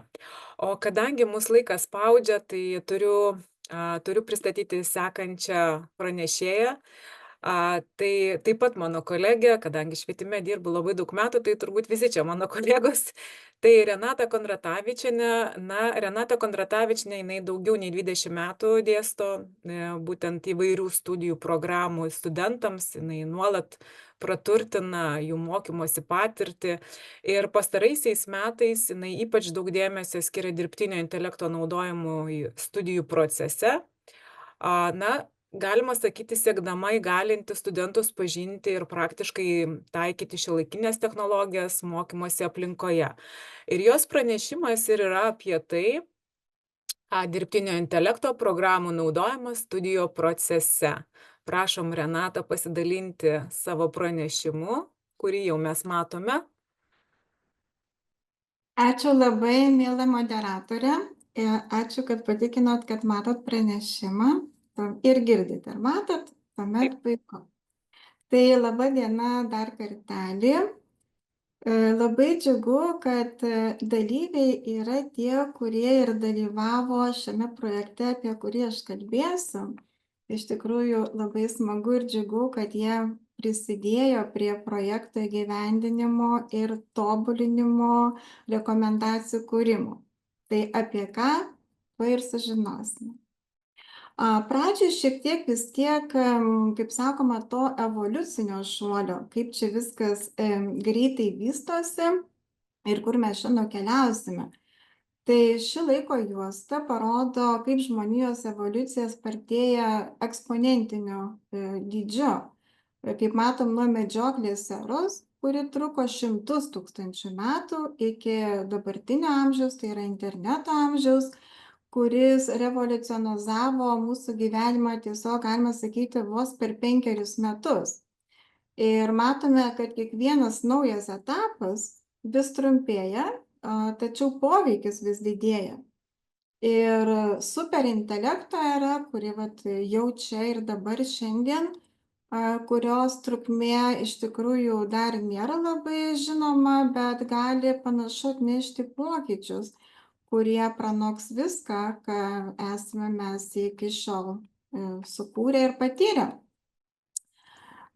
Šitoj skaidriai iš tyrėjo Kėlo su bendraautoriais praeitų metų atlikto tyrimo matome, kaip laikui bėgant keitėsi būtent dirbtinio intelekto sistemų gebėjimai, lyginant su žmogaus gebėjimais. Tas pradinis taškas kiekvienoje srityje, pradinis dirbtinio intelekto sistemų našumas yra nustatytas, va čia apačioje reikėtų žiūrėti -100 skalę. Tai yra dirbtinio intelekto sistemų gebėjimai, o žmogaus našumas tai yra nulinė skalė. Šiek tiek va čia viršui reikėtų žiūrėti. Tai nulinė yra human žmogaus, o -100 yra dirbtinio intelekto skalė. Ką tai reiškia? Tai kai dirbtinio intelekto sistemų našumas kerta tą nulinę liniją, tai tada tik reiškia, kad dirbtinis intelektas jau yra pranašesnis už tuos žmogiškuosius gebėjimus. Tai iš šitos schemytės matom, pernai metų tyrimo, 23 metų tyrimo, kad tyrėjo būtent Kėlo teigimu, dirbtinio intelekto tos visos sistemos žmonės daugelį sričių jau kaip ir pralenkė. Dešiniai pusėje matom, nežinau, ar ten galime įžiūrėti tas spalvas, kurios skiriasi, tačiau tokios sritys kaip vaizdų atpažinimas, kalbos supratimas, rašysenos atpažinimas, tai jau yra šitose srityse dirbtinio intelekto sistemų gebėjimai pralenkia tuos žmogiškuosius gebėjimus.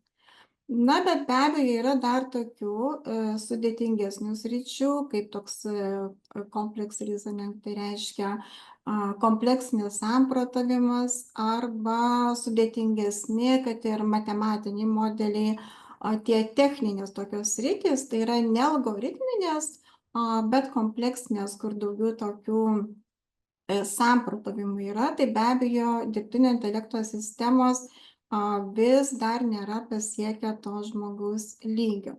Na, bet čia autorius 2023 metų įžvalgos, metai jau praėjo ir šiek tiek be abejo postumio ir šitose srityse tikrai yra.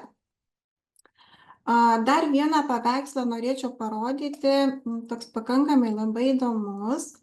Apačioje matom autorystę šito paveikslo, tai autorius Leopoldas Aschenbrenneris yra būtent to dirbtinio intelekto OpenAI pradininkas, būtent ChatGPT, apie ką jis ir čia rašo, nes ChatGPT ir yra dirbtinio intelekto, kaip sakoma, pradžia motina.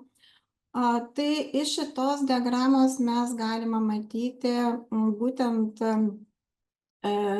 to spėjimo efektyvaus dirbtinio intelekto skaičiavimo pajėgumo augimą nuo 2018 metų iki 2028 metų.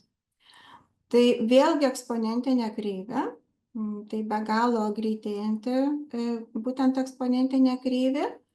Jeigu mes pasižiūrėsime, kad, tarkime, ChatGPT, kai jisai atsirado 2019 metais, tai jo pajėgumai buvo preskūrę tai tokio kaip iki mokyklinuko lygio. Tuomet, kai ChatGPT 3 versija atsirado 2020 metais, tai pradinuko, jeigu jau taip lyginti su žmogiškuoju tuo mąstymo gebėjimais, tai kaip ir pradinuko lygis. Na ir 23 metais atsiradus ChatGPT 4 versijai, matome, kad tokio kaip ir protingo gimnazisto, tai jeigu žiūrėti pagal mūsų tą gimnazijos skalę, tai 11-okas, 12-okas, protingas gimnazistas gebėjimams, ChatGPT 4 versija sistema tokie jo pajėgumai. Na ir lyginant, žiūrint pagal tą eksponentinį augimą, prognozė, kad iki 27 metų prognozuojama, kad dirbtinio intelekto pajėgumas prilygs būtent tyrėjo arba inžinieriaus gebėjimams. Tai reiškia, kaip sakyti, mokslų daktaro. Ir tai yra įžvalgos, kaip ir minėjau, būtent OpenAI pradininko nuoroda yra, aš galėsiu paskui pokalbių laugelį įdėti, ten šitam tinklalapy yra būtent tos pagrindinės pačios svarbiausios naujienos apie to dirbtinio intelekto vystymosi spartą. Na ir dar viena skaidrytė, tokia diagrama paskutinė bus iš tokių diagramų, tai yra paveikslas. Šitame paveiksle yra pateikta būtent dirbtinio intelekto sistemų, galinčių atlikti bendrasias užduotis, sukūrimo laiko prognozė. Tai jeigu 20 metų sausio mėnesį buvo manoma, kad, kai ChatGPT 3 versija buvo manoma, kad reikės 80 metų sulaukti, kol dirbtinio intelekto sistemos galės atlikti bendrasias užduotis geriau negu žmogus. Tačiau labai greitai, kaip matome, po pusmečio, 20 metų Liepos mėnesį, nuomonė pasikeitė šiek tiek į optimistiškesnę. Tai sako, 50 metų reikės, kol dirbtinio intelekto sistemos bendrasios užduotis atliks geriau negu žmogus. Praėjo metai, 21 metai, Liepos mėnesį, nuomonė vėl pasikeitė, sako 34 metų. Dar po metų 18 metų, sako, reikės palaukti, kol praeis. Na ir pernai metais, kaip jau didžiulis tas šuolis buvo dirbtinio intelekto evoliucijai, atsiradus ChatGPT 4 versijai, tikrai ta superintelekto evoliucija eksponentiniu šuoliu šoktelė į priekį ir sako, prognozė yra šiek tiek kitokia. Tai yra autoriaus dvi tokios versijos, kaip matote, jau šakojasi dvi.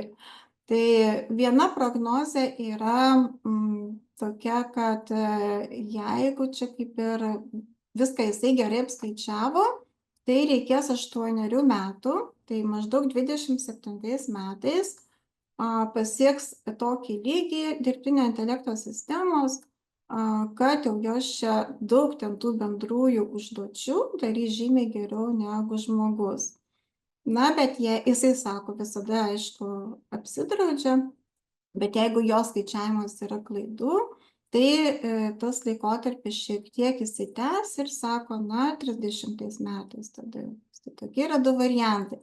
Bus labai įdomu pažiūrėti, pastebėti, tai 27 metais, kiek mes čia turėsim tų versijų ir dirbtinio intelekto sistemų.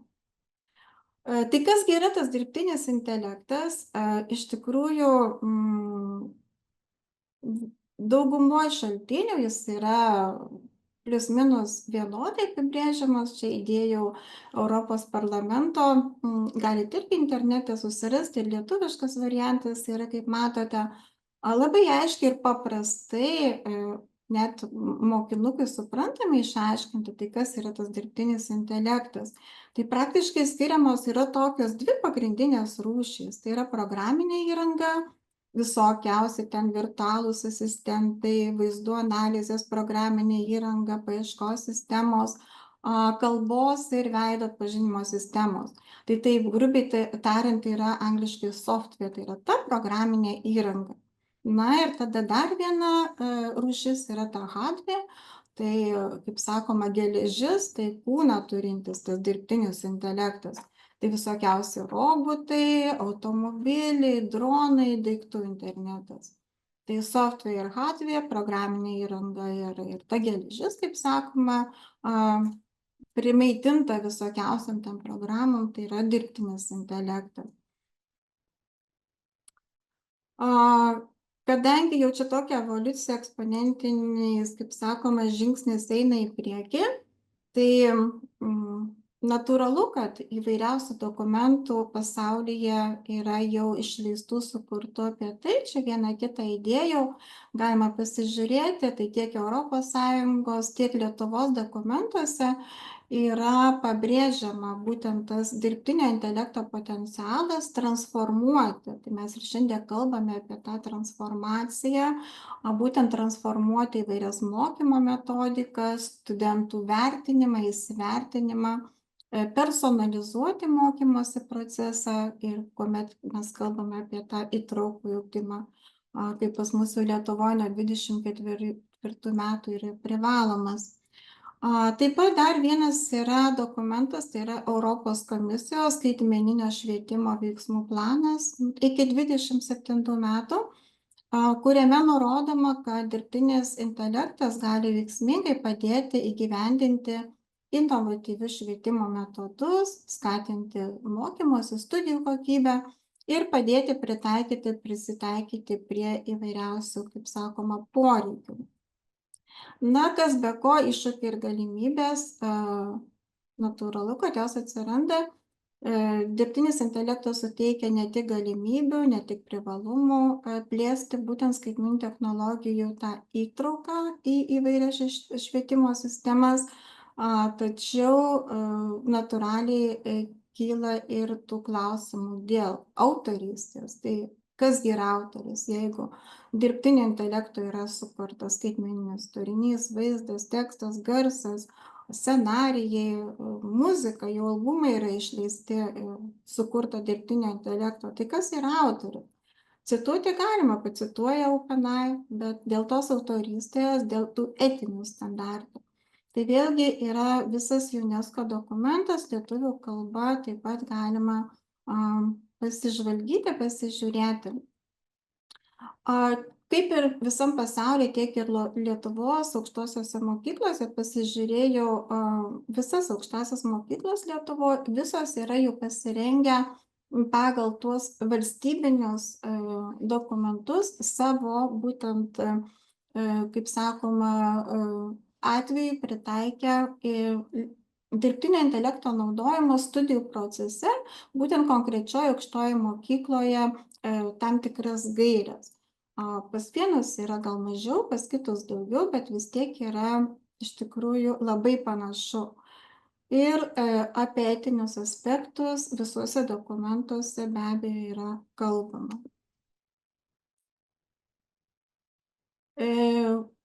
Aktualu yra būtent to dirbtinio intelekto iššūkiai, su kuriais mes susidurime akademinė rašyme. Tai yra ta autentiškumo grėsmė, plagijavimo rizika ir iš to kyla be abejo poreikis visgi susitarimas apibrėžti tas ribas. Nes dirbtinis intelekto jo naudojimas, ypač akademinėme rašyme, kelia grėsmę autentiškumui, nes kyla pavojus, kad studentai gali pradėti galbūt labiau pasitikėti tais automatizuotais įrankiais, tai reiškia nepatikrinti to tikrumo, tai, ką sugeneruoja dirbtinis intelektas. Taip pat gali labiau studentai pasitikėti būtent dirbtinio intelekto nei savo kūrybiniais ir analitiniais gebėjimais. Tai čia irgi yra autorių tokios įžvalgos atliktų tyrimų rezultatai. Na ir manoma, tyrimais yra nustatyta, kad dirbtinio intelekto naudojimas gali paskatinti būtent plagijavimo atvejų didėjimą ir mažinti būtent mokymosi proceso efektyvumą, nes gali būti pavojus, kad studentai gali pradėti per daug priklausyti nuo dirbtinio intelekto siūlomų sprendimų ir patys mažiau generuoti tų idėjų, o ypač kritiškai vertinti rastą sugeneruotą būtent dirbtinio intelekto skaitmeninio turinį. Tai iš to ir kyla toksai poreikis būtent susitarti šitame autentiškumo plagijavimo rizikos kontekste. Yra labai svarbu būtent apibrėžti to dirbtinio intelekto naudojimo ribas ir sukurti aiškias gaires, kurios skatintų būtent dirbtinio intelekto tą atsakingą naudojimą akademinėme rašyme. Nes dabar iš tikrųjų kaip ir yra tos gairės pasaulinės Lietuvos atveju, kiekvienos institucijos atveju, tačiau galbūt trūksta kitą kartą to susikalbėjimo tarp studento ar dėstytojo, ar tos administracijos pusės sektoriaus. O kai bus jau susitarta aiškiai, kada mes galime naudoti, dėstytojai leidus ar neleidus, tai tuomet ir tuomet ir tų problemų šiek tiek turėtų mažiau kilti. Taigi atsižvelgus į tuos visokius pasaulinius iššūkius, kuriuos apibūdina tiek Lietuvos, tiek pasaulio tyrėjai, jau praeitų metų, tiksliau šių metų, 24 metų sausio mėnesį buvo pradėtas inicijuoti Vilniaus kolegijos projektas kartu su dar 2 kolegijom Lietuvos ir studijų fondas čia kuruoja, būtent apie dirbtinio intelekto naudojimą studijų procese. Idėja buvo pasižiūrėti, kokios galėtų būti tos studijos po 20 metų, tai reiškia 2024 metais. Ir iš tikrųjų šito projekto tikslas buvo sumanytas skatinti studentus, būtent ne tik kūrybiškai, bet ir atsakingai taikyti dirbtinį intelektą studijų procese. Projekte buvo numatyta, projektas į pabaigą, iš tikrųjų lapkričio 14 yra finalinis renginys, bet jis dar yra nesibaigęs. Ir projekto metu buvo numatyta studentam pagalba, tai yra 3 seminarai, ciklai seminarų, kurių metu seminarai jau yra įvykę, kurių metu ne tik studentai jungtis galėjo ir administracija, ir dėstytojai, ir visi užsiregistravę, būtent kolegijų atstovai, tokios pagalbos, medžiagos, patarimų, tai kaipgi vieną ar kitą įrankį galima naudoti studijų procese.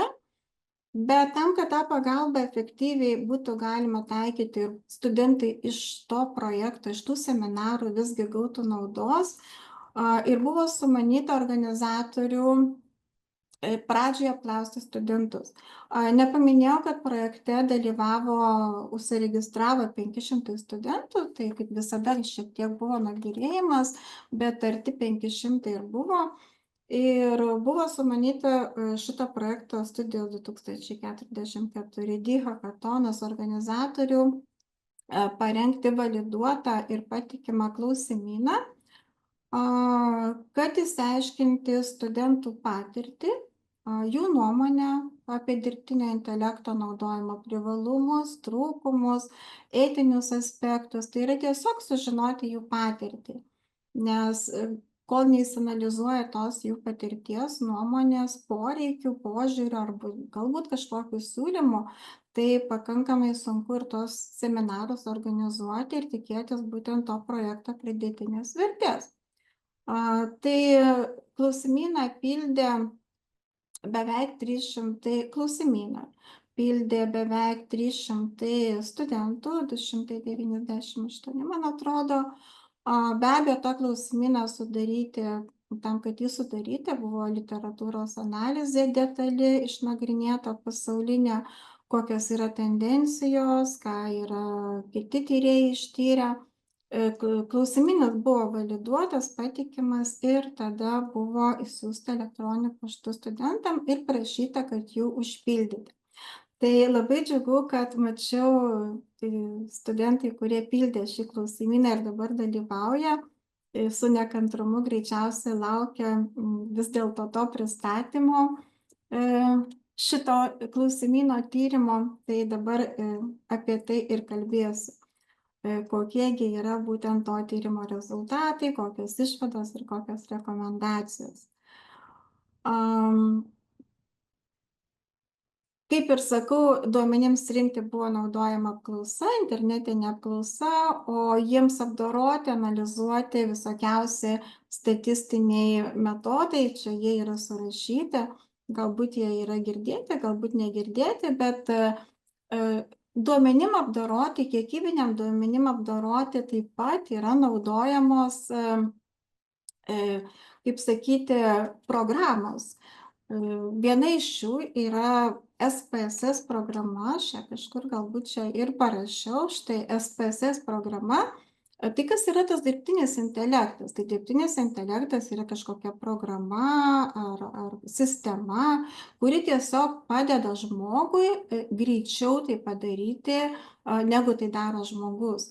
Jūs visi prisimenat, kaip mokykloje ten vidurkį, standartinį nuokrypį, ten modą, medianą skaičiuodavot iš kokių 12 duomenų ir tai buvo ką veikti visą pamoką. Bet jeigu jums reikėtų apdoroti ten 1000 tų duomenų, tai rankiniu būdu be abejo būtų labai sunku. Tai tokios kiekybiniam duomenim apdoroti, aišku, gali būti Excelis naudojamas, bet tam ir yra naudojamos dirbtinio intelekto programos. Pavyzdžiui, viena iš jų yra SPSS, tai yra dirbtinio intelekto programa. Tai nereiškia, kad jie, kaip sakoma, prikuria kažkokį turinį. Ne. Mes įkeliam būtent kiekybinio tyrimo apklausos duomenis ir analizuojam ir tada žiūrim. Ir atgal truputėlį grįžtu. Be abejo, reikėtų prieš tai nustatyti, ar tie duomenys surinkti yra pasiskirstę pagal normalų dėsnį ar pagal nenormalų dėsnį. Normalus tai yra Gausso kreivė, kaip prisimenam. Jeigu nėra normalus, tai nėra tokia kaip ir Gausso kreivė. Kažkiek mes mokykloje mokėmės. Na ir tada žiūrim, jeigu nėra normalus skirstinys, tai tada naudojam vienus kriterijus, jeigu normalus, tai kitus. Tai aš čia vieną kitą paminėsiu kriterijų, koks yra buvo naudotas, bet iš tikrųjų gal nėra labai svarbu, bet svarbu tai, kad aš ir pati taip pat nerankiniu būdu apdoroju duomenis jau daug metų, o naudojant dirbtinio intelekto programą, tai yra SPSS, kuri yra skirta būtent kiekybiniams duomenims apdoroti. Visada, kaip mes apdorojam statistinius duomenis, tai visada reikšmingumo lygmenį imam 5%, tai pasiliekam, reiškia 5% suklysti.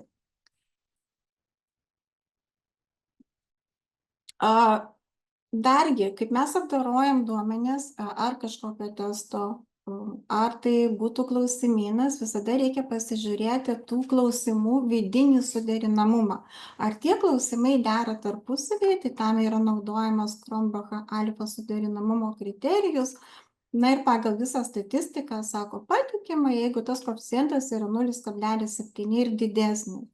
Tai visų klausimų, čia visų klausimų jų buvo labai daug. Tai būtent visų klausimų tas statistinis vidinio suderinamumo Kronbacho alfa koeficientas yra 0,837. Tai reiškia, kad mes galim pasitikėti šitą statistinę analizę ir daryti apibendrintas išvadas, ir be abejo vėliau tyrimus kitus atlikti.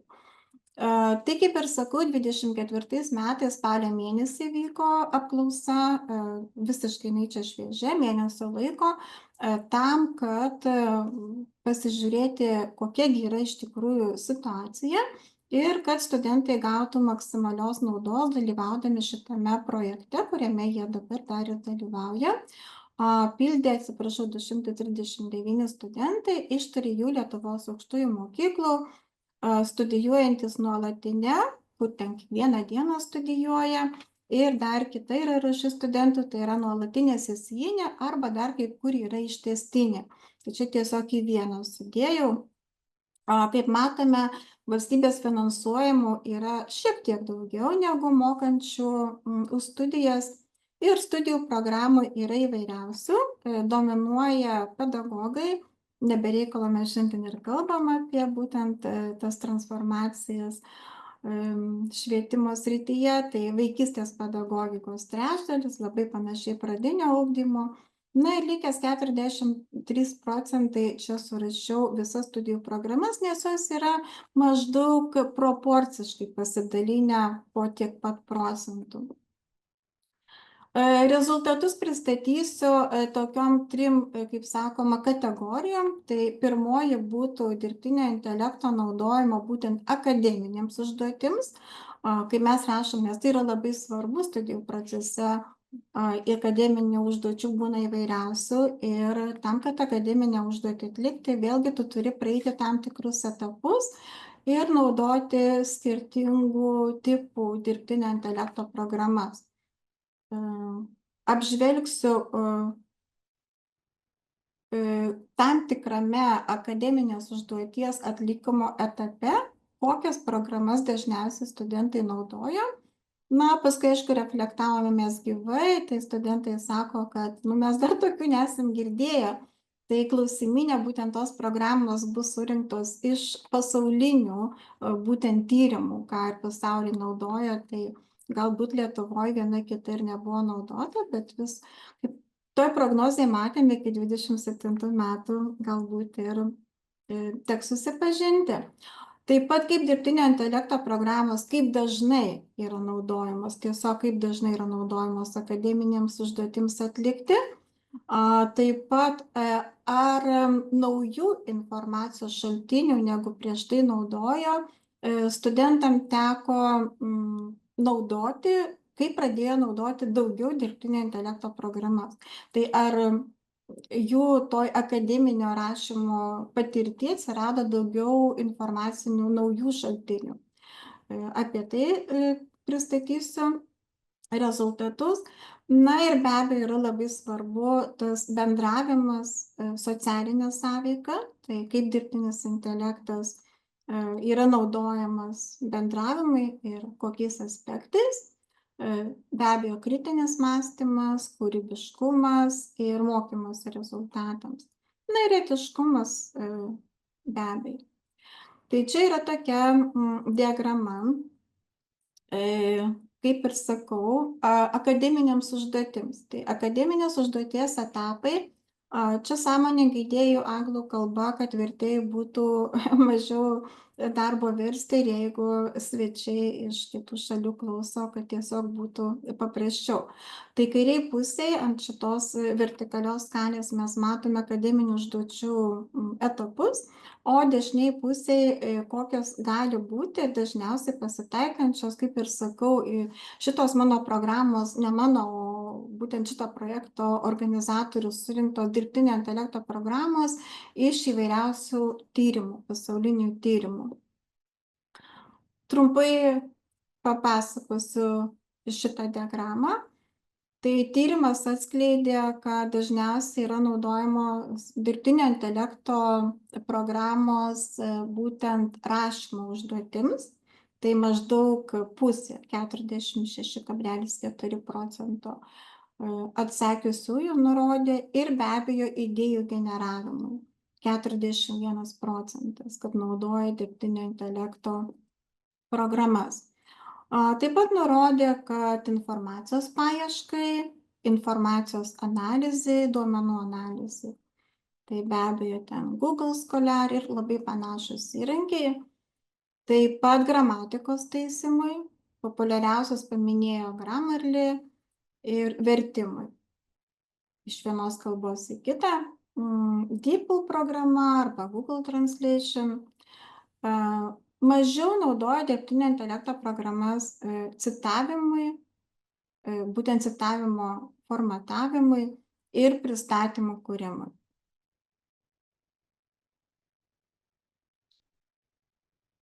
Čia, kur matome irgi angliškai su visokiais keistais dalykais, test statistic ir Kruskal-Wallis test. Tai iš tikrųjų iškarpa būtent iš tos SPSS programos fragmentas.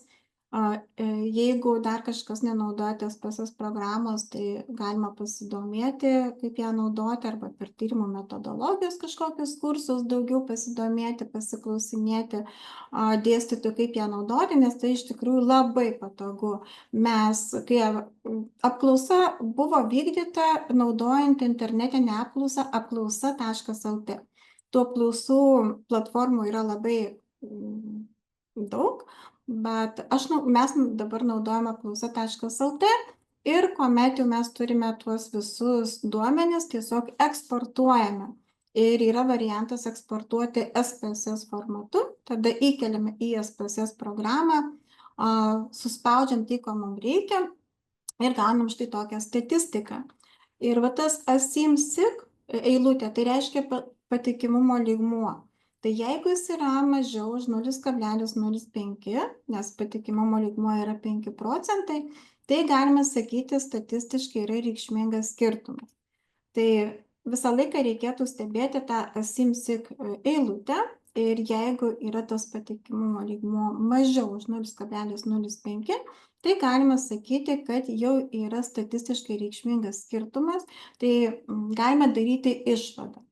Tai iš šitos skaidrės mes matome, kad pagal amžiaus grupės čia buvo norėta pasižiūrėti, kadangi studijuoja įvairaus amžiaus, ką tik baigė studijas ir po šiokios kitokios pertraukos, tai ir iki 50 metų matome yra studentų, nes iš 10 fakultetų 3 aukštųjų mokyklų buvo respondentai.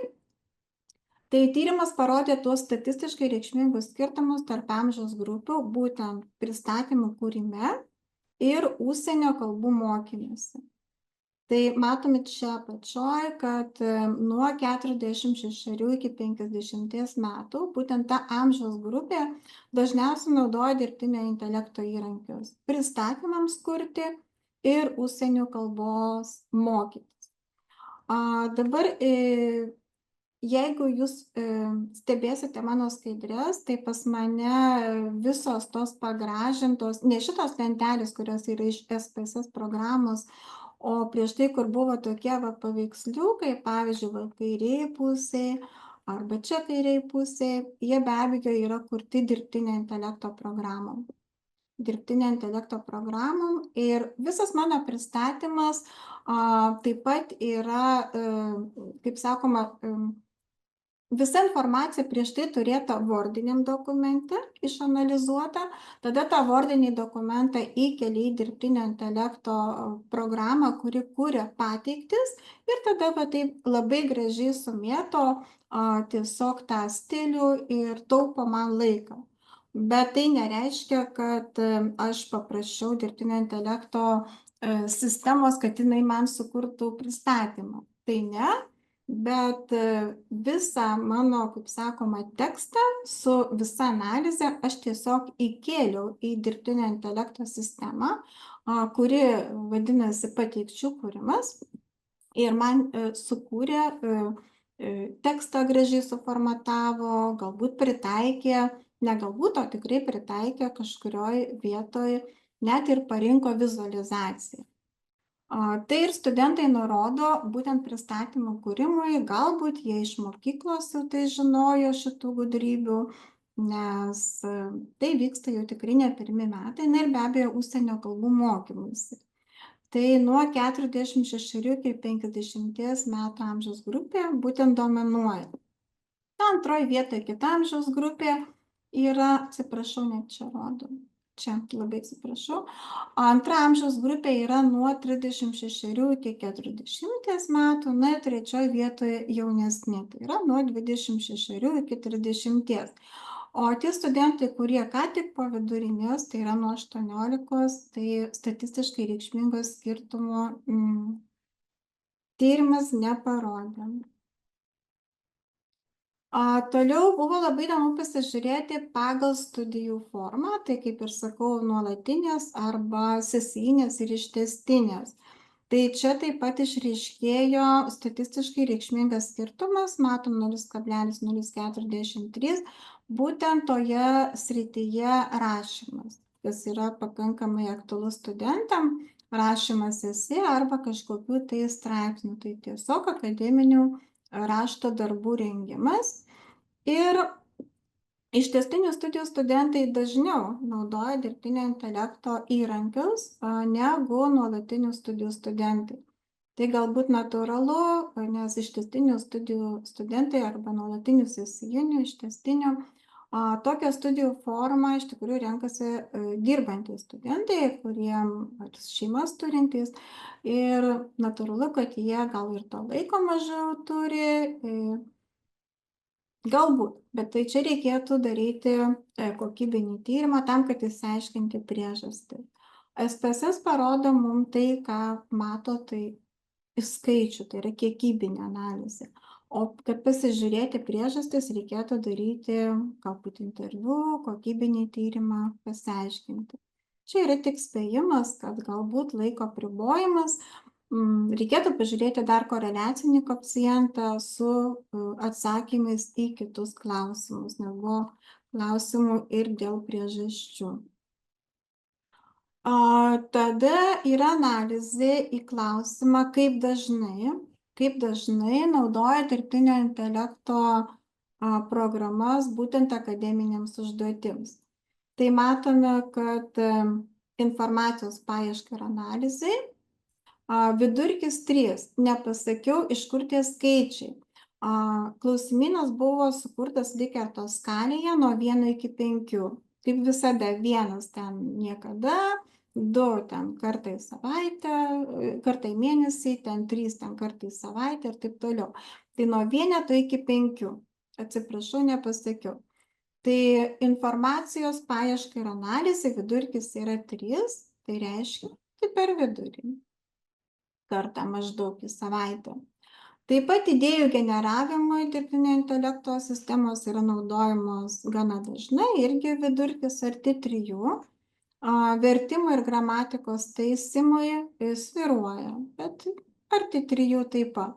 Rečiausiai yra naudojama matematikos ir programavimo užduotims, kadangi tyrime dalyvavo įvairių specialybių studentai ir iš informatikos fakulteto, ir iš statybos fakulteto, ir iš inžinierijos ir taip toliau.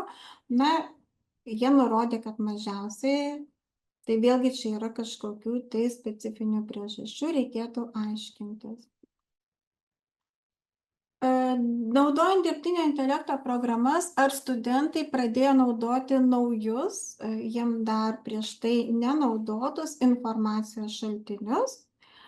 Tai statistiškai reikšmingas skirtumas yra tik, matom paskutiniam stulpelį 0,022, tai reiškia elektroninės knygas jie daugiau naudojo.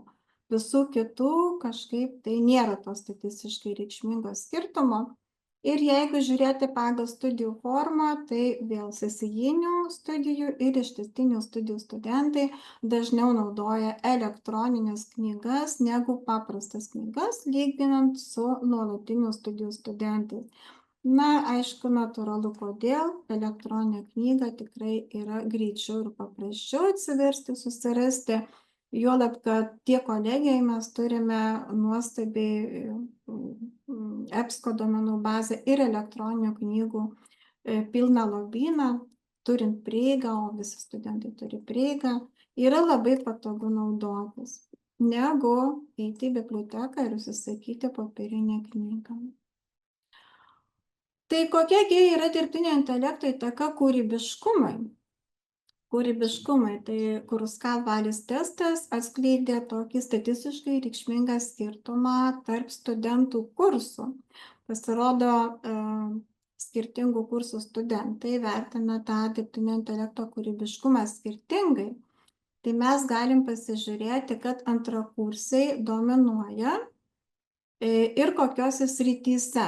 Tai verslo optimizavimo, pavyzdžiui, jeigu jiem reikia padaryti verslo planą, Tai dirbtinio intelekto programa labai tai greitai padaro. Aš pati esu rašius ne vieną verslo planą, ne vieną verslo ataskaitą, kuomet Word'e turiu tam tikrus duomenis susivedusi, bet man, kad tai ataskaitą gražią pagal tam tikrą šabloną padarytų, tai dirbtinis intelektas tikrai labai greitai ir patikimai padaro. Be abejo, reikia viską ten pažiūrėti, patikrinti, ar jisai sudėliojo ten, kur reikia, tekstą pagal skaičius ar priskyrė. Ir projektų valdymo atveju, jeigu reikia parašyti projektą, tų projektų tikrai reikia įvairių specialybių studentam rašyti, tai įvedus tą promptą, užklausą, projektą visame scenariu galim labai greitai gauti. Taip pat muzikos kūrimo ir garso atveju, tai čia daugiau studentų būtent iš menų, greičiausiai kūrybinių industrijų pildė, bet to statistikos nedariau iš kokio fakulteto, galbūt kažkada ateityje ir padarysiu, kuria muziką, kuria garsą. Tai antrakursiai. Antrakursiai daugiau, dažniau negu pirmakursiai ir trečiakursiai. Vėlgi, kodėl galima paspėlioti arba pasižiūrėti ryšį, bet čia reikėtų pažiūrėti koreliaciją su kitais klausimais. Kažkiek man pavyko pasižiūrėti, laiko daug nebuvo, nes tyrimas yra šviežias. Tai antrakursiai daugiau naudoja dirbtinio intelekto būtent tai kūrybai, nes tiek planą parengti, tiek muziką sukurti, tiek garsą sukurti. Na, trečiakursiai, pirmakursiai galbūt dar tų programų tiek daug nežino, o trečiakursiai, aš įsivaizduoju, kad kiek man teko su jais kalbėti, tai, sako, aš jau atsirinkęs esu būtent tokią programą ir naudoju, ir daugiau naujų nebeieškau. Tai galbūt tai yra ir tiesa, pavyzdžiui, kad ir mano atveju, kiekybiniams duomenims apdoroti, esu atsirinkus SPSS programą, ją naudoju ir greičiausiai naudosiu, galbūt kažkada ir kitą dirbtinio intelekto programą naudosiu, bet naujų kaip ir neieškau. Tai galbūt ir taip yra ir su studentais, kurie naudoja dirbtinio intelekto programas kūrybiškumui ugdyti, tai reiškia kurti naujus produktus. Na, dar šiek tiek apie kūrybiškumą, tiesiog naujoms idėjoms generuoti ir alternatyviems sprendimams priimti. Tai galime irgi padiskutuoti, pasižiūrėti, jie dažniausiai naudoja būtent idėjų išplėtimui, minčių lietaus generavimui, bet vėlgi kūrybinio projekto pradžioje, kad tų idėjų kuo daugiau prisirinkti. Bet tačiau studentai taip pat pažymėjo, kad labai yra svarbu išlaikyti balansą tarp dirbtinio intelekto būtent tų sugeneruotų idėjų ir jų originalaus mąstymo, kad neprarastų to kūrybinio unikalumo. Buvo ir atvirų klausimų, atviri klausimai taip pat buvo analizuoti ir tas jų parašymas, kad visgi reikia pasitikėti dirbtinio intelekto sukurtų turinio, patikrinti, kad neprarasti to kūrybinio unikalumo.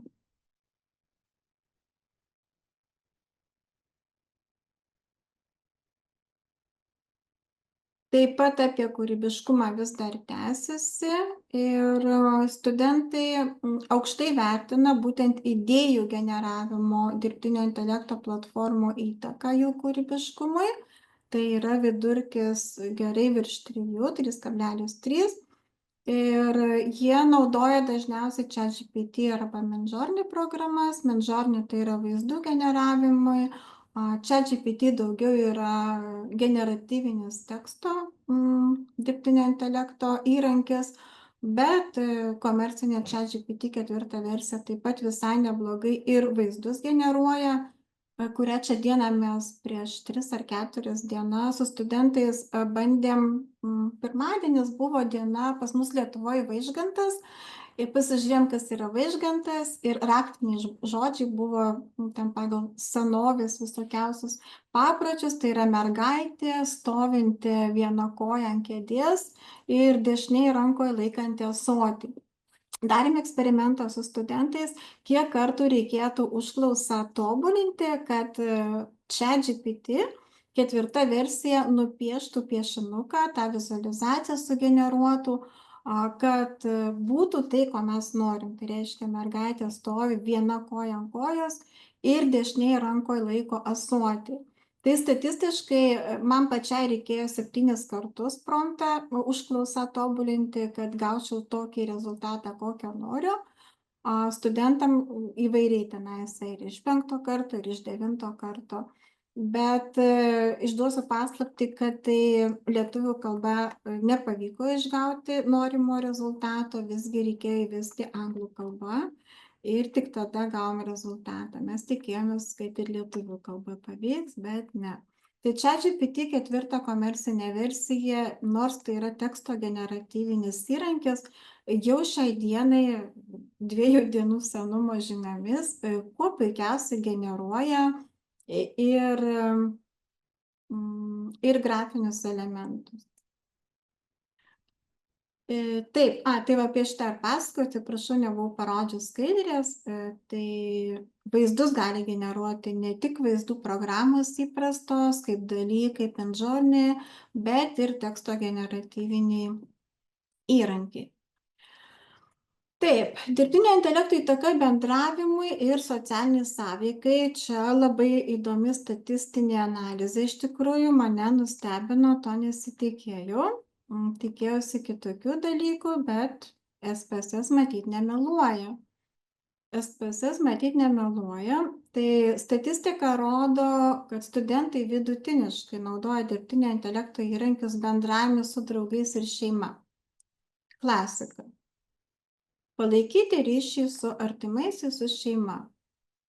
Rečiau dirbtinio intelekto įrankius naudoja draugų arba pažinčių paieškai, vidurkis yra tik 2,23, tai mažiau už medianą, ir dalyvavimai internetinėse diskusijose. Va šitoje vietoje mane nustebino, tai vidurkis irgi 2,25 ir tai nėra statistiškai reikšmingas skirtumas. Tai šie rezultatai rodo, kad studentai yra labiau linkę naudoti dirbtinio intelekto programas tam įprastam bendravimui. Tai yra palaikyti ryšį su šeima, su artimaisiais, bet mažiau pasitikė būtent kuriant tas naujas socialinės sąsajas, arba organizuojant renginius, arba organizuojant kažkokias akcijas. Tai į tai irgi reikėtų atkreipti dėmesį, galbūt mums, dėstytojam, galbūt patarti, padėti studentam, kaip galime išnaudoti, nes tų dirbtinio intelekto įrankių organizuoti būtent įvairiausius renginius, kurti kvietimus, rengti projektus tikrai yra. Tai jeigu pagal kursą žiūrėti, tai be abejo pirmas kursas. Dažniausiai naudoja dirbtinio intelekto įrankius palaikyti šeimai, natūralu, nes jie ką tik, kaip sakoma, nuo šeimos išvažiavę. Antrakursiai rečiausiai, o trečiakursiai vidutiniškai naudoja. Ir kitokia analizė. Kritinio mąstymo įgūdžiams. Be abejo, jeigu sugeneruoja skaitmeninį turinį dirbtinio intelekto programos, visada būtina patikrinti, ar jis čia gerai sugeneravo, ar jis čia gerai atliko tą statistinę analizę, ar sukūrė mums tą grafinį elementą taip, kaip aš norėjau, tai yra tas kritinis būtent mąstymas. Tai aukščiausi studentai vertina, pažymėjo, kad dirbtinio intelekto pagalba, formuluojant įvairiausius argumentus ir pagrindžiant sprendimus. Yra labai daug užduočių tiek vadovėliuose, tiek galbūt ir dėstytojai duoda, tai argumentuok, tai pagrįsk. Tai dirbtinis intelektas be abejo tikrai tai lengvai gali padaryti, bet visa tai priklauso nuo mūsų užklausos, nuo to angliškai vadinamo prompto. Kaip mes suformuluosime? Na, taip pat siūlant naujas idėjas ir alternatyvius sprendimus, taip pat informacijos vertinimas ir klausimų kėlimas. yra šiek tiek žemiau vertinami. Tai šie rezultatai rodo, kad studentai dirbtinio intelekto programas mato kaip naudingą įrankį, būtent padedantį vystyti kritinio mąstymo gebėjimus. Laikas bėga, kai kurias skaidrės aš praleisiu. Dirbtinio intelekto įtaka mokymosi rezultatams, tai jie nurodė, kad padeda įsisavinti medžiagą, mažiau suprantamam savokom, gali paaiškinti savokas, padeda efektyviai mokytis, ką tai reiškia? Tai laiką taupo, daugiau idėjų pasiūlo, daugiau sprendimų pasiūlo, padeda pasiruošti testams, egzaminams. Ne paslaptis, kad dirbtinio intelekto programos, jeigu mes įvesime visą testą, tai jisai žymiai geriau atlieka negu žmogus, negu abiturientas ir padeda spręsti problemas. Išvados greitumo dėliai, išvadų aš gal neperskaitysiu, nes tiesiog yra sudėtos, ką aš dabar pasakoju, bet galima trumpai akcentų sudėti. Tai dirbtinio intelekto įrankių naudojimo tokios tendencijos, be abejo, tam akademiniam rašymui, tai yra rašymo užduotis tam tikrose etapuose, idėjų generavimui, informacijos paieškai. Vyresni studentai daugiau naudojasi dirbtinio intelekto programom, kuriant pateiktis, tai yra specializuotom programom. Taip pat vertimui naudojasi, informacijos paieškai, kūrybiškumui ugdyti, tai reiškia alternatyvių idėjų, daugiau idėjų pasisemti, įkvėpimo, kaip sakoma, kai trūksta idėjų projekto pradžiai arba kažkokio tai akademinio rašto darbo pradžioje, pasisemti idėjų. Na ir kokios galėtų būti rekomendacijos atsižvelgus į tyrimo rezultatus, ir šitom rekomendacijom taip pat buvo pasiūlyta lektoriam pasinaudoti šio projekto metu, kad studentam parinktų kuo daugiau tų įrankių dirbtinio intelekto ir projektas duotų daugiau pridėtinės vertės. Tai trumpai prabėgsiu, kokios yra rekomendacijos. Pirma, tai patiems studentam. Be abejo, gilinti žinias apie dirbtinio intelekto įrankius. Tai studentams rekomenduojama tiesiog plėsti savo žinias ar savarankiškai, lankyti kursus, ypač rašymo, idėjų generavimo, informacijos paieškos srityse, nes tai padės efektyviau naudoti šios įrankius studijų procese, taupys laiką ir produktas bus kokybiškesnis. Taip, dalyvauti mokymuose įvairiausiose projektuose ir plėsti žinias būtent apie tuos techninius dirbtinio intelekto įrankius, nors jų kiekvieną dieną vis atsiranda daugiau ir daugiau, bet išmokus naudotis vienu įrankiu, principas yra toks pat kaip ir naujai atsiradusi. Mokymo įstaigoms kokios galėtų būti rekomendacijos, tai be abejo dirbtinio intelekto sistemas, įrankius integruoti į mokymo procesą, skatinti dirbtinio intelekto įrankių integraciją į mokymo studijų procesą, siekiant padėti studentam geriau suprasti ir įsisavinti mokomąją medžiagą, kad dirbtinio intelekto įrankiai duotų pridėtinės vertės, organizuoti mokymus apie dirbtinio intelekto pritaikymą akademinių rezultatų gerinimui. Kur yra specifika tam tikrų studijų programose, tai tiek matematika, tiek fizika, tiek statyba, tiek inžinerija. Tai dar tų tokių dirbtinio intelekto programų nėra labai daug, bet vėlgi specializuoti tuos dirbtinio intelekto sprendimus.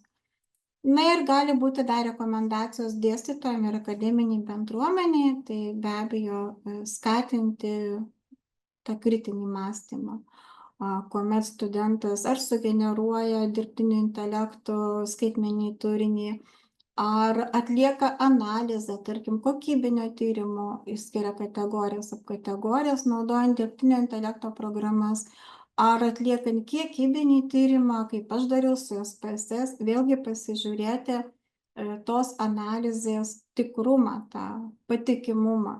Tai reiškia skatinti kritinį mąstymą. Toliau vykdyti tyrimus. Tai šitoje vietoje mes taip pat šio projekto organizatoriai nesustosim. Ta pradinį tokį vaizdą turime. Ačiū labai, kurie pildė anketą ir ačiū tiems, kurie dar dalyvausite tolimesniuose tyrimuose, nes tik jūsų dėka mes ir galime kažkokias rekomendacijas pasiūlyti tiek jums, tiek dėstytojams, tiek akademiniai bendruomeniai, galbūt kažkokias gairias, susitarimus sukurti ir ieškoti to bendro kompromiso. Na, be abejo, etiškas naudojimas, kad be ko dirbtinio intelekto įrankių naudojimas studijų procese, tai reiškia rašant akademinius darbus, plėtojant socialinę sąveiką, skatinti tą sąmoningą ir atsakingą požiūrį į dirbtinio intelekto technologijų taikymą studijų procese ir tokiu būdu ta transformacija tikrai įvyks ir lauksime, kokia jinai bus po 20 metų. Tai ačiū Jums labai už dėmesį. Gal turėtumėt kažkokių klausimų? Ačiū Renata už pranešimą. Na, iš tikrųjų, aš manau, kad dauguma galvoja apie klausimą, kokie reiškia tie websaitai, tos nuorodas, ar ne, kurios yra patikimiausios naudojant dirbtinį intelektą. Bet kol aš klausiau pačios pranešimo, aš dirbtiniam intelektui parašiau užklausą, kokius klausimus galėčiau pačiai užduoti. Tai praktiškai visus ir atsakei. Tik tada klausimas mano pačios būtų, ar yra kažkokios ribos, kurias reikėtų vis dėlto išlaikyti tiek dėstytojui, naudojant dirbtinį intelektą, tiek studentui? Ribos. Apie ribas aš kalbėjau pačio pranešimo pradžioje, tai nuo to reikėtų pradėti. Ribos turėtų būti, tai yra bendri susitarimai. Bendri susitarimai ir laikymasi, tai reiškia sukūrimas bendrų taisyklių, tai yra gairių dirbtinio intelekto naudojimo studijų procese, aiškus laikymasis ir neturėtų kilti labai didelių problemų. Bet pačiam dėstytojui ir pačiam studentui, pačiam kokia riba, kokia pačiam taisyklė naudojantis dirbtiniu intelektu? Pačiam dėstytojui ir pačiam studentui? Taip, ir pačiam dėstytojui, ir pačiam studentui, kokia ta riba, kokia ta taisyklė turėtų būti pačiam kaip asmenybei? Neprarasti sveiko kritinio mąstymo. Įvertinti tą patikimumą. Tikrai taip. Ir prisipažinti, kad skaidrės kūrė su dirbtiniu intelektu, skaidrės kūriau su dirbtiniu intelektu, bet man turinį sukūrė ne dirbtinis intelektas, o tik vizualizacijų sudėliojo, parinko paveikslėlį, suformatavo tekstą, bet patį turinį aš jam pavėliau. Tai prisipažįstu. Ačiū labai, Renata. Ir dar vienas klausimas. Jogaila Vaitiekaitis klausė, kur ir kada bus publikuotas straipsnis, tyrimo turbūt rezultatai. Tyrimo rezultatai bus publikuoti mėnesio eigoje ir tikrai pasidalinsiu. Visada pasidaliname mes tiek fakulteto Facebook paskyroje, tiek mano asmeninėje paskyroje. Tai tikrai dėsime nuorodą, tai kviečiame domėtis, bendradarbiauti, galbūt ir tolimesniuose tyrimuose. Ir labai labai dėkui studentam, nes tik jų dėka mes einame, ta transformacija ir vyksta. Ačiū labai, Renata. Ir kągi, pagal programą matau, kad mes turime pertrauką, matau, kad vėlgi vėluojame šiek tiek, bet vis tiek kviečiu 15 minučių į pertrauką, arbatos, vandens ir poreikius patenkinti. O aš pertraukos metu pasinaudosiu galimybę pasisveikinti su Karmel. Taigi, sveikinuosi su Karmeliu Borgu, kuris yra Maltos universiteto švietimo fakulteto edukologijos ir sociologijos profesorius, bei Vilniaus kolegijos bendruomenės garbės narys. Būdamas ilgametis socialinis partneris ir bendradarbis, jis tikrai tapo labai svarbia ir įkvėpiančia asmenybė, kalbant apie Lietuvos švietimo bendruomenę. Ir jo indėlis matomas ir girdimas ne tik Vilniaus kolegijoje, bet ir visame pasaulyje. Ir kaip patyręs dėstytojas, konsultantas, švietimo srities ekspertas, Karmelis Borgas visada nuoširdžiai dalijasi sukaupta profesinė patirtimi ir įžvalgomis, kurios tikrai prisideda prie reikšmingų pokyčių bei inovacijų Lietuvos švietimo sistemoje. Ir visuomet jo darbas įkvepia siekti kokybiško ugdymo, skatina permastyti švietimo svarbą bei tikslus. Noriu paminėti ir tai, kad Lietuvai gerbiamas profesorius padovanojo ypatingą kūrinį knygą Laiškas mokytojai, ir šis leidinys yra jautrus, gilus, kreipimasis į mokytojus, kviečiantis juos apmąstyti savo profesinę misiją ir siekti aukščiausių tikslų. Kviesdami profesorių tikrai nuogastavome dėl laiko stokos, nes jisai yra labai užimtas ir labai džiaugiamės, kad jisai vis dėlto sutiko ir pasidalins savo įžvalgomis šiandieną su mumis. Kviečiu.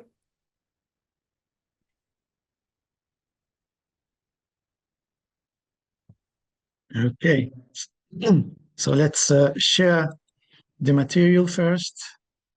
Oh, stop share. Let's try again. Share. Okay, so let's. Okay, so are we okay logistically? Is everything okay? Everything is visible. So first of all, thank you very much for this general, very generous, introduction of yours. It's always a pleasure to serve, Lithuania, both virtually and in person. Lithuania has become my, adopted second home, my natural second home. It's always a pleasure, to interact with you. Now, what is my claim for my presence today and my presentation today? As said in the introduction, a large part of my life, of my professional life, has been dedicated to teacher, formation. This year I will be celebrating, 25 years in this area of teacher formation.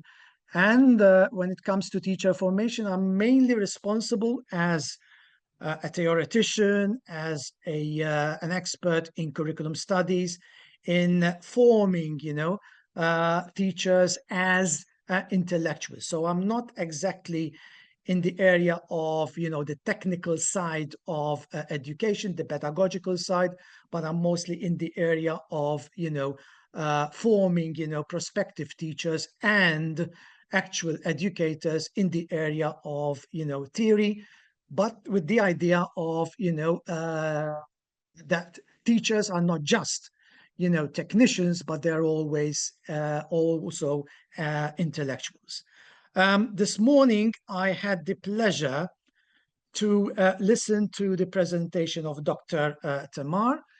And of course, I was almost pleasantly surprised because she mentioned John Dewey as one of the leading, intellectuals in teacher formation. I happen to be finishing a book on John Dewey in my own language, and she was, very precise in saying that this American intellectual who lived between 1859 and 1952 is very relevant to the concept of change. Why? Because he has this idea that teachers, educators are not just, confined to a space called the classroom, but basically he had this idea that teachers are social beings to start with, and because they are social beings, they interact with the world, and they are therefore social change agents. So with that concept in mind, he perceived change as a moral obligation of all teachers and also of all those who are engaged with training and forming teachers. So for John Dewey, who is writing more than 100 years ago, social change, as far as teacher formation is concerned, as far as teachers are concerned, is not an option, but a moral obligation. So he saw teachers as social change agents, as, you know, human beings very present in the world, interacting with the world, naming the world, understanding the world, and eventually changing the world.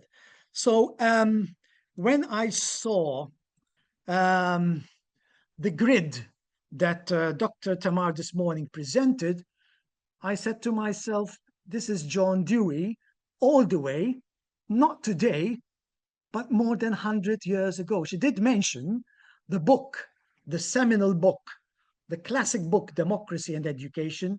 And in that book, basically, we have all the tenets, all the benchmarks, all the outcomes that the Council of Europe, OECD, European Union are talking about today. And basically what John Dewey was saying more than 100 years ago, and which is still very relevant in terms of teacher formation today, is basically that change is a constant in human life. Why? Because of course we are always interacting with the world. And when you are interacting with the world, consciously or unconsciously, you are changing perceptions. You are changing the immediate environment that you are in. So in other words, John Dewey perceived change as a constant, as something which is inevitable, whether we like it or not, whether we're conscious of it or not. Students should engage with real-world problems.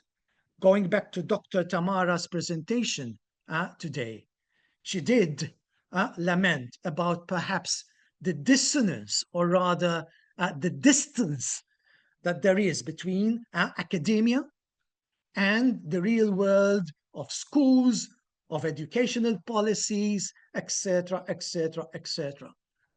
And that should set us thinking and questioning what exactly we are doing within our faculties of education. Are we really present in the social world? Are we really present in the economic world? Are we really present in the cultural world?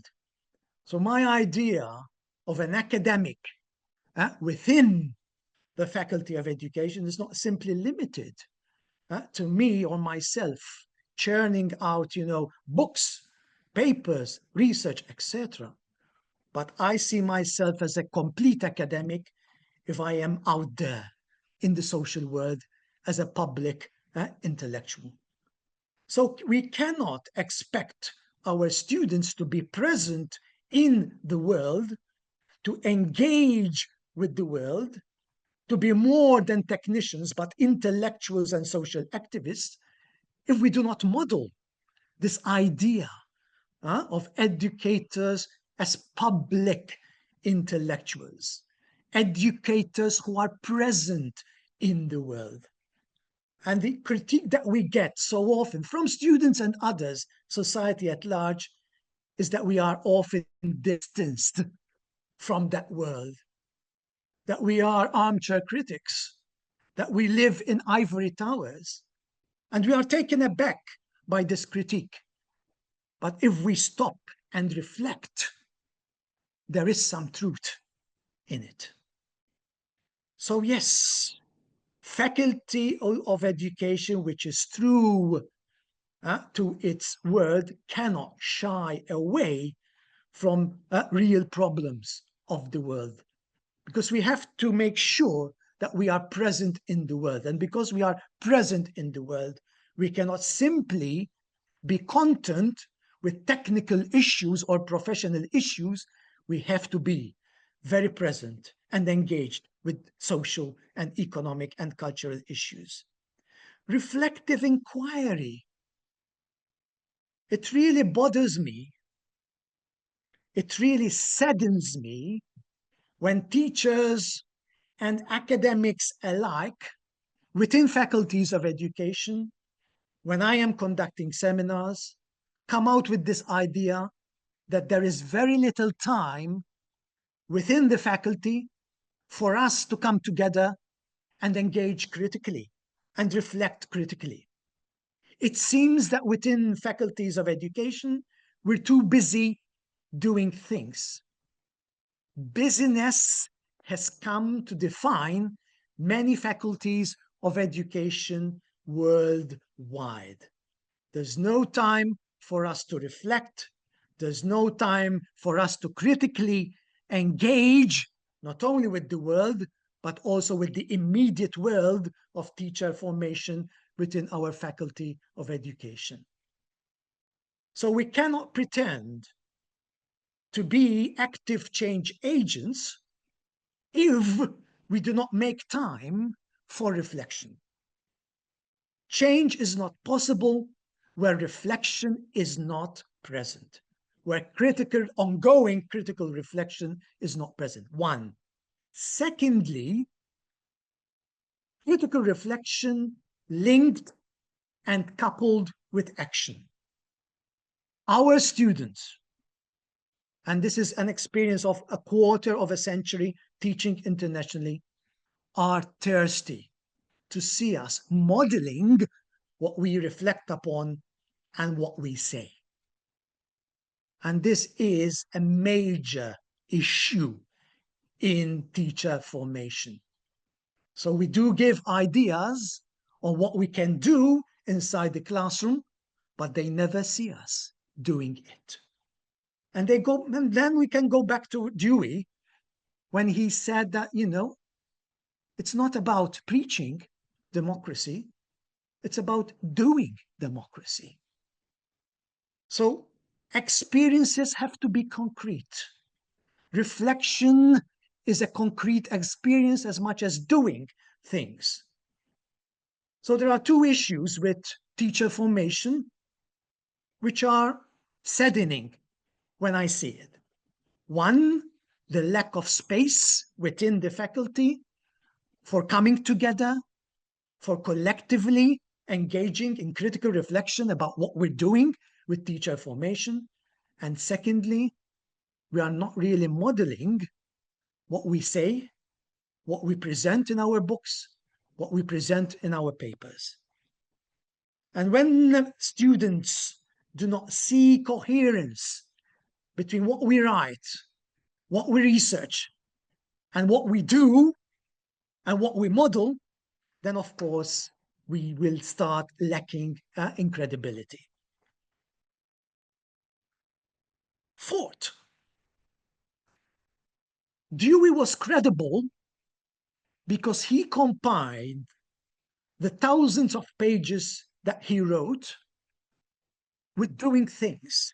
In Chicago, at the University of Chicago, he set up a laboratory school where students can live democracy in the image of the discussions held within the lecture room. And this is a challenge that I have been, setting for many faculties of education worldwide. Turning faculties of education into laboratories of democracy and social justice, where students can think, but students can do things. And this is where the credibility of John Dewey comes to the fore. This is where the credibility of Lorenzo Milani, the book that I wrote, which was translated into Lithuanian, comes into the fore. This coherence between reflection and action. So my invitation for those who are listening to me today is to become more credible by becoming more coherent, by faculties thinking in terms of setting up these spaces of democracy, these spaces of hope, where students are empowered to go out there and replicate, because we preach at them, but because they realize that democracy is a reality that can be lived, that can be experienced inside the classroom. Fifth insight that comes out of Dewey 100 years plus ago is that, you know, we cannot simply reflect critically within, you know, our faculties of education. We have to build our prospective teachers emotionally to be able to go out there and go against the grain. So when Dewey talked about problem solving, essentially, he was talking about hope. Because we cannot just simply engage critically with the world.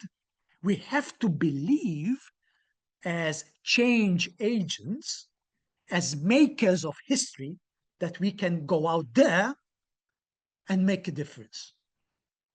But we cannot go out there and make a difference unless our prospective teachers are built emotionally to go out there and face a very savage and very unequal world, which I will be talking about very, very soon. So these are 5 tenets which John Dewey, 100 years plus ago, was talking about in terms of what needs to be done in the area of teacher formation, in the area of education inside the classroom, to be able to then think in terms of education contributing to the democratic culture that Dr. Tamar was talking about. So it's not about, you know, coming up with templates. It's about revisioning our social relations within the Faculty of Education with the hope that it will have serious implications inside the classrooms. I can produce templates now with AI in less than an hour. All I have to do is feed Dewey into AI, and I come up with the most beautiful, you know, butterfly diagrams about what needs to be done in terms of attitudes, behaviors, etc. Easy, easy, easy. But that's not what we're looking for. We're looking for, you know, solid, deep, you know, social relations which will have an impact on the intellectual formation, on the emotional formation, on the motivational formation, on the political formation, on the ideological formation of prospective teachers. We will not achieve anything with diagrams, diagrams which reflect, which invent the wheel that was, you know, established hundreds of years ago. That's not the way forward in terms of teachers and faculties of education becoming real, solid change agents. So that's Dewey 100 years ago. But of course, it's not just Dewey who spoke about real change. Okay, there's Paulo Freire. You know, one of my books is about, you know, this important, very important Brazilian intellectual. Freire was talking about, you know, being in the world, educators being in the world. While OECD, European Union, Council of Europe are churning out documents, nice documents about democracy, we're talking about a world that is becoming ever more savage, ever more violent, etc., etc. So we're not changing the world with documents. We're going to change the world with educators in their millions around the world, committing themselves to change. And not just change inside the classroom or in a school, change outside the classroom and the school, because most of the injustices do not start in the classroom. They may be reproduced in the classroom, but most of the injustices lie elsewhere. So we cannot afford, as faculties of education, to churn out teachers in their thousands, in their millions around the world, without developing this idea not only as teacher, as intellectual, but also the teacher as a committed social agent. So this is the moral question that I'm asking today to faculties of education, whether they are truly interested in changing the self-perception of the teacher, in transforming the teacher into a maker of history rather than an object of history. Teachers as change agents rather than passive recipients of policymakers. These are fundamental questions which in our business as faculties of education we rarely confront, but they are too basic, too fundamental to ignore. It's up to you. Again, Ivan Illich, another classic, in education, where basically Ivan Illich is inviting us, to be models of creation. We talk a lot about creativity, and we often associate creativity with the arts, whether it's visual arts, whether it's performing arts. No.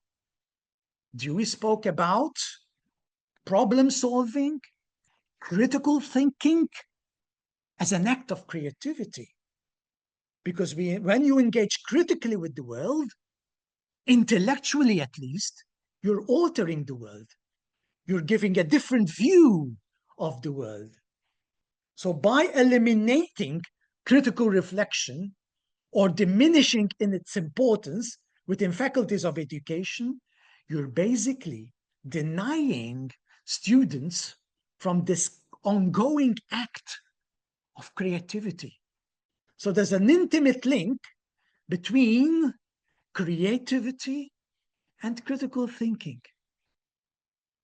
So basically, the invitation of Ivan Illich in his Deschooling Society is to develop prospective teachers or actual teachers into agents, not only of change, but also into creative agents. And one way of creating creative agents is to create a space where teachers or prospective teachers are free to engage critically with the world and act on the real world. Now, what these templates do not tell us, the templates that we saw this morning do not tell us, is that teachers are operating in context. And one of the saddest things that is happening around teachers today is that we are trying our best as European Union, as OECD, to standardize expectations. Little do we know that benchmarks are not standard, operations, but they are happening inside a context. When we start setting up benchmarks, we are basically standardizing expectations, and we are basically standardizing or ranking, institutions and individuals. That is the dangerous side of setting up standardized expectations on democracy, on social change, on social justice across Europe. Benchmarks should result from a bottom-up, ongoing reflection on the context that inform benchmarks.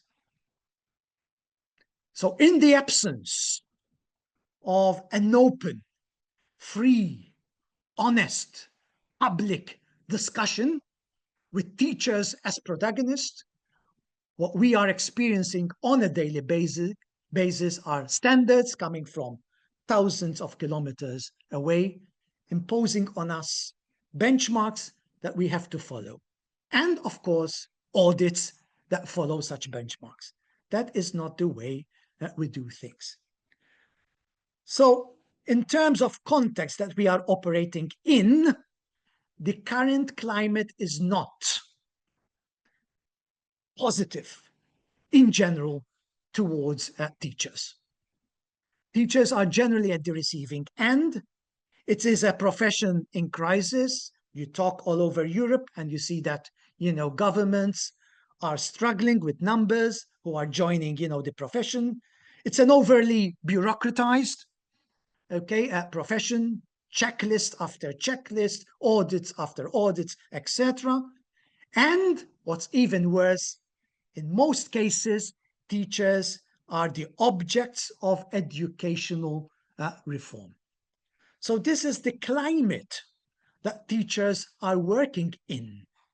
This is the climate that faculties of education are working in. And this is the question that we asked earlier. How are faculties of education engaging with this kind of environment? And when I speak to teachers, this is the kind of the reaction they get or speak about in terms of faculty of education. You are too distant. You're not empathetic enough. You're not compassionate enough. You are part of the problem then through your distance.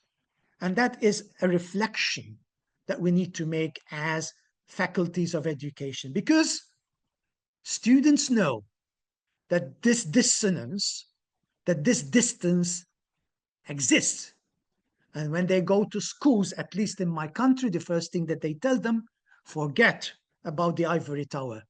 Now you're in the real world.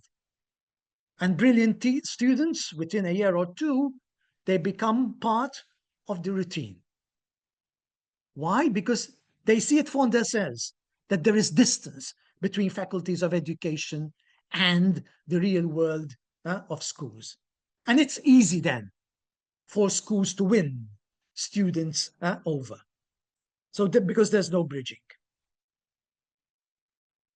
Another thing that we need to talk about, another thing that faculties of education need to critically engage with, and they're not doing it by and large, is this issue of education for employability. This morning we heard about documents, emphasizing democracy. And you think that the European Union documents put democracy, social justice before anything else? That is not the case. You read any document coming out of OECD, out of European Union, etc., etc., and the mantra is employability, upskilling, reskilling, etc., etc., etc. And what you get from faculties of education? Almost perfect silence. This is a huge issue that we're talking about. Why? Because with more time, I'm experiencing less education and more training. And the implication of this less education and more training is very, very serious.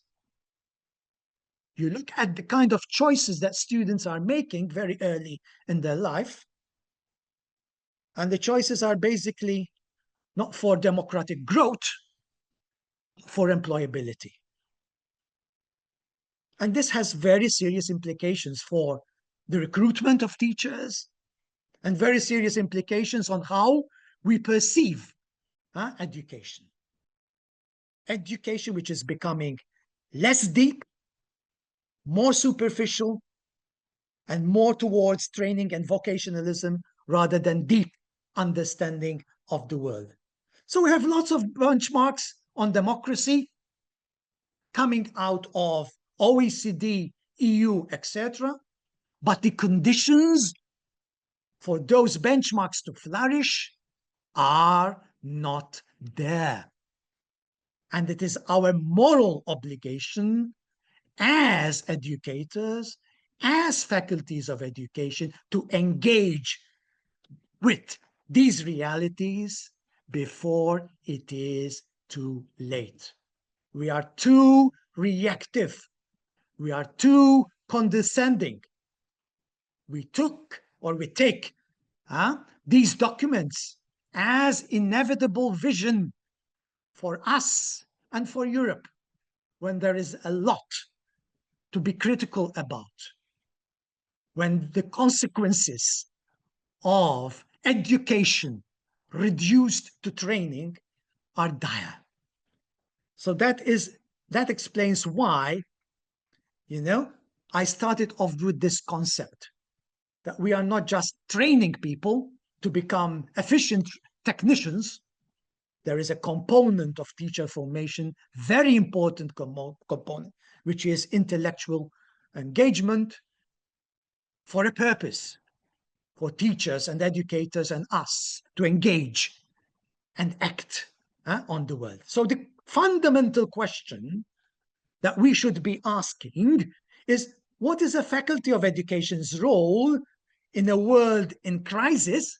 I do not have the time to explain what I mean by a world in crisis, and with a teaching profession in difficulty. We need to ask this basic question within our faculties. Now, I do not want to sound very negative, but I have to be realistic about us, academics, operating within faculties of education. What I refer to as faculty alienation. What bothers me is this acceptance and normalization of all these elements that characterize our life. I will not go into detail, but it's mainly about, a rush to publish, a rush to publish in indexed journals, constant surveillance, constant accountability, an obsession with statistics and volume. Some of us are working through contract work, therefore precariously, etc. Which explains why there is very little time for us to come together and collectively reflect on what we are doing with our students. We are too busy. We are too busy running after benchmarks, after expectations, which at times are not realistic. We are alienated. And alienation serves prescription. We have lost control over our professional life. And that is a very serious condition to work in when you're forming teachers. If you're running after benchmarks, if you're running after expectations, if you're running after time, then where's the time for deep reading? And where's the time for, engagement, okay, with the world, with the immediate world and with the macro world, which is the context, which explains why the presence of us, educators, in the public sphere is almost close to zero, okay? So we cannot really go and tell students to engage democratically with their students when, okay, democracy in action is almost absent from our faculties. The other question is, will faculties appease to an increasingly technocratic and managerial educational environment? Again, I will not read through. There's a lot to say about that. Standardized benchmarks, standardized testing, okay, the valuation of critical and intellectual engagement, dichotomy between the intellectual world and the action world, etc., etc., etc. And an overemphasis with discipline, with management of the classroom, etc., etc. It seems that from my traveling, that these have become the norm, and there is very little critical engagement with all these aspects, which are affecting our, ways of doing, education with our students, affecting our ways of visualizing, the educational world. Standardization, standardized testing, etc., etc. And then we expect that the seed of inclusion will flourish into bushes and trees. There's no way. We are trying to square the circle here. And faculties of education are appeasing to this fundamental contradiction. You're on the doorstep of making some fundamental changes as far as inclusion is concerned. But my question is, because I have, of course, been involved in policy making on inclusion in my country, are teachers prepared mentally, prepared emotionally, prepared intellectually, prepared motivationally, prepared professionally, prepared pedagogically to go in that direction? So, by engaging critically within the faculty, we start realizing that we are perhaps not agents of change, but basically reproducers of the status quo.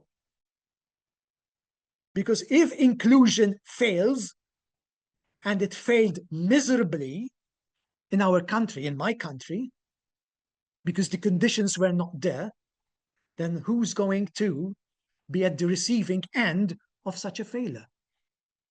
The disadvantaged children, the children who traditionally have been disenfranchised. So it's not only imperative that faculties of education engage internally with these issues, it's equally imperative for faculties of education to be present in the world, to be present in the public sphere, to engage critically with what is about to happen. And I don't want to be someone who is a messenger of doom, but you are listening to someone who has been engaged with policy making, who has been giving advice, otherwise. But of course, in a country where they went along, they rushed through, and now we have a boomerang situation where we can safely say that the country has gone 10, 20 years back in terms of teachers' attitude, in terms of strategies of resistance from teachers, etc. And the story started when governments decided to prescribe, impose a reform, a huge reform, without preparing its thousands of educators mentally, intellectually, emotionally, etc.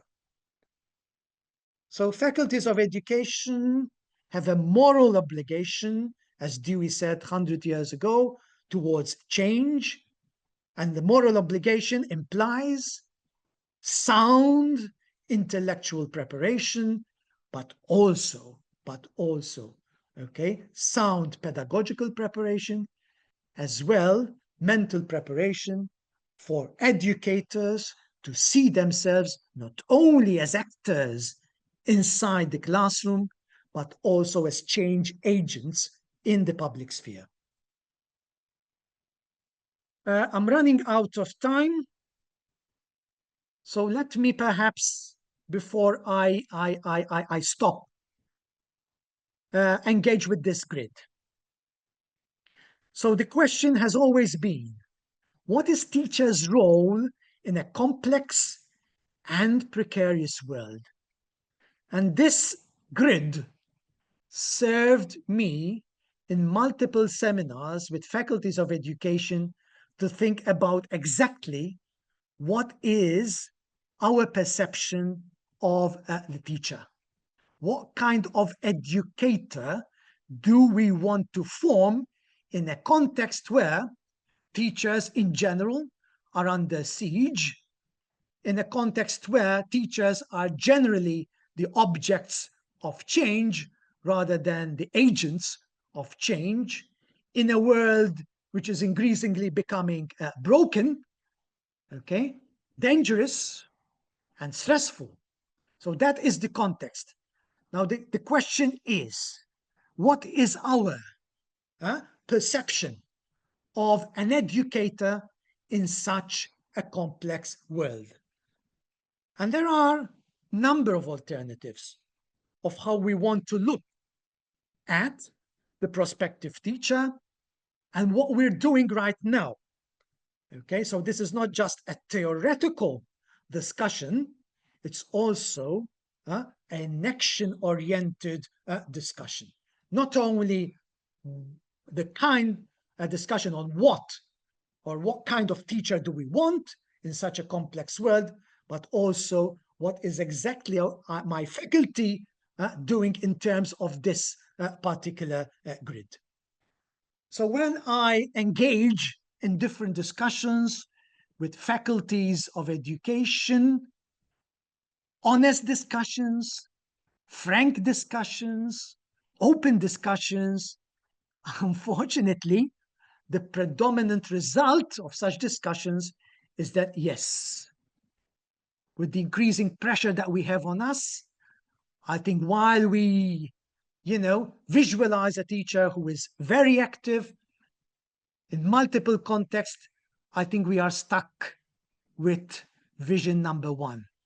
Teachers as passive, reactive technicians. Basically, teachers who may be very efficient, very effective in covering, syllabi, in covering curricula, in preparing, students for multiple, exams, for multiple tests, but that's basically what we have in our country. That is a choice. That is one of many alternatives of how we can perceive, or rather what we are doing with our actual and prospective teachers. Then we have another option, teachers as reflective practitioners. Now, this is a development, a major development on the first option, because here we're introducing, the idea that the teacher is now not only doing things, but reflecting on what he or she is doing. But still, the reflection is introspective. It will not lead to social change. It will not lead to making change, because it's not collective. It's not communal. It's not, educators coming together, engaging with the world together. It's introspective. It's personal. It's people reflecting on their own teaching, on their relations with students, etc., etc. And of course, I've come across lots of teachers who do this. Is that enough to bring about change as discussed this morning? I don't think so. It's a development. It's a positive development, but it's not enough. So basically, the framework that I've been pushing in my faculty and wherever I go and wherever I'm invited, by faculties of education worldwide, is this concept of teachers as transformative, intellectuals. Teachers, as change agents, combining school reflection with action in the service of active citizenship. But for this to happen, you need the climate within the faculty that is conducive to deep thinking, to deep reflection, to making space for reflection, to creating spaces which are democratic, to creating spaces, to preparing students emotionally to be able to confront okay, difficulties outside, the privileged space of academia, etc., etc., etc. So the third option requires an overhaul, perhaps, of how we perceive the educator, or an overhaul of how we form educators. So these are alternatives that we have, and they are there to help us not only reflect on what kind of educator we want to form, but also reflecting on where we are in terms of, okay, forming the teacher who's able to go out there and not only live democratically inside the classroom, but live democratically and dangerously outside the classroom. The concept, therefore, of teacher as intellectual, the teacher as active agent, the teacher, okay, who sees and believes that change is possible. Because one thing that unfortunately dominates the teaching scene, I would say worldwide, is the sense of fatalism.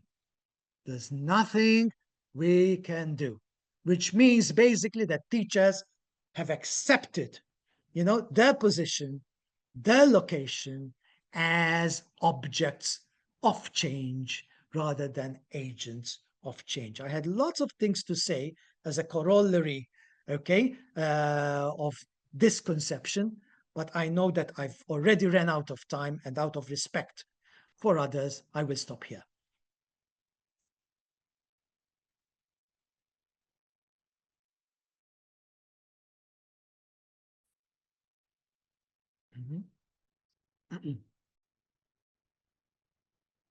Did I run out of time, Mary?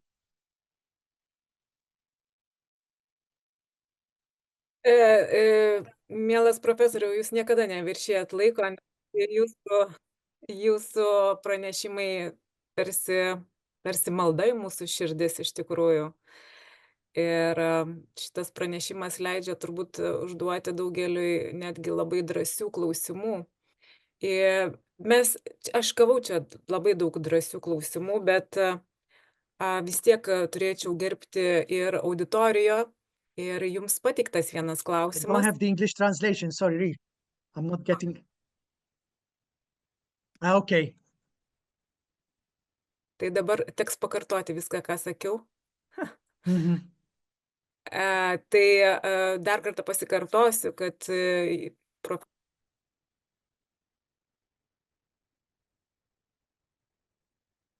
gerai. Tai yra klausimas Jogailos Vaitekaičio. Kiek metų mokytojo rengimas yra rekomenduojamas studentui, kad jis taptų transformacinių intelektinių pokyčių agentų, ir kokiu dar svarbiausių politikos pakeitimų reikėtų? Aš turbūt gerai išverčiu. Yes.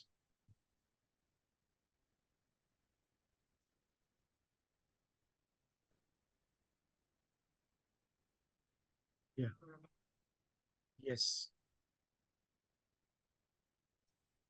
Yes. No, I'm fine. Yes.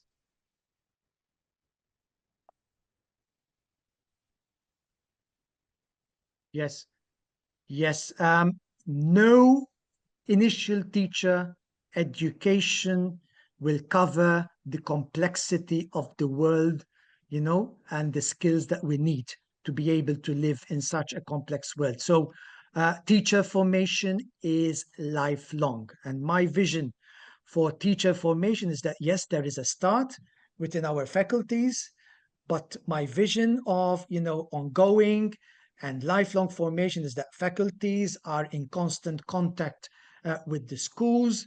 And because they are in constant contact with the schools, they create a web of opportunities for now teachers to be able to, engage, continue to engage critically and democratically with the world. So I've been asked this question many, many, many times.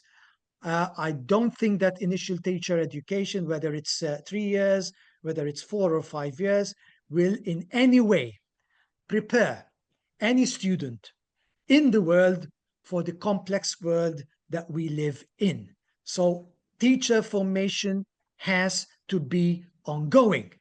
And for teacher education, teacher formation to be ongoing, faculties of education have to work closely with schools for schools to become not only spaces where, you know, young students, young children learn, but also spaces of dialogue, spaces of ongoing teacher formation. So it's not just the faculties of education who are responsible for teacher formation. It's a web, you know, of education centers, education institutions, educational spaces, which are co-responsible for ongoing teacher formation. So there's no time for teacher formation. It's ongoing, it's lifelong, and it's life-wide. Okay, and of course, gone are the days when we can think of a teacher who is formed in a college or in a faculty of education, and then, of course, moving forward with very little ongoing formation. Ongoing formation is not an option. Ongoing formation is a must in terms of teacher formation, and not only because pedagogically things are changing, not only because AI is coming into, you know, our classrooms, but because we need to truly and honestly engaging with a changing world. And a changing world would mean that, you know, new challenges come in, and we should be, as educators, at the forefront of engaging with such complexity, not only in the privacy of our classrooms, but also publicly as public intellectuals.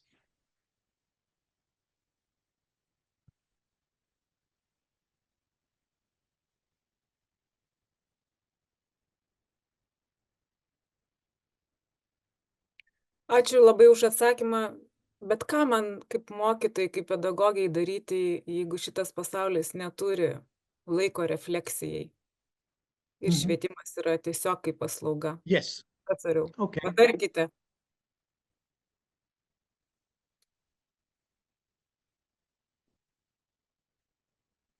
Okay. Yes. Okay.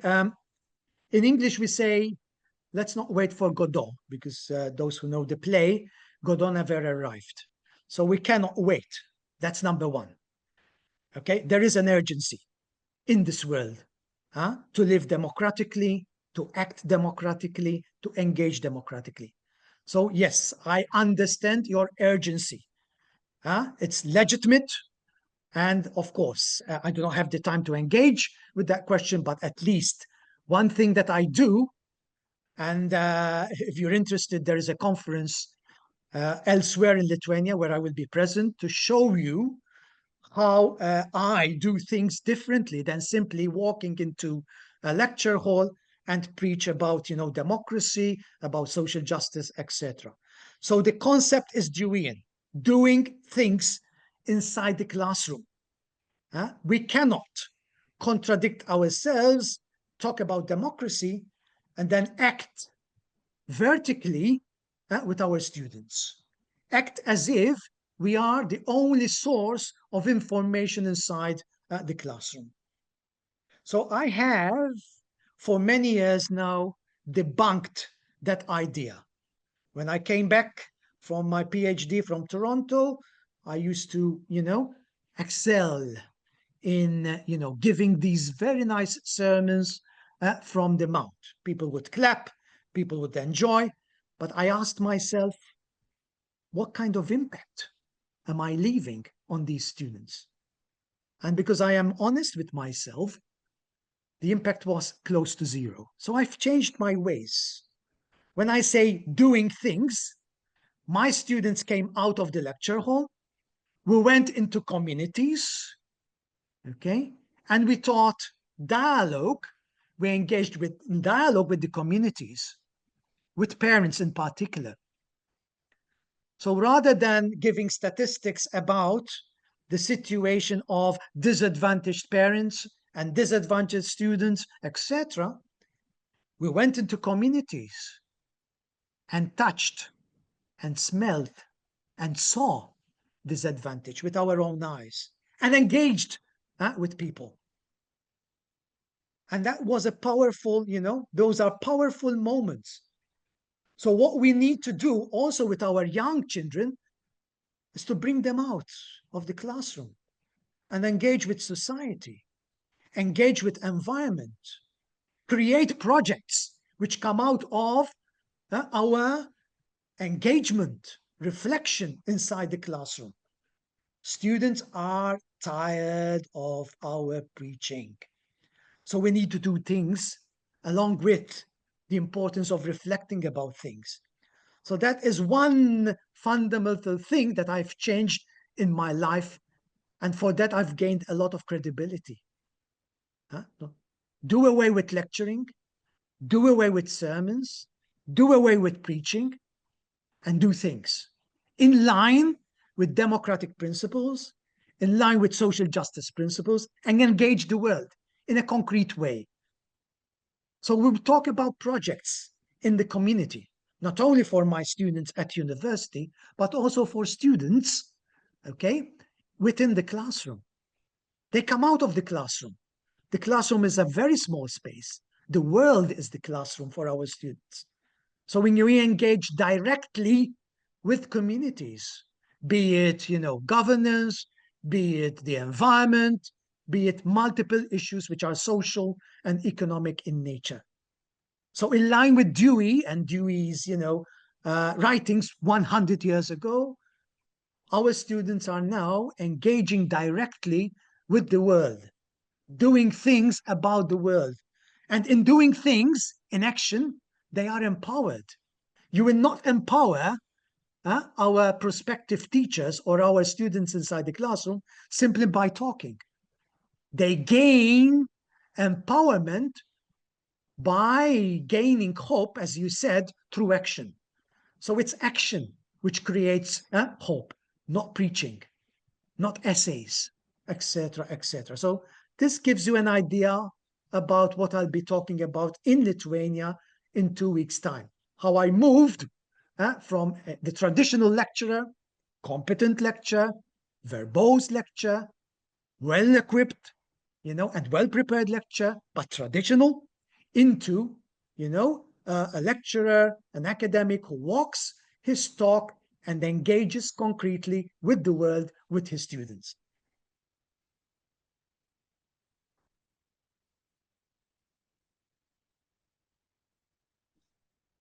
Dėkoju profesoriui, tai aš jau lauksiu labai Lietuvoje jo pranešimo ir su tokia baime, ar tikrai aš esu profesionali pedagogė. Pasitikrinimas bus, nes iš tikrųjų tiek pranešimas, tiek jūsų atsakymai atskleidė pedagoginių idėjų ir iš tikrųjų paskatino greičiausiai ne tik mane, bet ir visus čia dalyvaujančius apmąstyti savo vaidmenį švietime. Tai dėkoju Jums labai. Bet turiu pasveikinti sekantį mūsų pranešėją ir pristatyti. Ačiū. Tai daktarą Jogailą Vaitiekaitį. Jisai yra Vilniaus universiteto ugdymo mokslo instituto dėstytojas ir tyrėjas, kuris beje turi nemažą pedagoginę patirtį progimnazijoje. Noriu paminėti ir tai, kad 2024 metais, šiais metais, jis laimėjo Lietuvos mokslo tarybos prodoktorantūros stažuotę Kauno technologijos universitete. Ir, kaip supratau, atlieka iki šiol tyrimus susietus su dirbtinio intelekto naudojimą švietimo efektyvumui gerinti ir švietimui efektyvumo gerinimo ypatumus per pamokų stebėjimą. Jeigu kažką ne taip pasakiau, tai patikslins pats Jogaila. Ir jo pranešimo tema yra vainikuojanti dirbtinį intelekto iššūkį. Tai kaip dirbtinis intelektas gali pakeisti švietimo efektyvumo tyrimus. Tai prašau, matau, kad pasidalino jau, matome. Ačiū pristatymą. Gerai girdžiuosi, viskas tvarkoj. Kaip girditės ir Puiku. Puiku, smagu šį vakarą leisti su jumis, klausytis uždegančių kalbų. Tai neatimsiu gumos, netik ir daug laiko liko. Tai puikiai mane pristatė, taip Vilniaus universiteto, dabar ir KTU mokslininkas. Ir 8 metai mokykloje, mokytojavau, tą duoną patyriau ir standartizuotą testavimą, ir visokiausius niuansus su tėvais, ir su mokiniais, ir su įtrauktim, ir su atskirtim mokinių skirtingo. Tai matęs ir šilto, ir šalto, nugravitavau į universitetą ir dabar trumpai pristatysiu savo temą apie dirbtinį intelektą. Taip pat truputėlį ir papasakosiu apie tą kelią savo, kaip aš į šitą temą atėjau. Nes buvau mokytojas, buvau mokslininkas universitete, kuris gilinosi į STEM mokslus, Science, Technology, Engineering, Mathematics. Bet dabar, ir kodėl tiek daug čia tų pranešimų su to dirbtiniu intelektu? Tai vieniems iš jūsų, ko gero, ir taip aišku, kitiems truputėlį gal atskleisiu šitą įdomumą šitos temos. Ne? Tai pradžiai trumpai pasakysiu, kodėl tas dirbtinis intelektas, kuo šitoks aktualus pasidarė šiandien. Vėliau papasakosiu, kaip aš nuo praktikų stebėjimo, ką dariau universitete, priėjau prie šito tyrimo ir vainikuos mano kalba efektyvumo tyrimų juodosios dėžės klasės veiksnių lygmenyje atvėrimo idėja. Idėja tokia mano irgi idealistinė, kad gali galbūt šitas standartizuotas testavimas, šitie benchmarkai, reitingai užsibaigti. Galbūt jie gali užsibaigti galų gale. Ne? Tai ir aš matau, kad dirbtinis intelektas turi tam tikrų prošvaiščių tam idealistiniam tokiam matymo išvietimo, o ne tik biurokratiniam, technokratiniam ar instrumentalistiniam, kaip puikiai profesorius Borgas nurodė, kad švietimas tikrai yra dabar toks technokratinis. Ne? Tai aš matau, kad tos technologijos gali padėti mums. Noriu pradėti nuo tokio provokacinio atviro klausimo, truputį jūs išjudinti. Bet kaip jums atrodo, ne? Kuo panašus Balio Sruogos Dievų miškas ir Jono Biliūno Kliudžiau? 2 klasikiniai lietuviški kūriniai, kas pat juos jungia? Bet kas galite pasisakyti, įsijunkit mikrofoną, sušaukit vieną. Aš pasisakyti. Prašom. Tu lituanistė, liūdesys, liūdesio tema. Liūdesys. Ko vienas žodis liūdesys, dar kas nors vieną žodį. Numeskit arba į čatą, arba pasakykit garsiai, kad dar vienyje šitos 2 kūrinius. Liūdesys vienas iš. Jėga. Jėga. Jėga. Matau, Kieno jėga? Nu, pasitikėjimas savo, ne? Aš jėga, aš stiprus kažkuo tai, ar ne? Ok, supratau, taip. Rašo. Dar yra variantų. Skausmas rašo. Pakartokit, džiaugsmas? Skausmas. Ai, skausmas. Jo, truputį kita emocija, taip. Skausmas, pasitikėjimas, kažkokia žmogiška stiprybė, liūdesys, tokie atsakymai. mirtis. Mirtis. Tikrai nemažai mirties ir ten. Tai žinom tos kūrinius. Tai pabandžiau aš, aišku, šitą klausimą užduoti ChatGPT. Čia aš pasakoju, kaip aš atėjau į šitą tyrimą, kaip aš pradėjau tyrinėti moksliškai šitą sritį. Aš paklausiau jo šito klausimu. Ir jis man rašo, Balio Sruogas Dievų miškas ir Kliudžiau, labai skirtingi kūriniai, bet tarp jų galima pastebėti panašumų, asmeninė patirtis, kaltės ir sąžinės tema, žmogiškumo klausimai, refleksija apie gyvenimą. Ir jis apibendrina juos vienyje moraliniai ir filosofiniai klausimai apie kaltę, žmogiškumą, atsakomybę. Girdėjom ir tarp jūsų atsakymų tikrai šitie naratyvai skambėjo. Tai, taip galvoju, neblogai, jeigu taip studentas parašytų arba mokinys, visai nebloga interpretacija. Tikrai, sujungti tuos 2 kūrinius, kad jūs tą sugebėt ir jis tą atrodo jau visai sugeba reflektuoti, samprotauti, teksto suvokimas atrodo visai neblogas. Tai gebėjimai yra. Ir tikrai mes matom, kad mokiniai tais gebėjimais naudojasi. Tyrimas šviežias iš Lietuvos, pusė mokinių jau naudoja šitos instrumentus ir pristatė kolegė Renata taip pat puikiai, kad ir studentai naudoja, ir mokiniai naudoja. Tai šitie instrumentai, jų tas galingumas, gebėjimas samprotauti, kad ir koks jis imitacinis būtų, ar netikras ir mašininis, bet rezultatą jis duoda ir neblogą duoda. Tai ir pradėjo iš visų pusių lysti tyrimai šitą temą besidomint, štai Jungtinių valstijų, Jungtinės karalystės vieno think tanko prie vyriausybės pas jos, kuris ten su darbo rinka dirba. Tai jie iš karto išnagrinėjo profesijas pagrindinės jų ir sudarė va tokį sąrašą, kokios profesijos bus labiausiai paveiktos, kurios mažiausiai paveiktos šito dirbtinio intelekto, bet konkrečiai tų LLM, ne, Large Language Model, tie generatyviniai teksto pagrindų veikiantis modeliai. Tai pažiūrėkit, pirmoje vietoje pardavėjas telefonu, nu čia aišku, jau šitie, kur skambina ir šneka, Lietuvoje gal nelabai populiaru, bet vakaruose labai dažnai ten robotas skambina šneka, ne?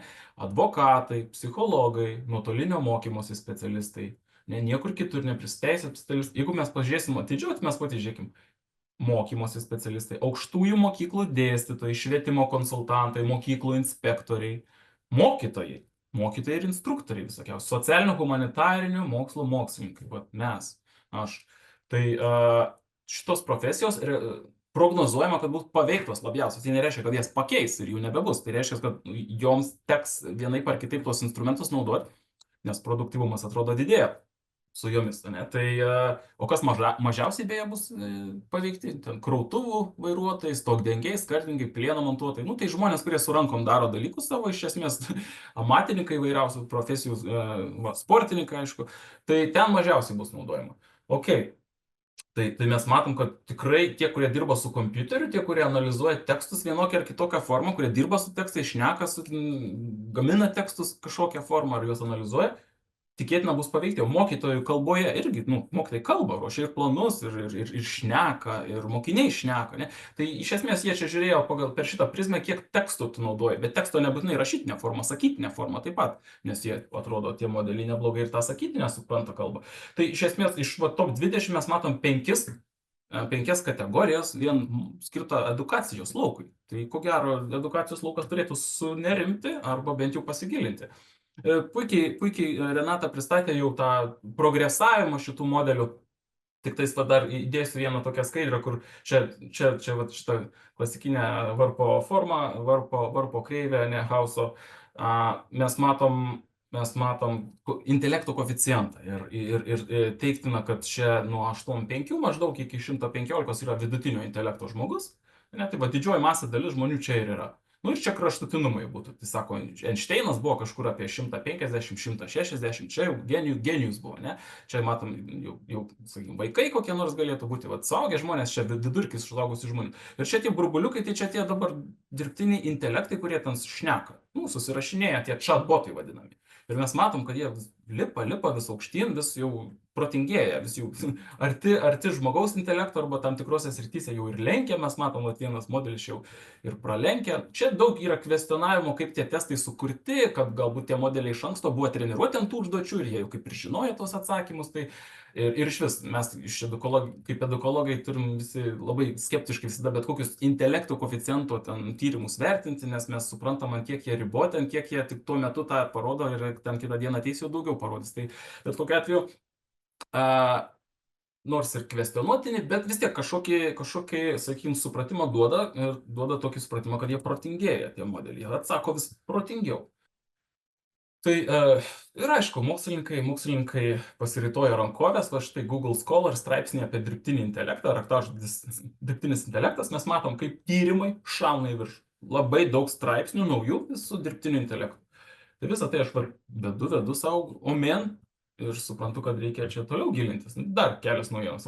Nature, žurnalas Nature, labai aukštos kvartilės ir jame esanti publikacija. Jie patys padarė apklausą ir nustatė, kad postdokai, mokslininkai, ne po doktorantūros stažuotojai, pasirodo trečdalis po doktorantūros stažuotojai savo darbe, literaliai moksliniam darbe, jau naudoja dirbtinius intelektus, tos chatbotus vadinamus.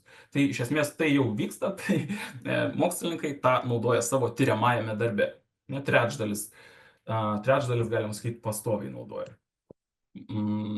Ir va štai čia kolegos iš Vytauto didžiojo universiteto, Natalijos Mažeikienės, Juditos Kasperiūnaitės, ką tik šviežias išleistas straipsnis, labai aukštos kvartilės, The Qualitative Report žurnale, kur jos būtent tyrinėjo, ką gali tas dirbtinis intelektas būtent kokybinių tyrimų kontekste. Kokybiniai tyrimai, interviu, ten teksto analizė, kodavimas, teminės analizės, tai jų išvados pribloškė.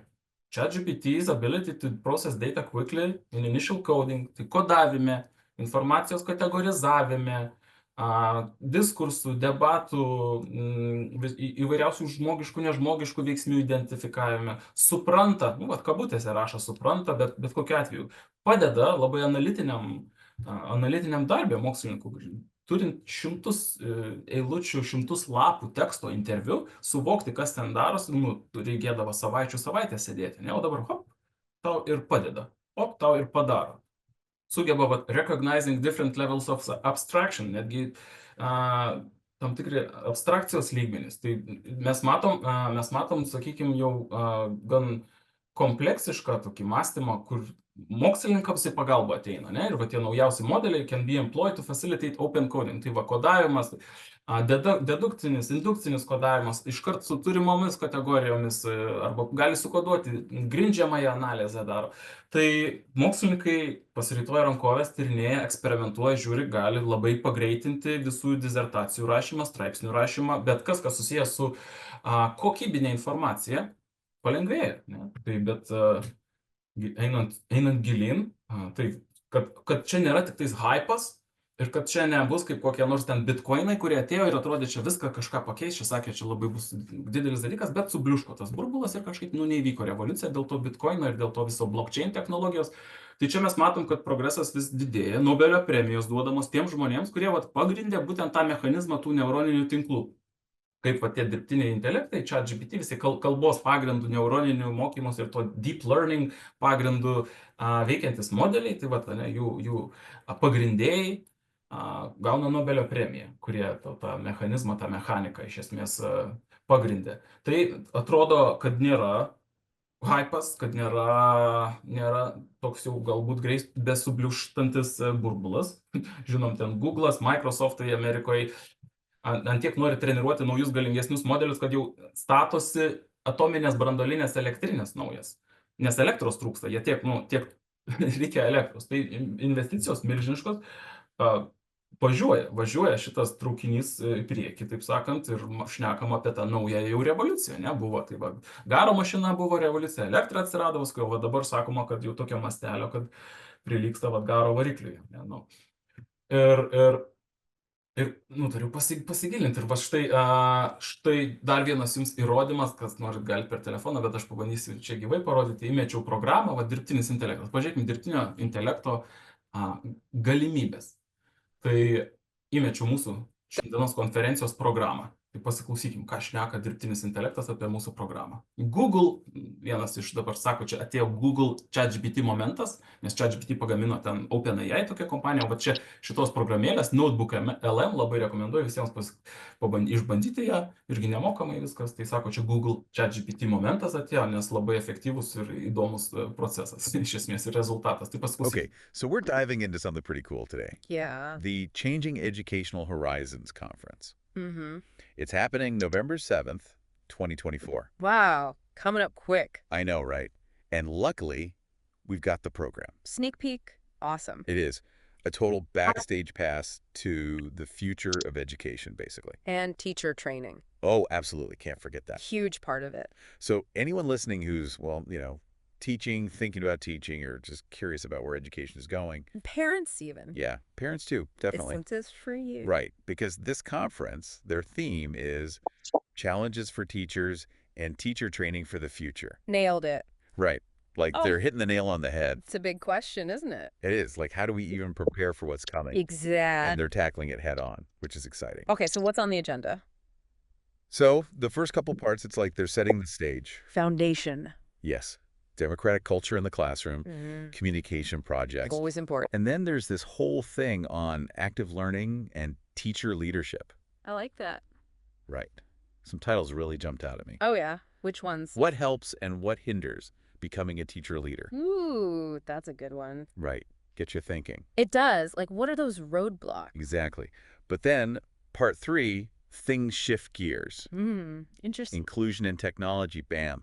Front and center. The big 2. Right. And there are these presentations. One's called Collaboration for Successful Inclusion. Makes sense. Teamwork.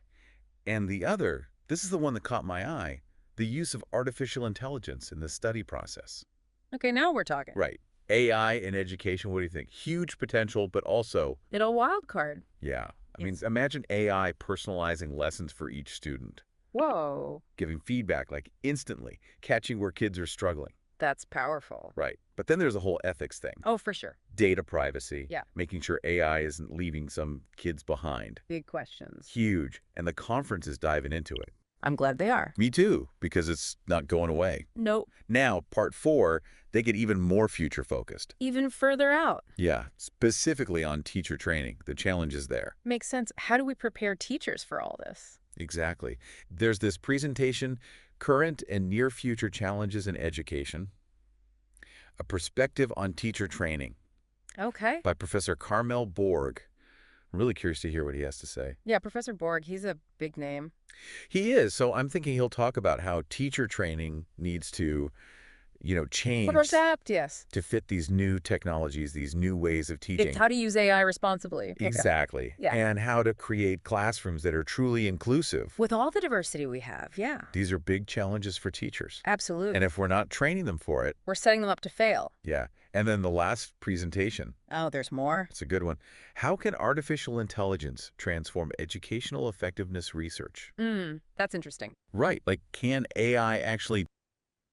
Manau, užteks, tai užtrunka minutę įmetus bet kokį dokumentą išgirsti ir pamatyti, nepamatyti, bet išgirsti, atrodo, labai profesionalų podcastą anglų kalbą apie save. Tai dabar masiškai žmonės ten meta savo paskaitų skaidrės, savo dizertaciją, savo straipsnius, savo tiesiog civekus, įmeta savo civeką su gyvenimo prašymu ir girdi, kaip vadu žmonės aptarinėja savo visą prašymą. Tai ir pakelia moralę ir gali ten nurodyti, kad kritiškiau ar mažiau kritiškai. Bet kame esmė? Esmė, kad technologija geba, atrodo, suprasti tekstą ir geba neblogai pašnekėti apie jį, įdomiai pašnekėti, ir gerų įžvalgų duoda. Duoda įžvalgų tokių, kokių gal net pats nesugalvosi apie savo darbą. Pavyzdžiui, įdėti savo skaidrės, žmonės kiti savo dienoraščius deda, ten naujas žanras atsirado tiesiog. Ne.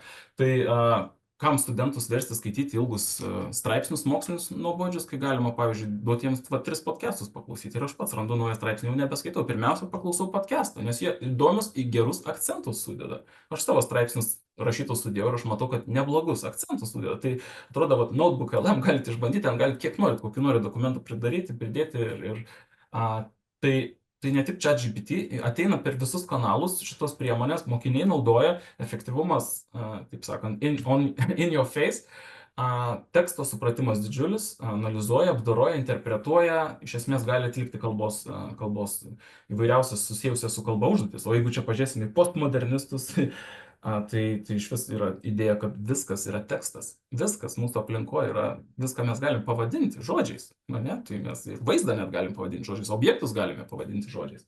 Tai pasaulis yra tekstas, tai mes galim iš esmės tada gal prašyti, kad jis interpretuotų tą pasaulį. Tai sudėjęs visą tai sumoje, į sumą, aš pagalvoju, okei, tai čia ko gero tikrai bus jau reikalų ir nutariau pradėti tyrinėti tą moksliškai. Tai iš esmės, aš iškėliau klausimą, ar gali šis dirbtinis intelektas, tokias technologijas jau pakeisti mane. Nes aš ten atsimenu, atrodžiau tas profesijas, tai aš tas, galim sakyti, inspektorius kartais būnu. Aš sėdžiu kartais mokykloje ir stebiu būsimų mokytojų pamokas.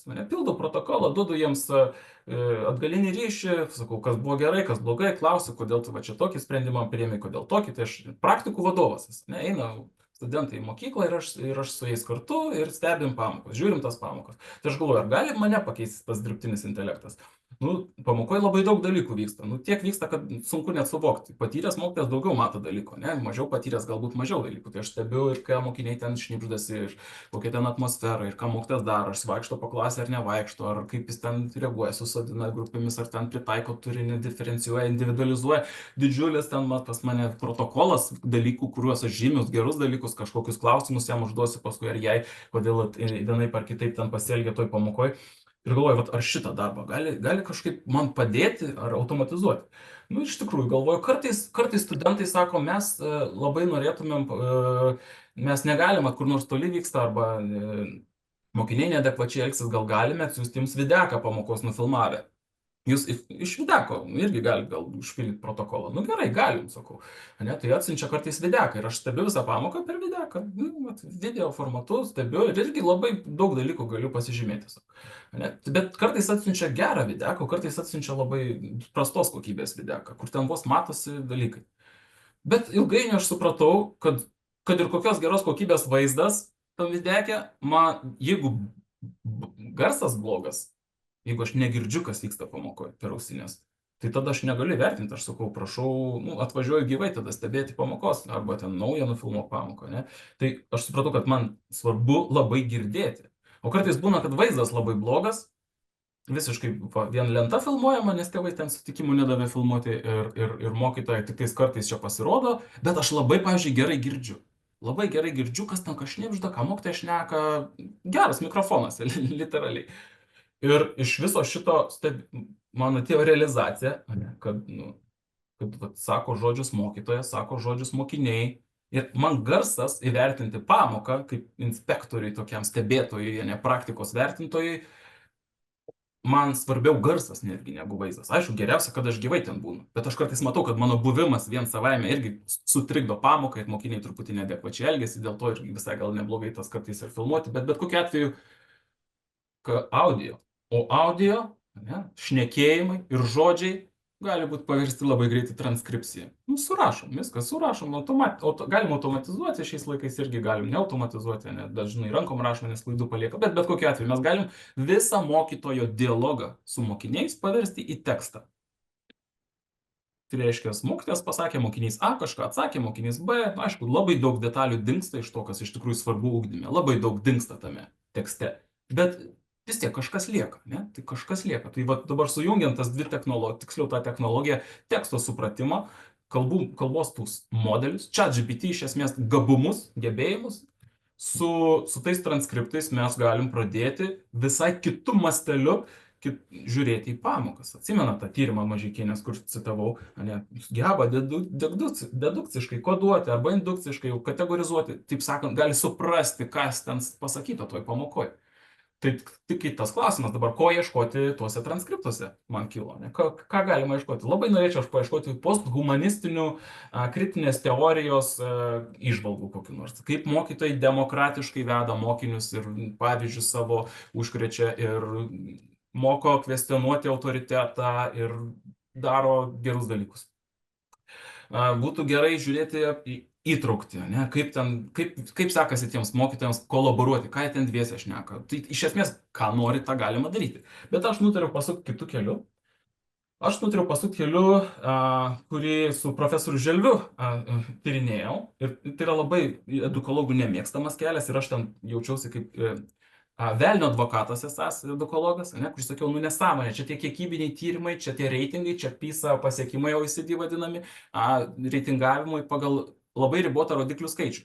Bet būtent šitie rodikliai pirmoji vietoje šoka formuojant vyriausybių programas, formuojant kažkokius siekinius.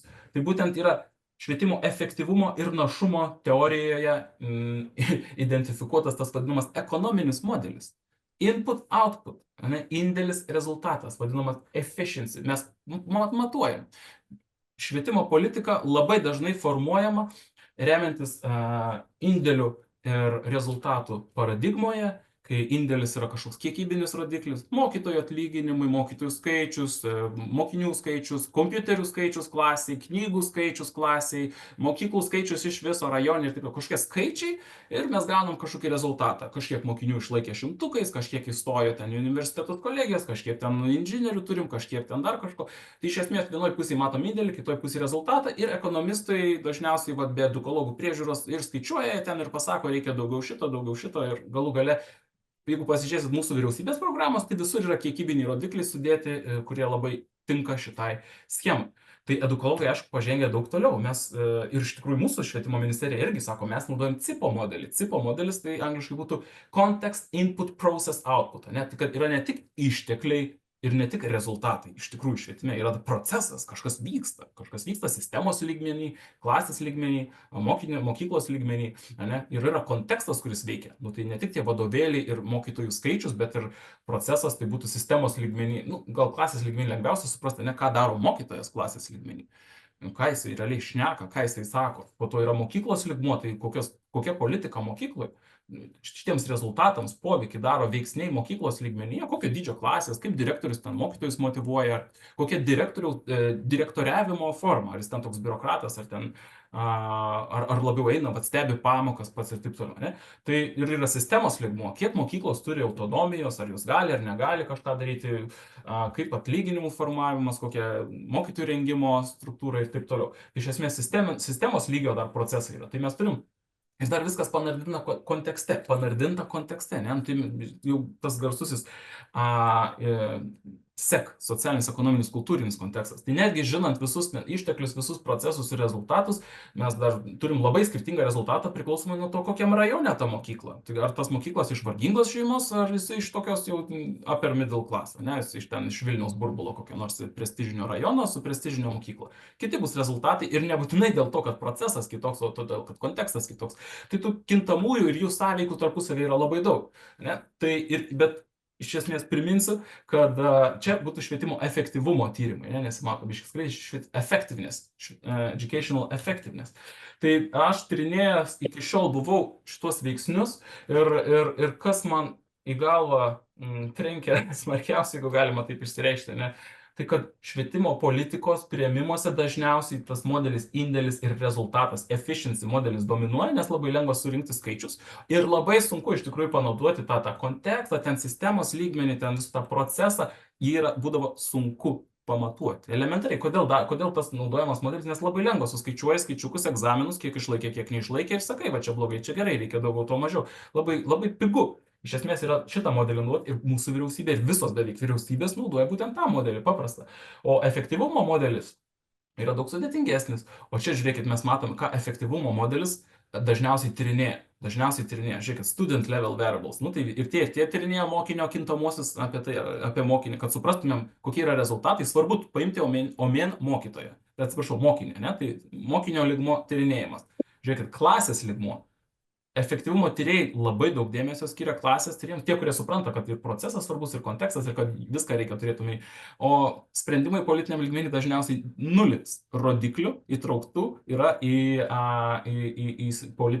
bent jau tuo metu, kai buvo tyrinėjama, į vyriausybių programų formavimą ir apskritai į tą modelį indėlis rezultatas. Klasės lygmenyje netyrinėja, kodėl? Todėl, kad brangu labai, ten psichologas turi sėdėti arba kažkoks inspektorius ten pildyti, aiškinti, suprasti, kas ten vyksta, kas nevyksta, jau daug brangiau kainuoja. Tų valstybinių lygmenių, tarp valstybinio palyginimo, pavyzdžiui, pagal kažkokias metodologijas, kurias mokiniai klasėse taiko, netaiko, mokytojas ką daro, ką nedaro, tokių praktiškai nėra. Yra keisai, tai visi tie effectiveness tyrimai yra iš esmės case analysis, ne? Tai yra meta-analizės, kurios remiasi empiriniais tyrimais, mokslininkų, kurie stebėjo vieną pamoką, vieną mokyklą, ar tiksliau ne vieną pamoką, vieną mokytoją, ten lygino su kitu, buvo kontrolinės grupės, bet tai iš esmės ne valstybinio lygmens, o tai keisai, atvejai. Bet remintis tais atvejais mes labai gerai žinom ir mes čia visi, kurie nors kartą buvo mokykloje ir vedė pamoką arba dirba su švietimu arčiau, suprantam, kad iš tikrųjų, kas lemia rezultatą, tai ir yra būtent šitam klasės lygmenį.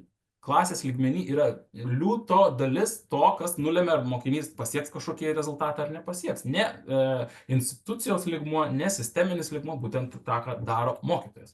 Net kai ir pats autorius šitos švietimo efektyvumo teorijos sako, kintamieji arčiau mokinio turi didesnį poveikį pasiekimams nei toliau nuo mokinio esantis kintamieji. Iš esmės, kuo arčiau mokinio, tuo daugiau galėtų pasakyti iš kintamojo, ar jis pasieks kažkokį rezultatą ar nepasieks. Tai iš principo mes turim dabar situaciją, kai classroom levelis, klasės lygmuo, iki šiol sprendimų priėmime buvo black boxas. Buvo juodoji dėžė, kur ten kažką daro mokytojai, bet mes skaičiuojam, kiek turim mokytojų ir su kokio jie išsilavinimu ir kokio jie amžiaus ir kažkokie rodikliai apie mokytoją, bet ne ką jis daro klasiai. Nu ir jūs suprantat, prie ko aš vedu, kad šitie, beje, ką daro mokytojai, ką galima žiūrėti, bet dabar ir sujungus tas technologijas, mano teorija yra, kad ir daug jau tyrimų pasipylė kaip iš gausybės rago, būtent žiūrint ir bandant suprasti, kas vyksta kas vyksta pamokoje.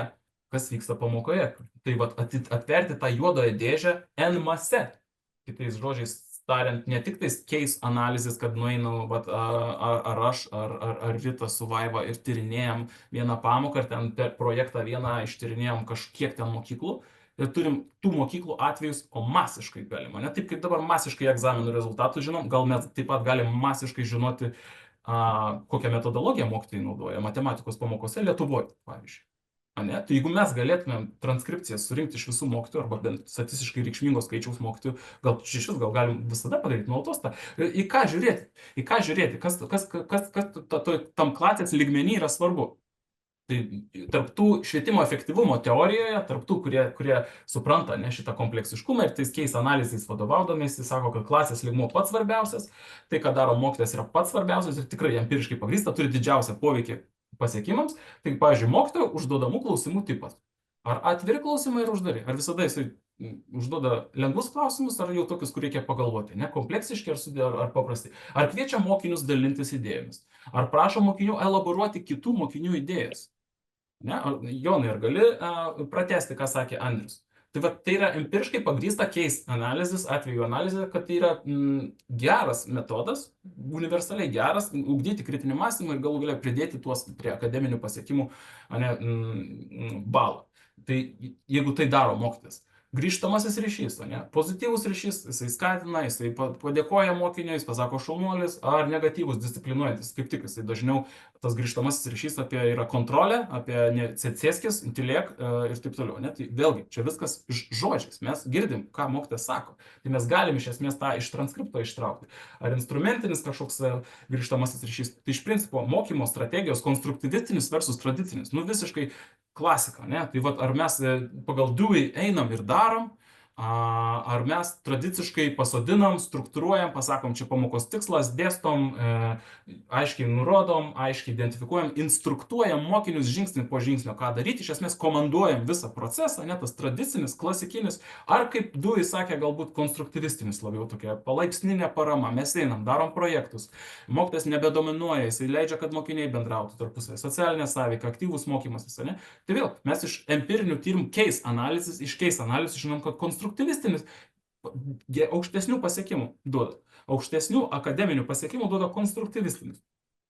Bet kas vyksta klasėse, mes iki šiol nežinom. Mes mokytojus galim pamokyti, bet kas galų gale duris užsidarius vyksta ten, iki galo nesužinosim. Tai tų veiksnių yra šimtai, tie teoretikai švietimo efektyvumo, ir aš su kolega šitoj knygoj, kur nagrinėjau, mes ten žiūrėjom į tuos veiksnius, tai iš esmės tų veiksnių yra labai daug, jie net skirtas į dar šimtus subkategorijų, bet kame įdomumas yra, kad nemaža dalis iš jų gali būti identifikuota iš teksto, iš šnekėjimo, iš to, kad aš klausydavau ir aš suprasdavau, kad jis neužduoda atvirų klausimų, jis visada užduoda paprastą klausimą su vienu atsakymu taip arba ne. Aš sakydavau, tai biškai sudėtingesnio klausimo, kodėl neužduodi, aš čia bijau, tai aišku, čia jaunas visą kitą, bet iš esmės mes galim iš teksto daug suprasti, mes galim atidaryti tą juodą dėžę, teoriškai, Tai ir mano dabar postdaktarinis tyrimas, aš gilinuosi dirbtinio intelekto naudojimą, aptinkant edukologinius efektyvumą lemiančius klasės būtent lygmens veiksnius. Ir lyginu generatyvinius dirbtinius intelektus. Tai yra ir ChatGPT, ir Cloud, ir Gemini, ir visų tos komercinius pačius didžiausius, ir nemokamai prieinamus pačius didžiausius. Ir iš esmės žiūriu, kaip gerai jie gali iš pamokos transkripcijos, mokytojas šneka, mokiniai šneka, ar surašyta, gali identifikuoti šituos ir daugiau kitų veiksnių. Ir pasakyti mokytojui, pavyzdžiui, kad, tu šią pamoką ne vieno klausimo neuždavai mokiniui. Bet galbūt tu naudoji kažkokį kitą metodą, kuris ten yra geras ar blogas. Maždaug tą, ką aš gal sakyčiau. Ar gali jis pastebėti? Tai mano vizija tokia yra, kad ant stalo gulintis telefonas arba kompiuteris galėtų pakeisti arba papildyti tokį kaip aš, pamokos stebėtoją, arba inspektorių, arba vertintoją. Ar tai gali būti objektyvus, visada prieinamas kolega, suteikiantis atgalinį ryšį apie pamoką, apie kažkokius pamokos elementus. Aišku, kad ten daug ko nepastebės ir nesupras ir bus nesąmonė, bet gal kažkokius bazinius dalykus jisai gali identifikuoti, pasakyti, kad tu šią pamoką neleidai nei vienam mokiniui pasisakyti. Arba kaip tik, kodėl tu nepataisėjai. Tai daug tų dalykų yra, kurios galbūt galima paprastai pastebėti iš to transkripto. gal galima tą live daryti gyvai, ne, vat klauso ir sako.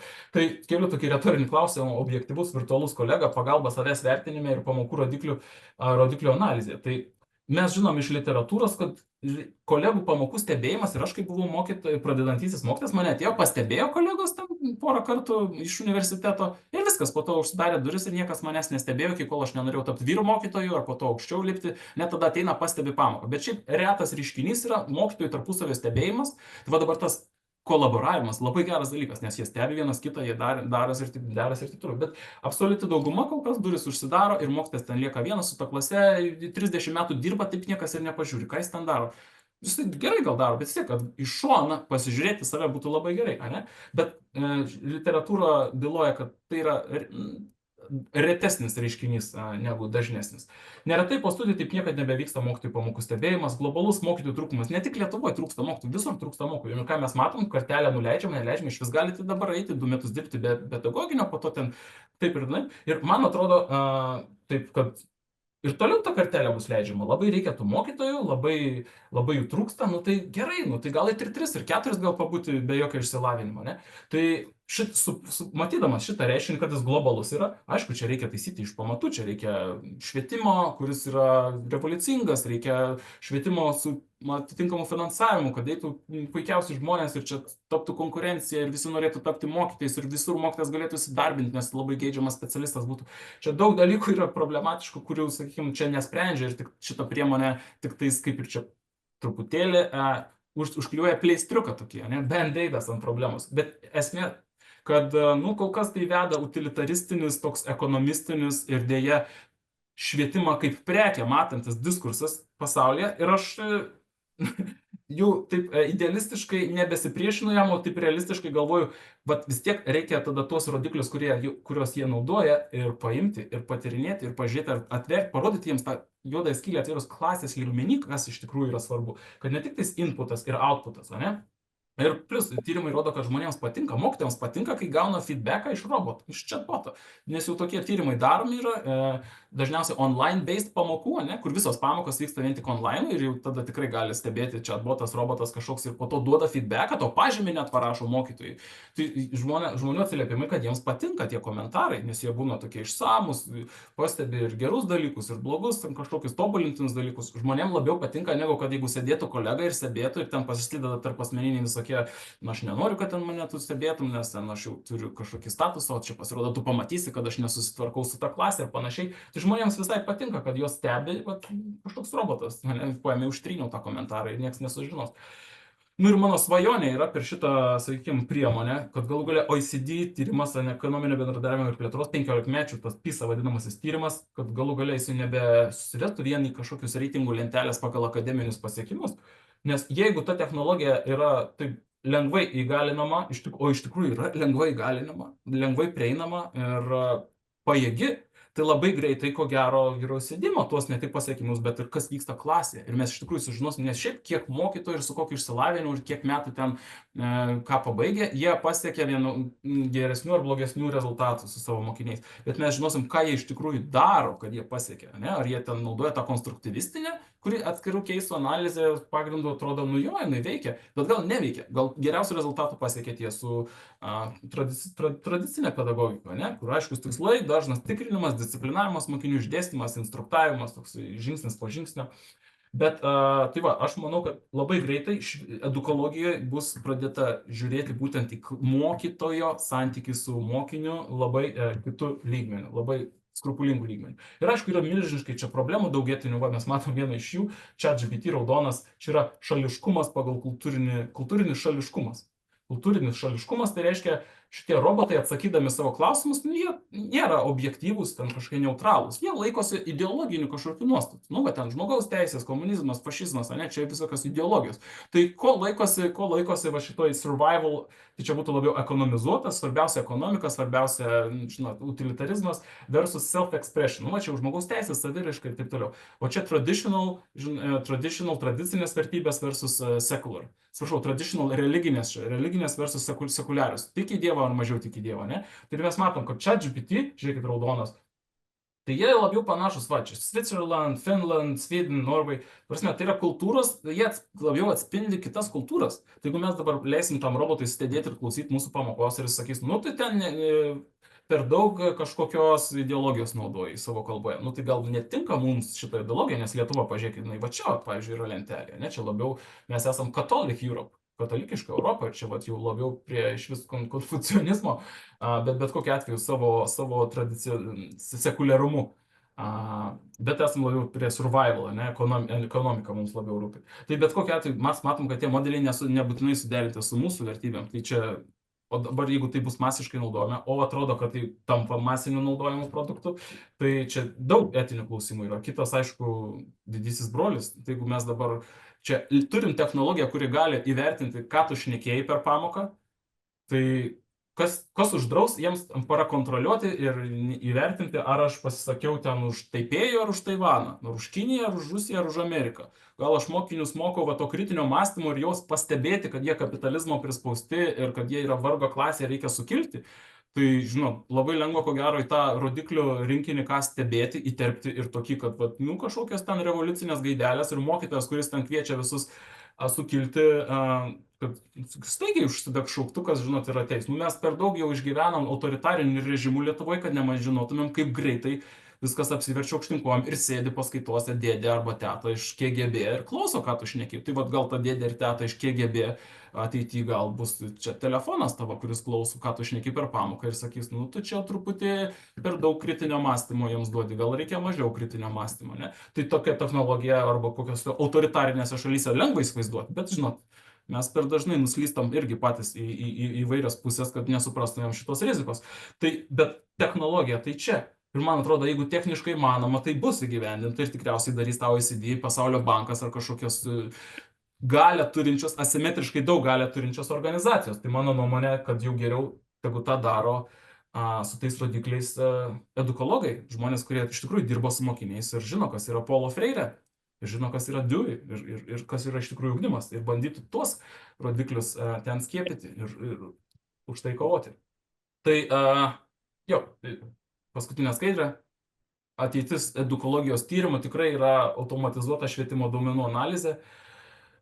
Kokybinės įžvalgos patobulintos, nes ką rodė ir Mažeikienės tyrimas ir kiti tyrimai, kad randa daugiau dalykų, daugiau kategorijų ir daugiau detalių kodavime, negu net patys autoriai randa. Ir toks kolaboravimas su tais instrumentais, vyksta kolaboravimas. Tu šnekiesi, jis tau siūlo, tu ten diskutuoji, ne? Ir fokusas į mokytoją ir mokinį.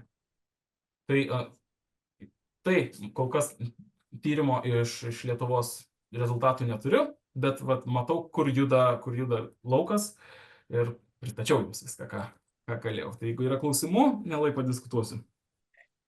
Ačiū Jogaila už pristatymą. Na, iš tikrųjų, verta susimastyti, o kasgi už tų durų, kai mokytojas veda pamokas. Klausimų jums nėra pateikta. Bet tačiau... aš gal galiu užduoti, pasinaudoti. Atsiprašau, visada visi tylėjo, tai aš jau norėjau.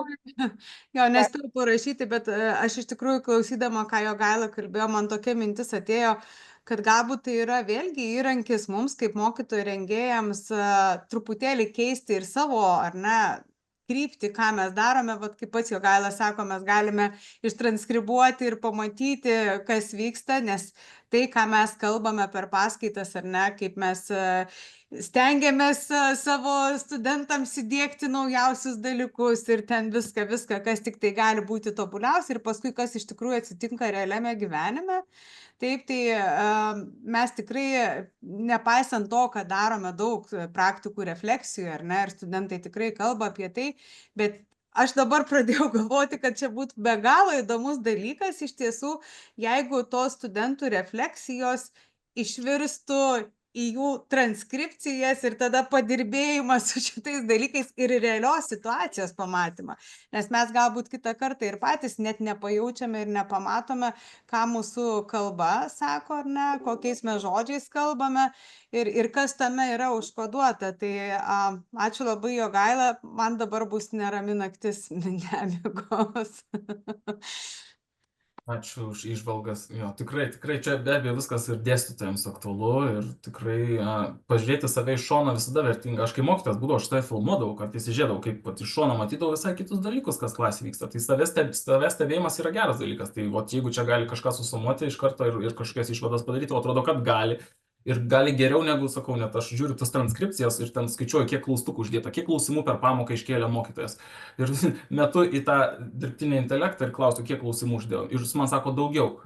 Aš žiūriu, kur daugiau, parodyk. Pasirodo, transkribuotojas pamiršo klaustukus sudėti. Jis atskiria net be klaustuko. Jis mato, jisai iš konteksto suprato, kad ten buvo klausimas ir išskyrė klausimų rūšis ir toliau. Tai iš esmės gali labai neblogą pamokos, taip sakant, vis tą juodąją dėžę atidaryti ir pasakyti dalykų gerų, bet aišku, labai čia ideologiniai klausimai, iš kokios perspektyvos, čia jau reikia susitarimo, ar mes norim lietuviško ChatGPT įskiepio, kuris stebės mūsų pamokas ir čia, kad mes šnekėtumėm ir mokytojai būtų, žinot, ir apie Maironį, ir apie Klumpės, ir apie Vyžas, ar čia ant žmogaus teisės ir LGBT ir taip toliau prasideda, ne? Tai ar neužsidegs raudona lemputė, jeigu apie LGBT šnekės mokytojas, ar gali šnekėti? Tai yra tam šita baimė irgi, bet iš esmės tai labai greitai jau pasibels ir jūsų duris visokie edtech siūlytojai, edukacinių technologijų pardavėjai, kurie repackagina tuos ChatGPT, pripromptina juos, postpromptina, posttrainina ant kažkokių specifinių dalykų ir jau siūlo dabar mokykloms irgi automatinis ten nesetaisimus, visokiausius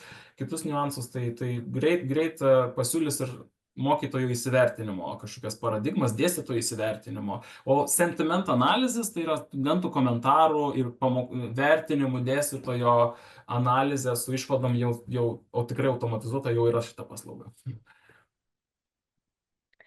Taigi, ačiū labai ir iš tikrųjų mes priartėjome prie laiko, vėlgi truputėlį vėluojant, prie konferencijos aptarimo.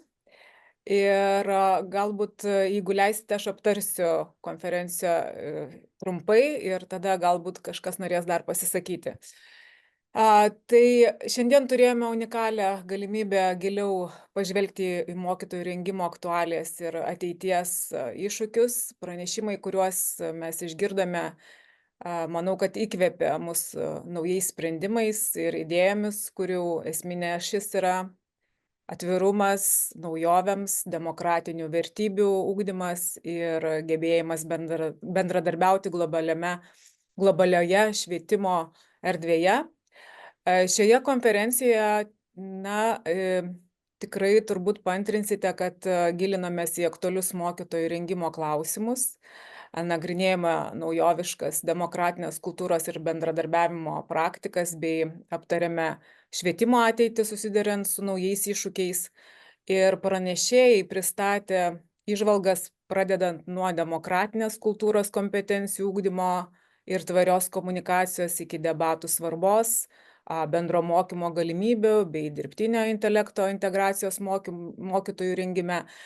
Ir labai norėčiau padėkoti daktarai Tamarai Šuali-Transberg, kuri pabrėžė demokratinės kultūros kompetencijų svarbą ugdant ateities pedagogus, Neliai Menkskant ir Els Kalins, kuri dalinosi Erasmus Plus projekto patirtimi, akcentuodamos tvarios komunikacijos reikšmę pedagogikoje. Ramintai Rupšieniai, kuri atkreipė dėmesį į kritinio mąstymo ir aktyvaus pilietiškumo svarbą per debatus mokyklose. Daktarai Linai Pečiulieniai, kuri aptarė, kokie aspektai vis dėlto padeda ar trukdo tapti mokytojui ir pabrėžė, jog švietimo ateitis reikalauja prisitaikyti prie sparčiai besikeičiančių sąlygų. Daktarai Keit Bonavic, kuri kalbėjo apie sėkmingo bendradarbiavimo svarbą įtraukties švietime kontekste. Daktarai Renatai Kondratavičieniai, kurie atskleidė dirbtinio intelekto galimybės studijų procese ir manau, kad studentai tikrai pasinaudos šitomis galimybėmis. Profesoriui Karmel Borgui iš Maltos, kuris akcentavo švietimo iššūkius dabar ir ateityje svarbius mokytojų rengimui. Ir daktarui Jogailai Vaitekaičiui, kuris savo pranešimu įrodė, kad nedirbtinis intelektas aptarė mūsų konferencijos programos logiką, esmę ir taip įrodė dar kartą, kad jinai yra tikrai pavykusi, nes net dirbtinio intelektui patiko programa ir jisai pasisakė, kad tai yra tikrai aktuali tema. Dėkoju pranešėjams, nes visi šie pranešimai sudarė bendrą vaizdą apie mokytojų rengimo iššūkius ir sprendimus, kurie gali būti pritaikyti tiek Lietuvoje, tiek ir tarptautinėme kontekste. Iš tikrųjų, prieš mus atsivėrė ne tik didžiulės galimybės, bet ir atsakomybė prisidėti prie rengimo, prie pedagogų rengimo kokybės gerinimo. Ir turėtume puoselėti mokytojo profesiją, prisitaikyti prie sparčiai kintančio pasaulio ir nebijoti diegti inovacijų, nuo demokratinės kultūros ugdymo iki dirbtinio intelekto taikymo. Taip pat noriu nuoširdžiai padėkoti Vilniaus kolegijos direktoriai Žymantei Jankauskienei už galimybę Pedagogikos fakultete tęsti prasmingas konferencijas ir jų dalinimusi. Taip pat išskirtinę padėką noriu padėkoti mūsų Pedagogikos fakulteto dekaniai Vaivai Iškieniai, prodekaniai Ingai Bertašieniai už šios konferencijos organizavimą, už greitą reagavimą dėl organizacinių klausimų. Taip pat padėkoti Aušrai Šimonikštytei, kuri užmezgė ryšius su užsienio lektoriais ir paskatino juos dalinti savo patirtimi šioje konferencijoje. Taip pat nuoširdžiai dėkoju visiems organizacinio ir mokslinio komiteto nariams: Renatai Kondratavičienei, Stasijai Usilaitei, Violetai Jagelavičienei, kurios tikrai įdėjo daug pastangų į konferencijos sėkmę ir prisidėjo prie jos. Taip pat ačiū Pedagogikos katedros vedėjai daktarai Linai Pečiulieniai, kuri mielai sutiko moderuoti pirmąją konferencijos dalį ir visada rūpinosi visos konferencijos akcentais, ar jie yra tinkami ir pasiekti. Taip pat noriu padėkoti Rasai Seiliuvienei ir Gabrieliai Kizytei, kurios tikrai labai rūpinasi galbūt nematomais, bet tikrai organizaciniais elementais, be kurių tikrai nebūtų įvykusi ši konferencija. Taigi dėkoju kiekvienam, kas prisidėjote prie šios konferencijos sėkmės, pranešėjams, kurie dalinosi savo patirtimi, ir jums visiems, kurie jūs aktyviai dalyvavote ir uždavėte klausimus ir dalinotės įžvalgomis. Tikiu, kad ši konferencija nėra paskutinė ir tikiu, kad ši konferencija taps naujų bendradarbiavimo projektų pradžia. Ir linkiu, kad iš čia įsineštumėte įkvėpimą ir norą toliau ugdyti ateities mokytojus, kurie ne tik supras, bet ir skatins demokratiją, tvarumą ir pažangą. Linkiu visiems sėkmės, įkvėpimo ir ačiū už jūsų dėmesį ir bendradarbiavimą. O dabar nežinau, gal kažkas norėtų dar kažką pasakyti. Tai aš jau, kad pradėjau, tai ir pabaigsiu. Iš tikrųjų noriu ir Ritai labai padėkoti už moderavimą ir už tai, kad buvo tas žmogus, kuris, nepaisant to, kad mes buvom pradėję kalbėti, o gal jau šiemet nebereikia tos konferencijos, Rita sakė, ne, reikia. Ir aš manau, iš to, kiek buvo žmonių prisijungę ir kad tikrai domėjosi ir klausėsi ir iki galo daug išbuvo žmonių, tai rodo matyt, kad kalbame aktualiomis temomis. Ir dar kartelį tikrai labai noriu padėkoti visiems, kad palaikote mus. Ir ačiū tiems, kurie skaitė pranešimus. Man atrodo, tikrai išeiname visi su labai daug minčių, labai daug idėjų.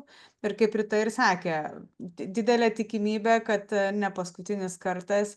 Ir vis tik galvokim, kad kitais metais, lapkričio ar gruodžio mėnesį, vėl susitiksime. Gal tokiu formatu, gal ir gyvu. Niekas čia nebežino, jau dabar nebeaišku, kaip čia geriau susitikti. Tai gero vakaro visiems, sėkmės ir kas bandysime išsiųsti pažymėjimus žmonėm, kas ten buvo tvarkingai gražiai susiregistravę. Tai nesitikėkit čia per vieną dieną, kad jie atkeliaus taip greitai, neatsitiks. Taip, bet atsitiks. Ir dar kartelį visiems dėkoju, gero vakaro. Ir džiaukimės tuo, kad gyvename vis tik šiaip gražiame dar pasaulyje, kuris iš tikrųjų dar ne visai paveiktas dirbtinio intelekto ir dar galime vieni kitiems gyvų žodžių pasakyti gerus dalykus. Tai kol tai galime daryti, tą ir darykim. Tai ačiū visiems ir gražaus likusio vakaro.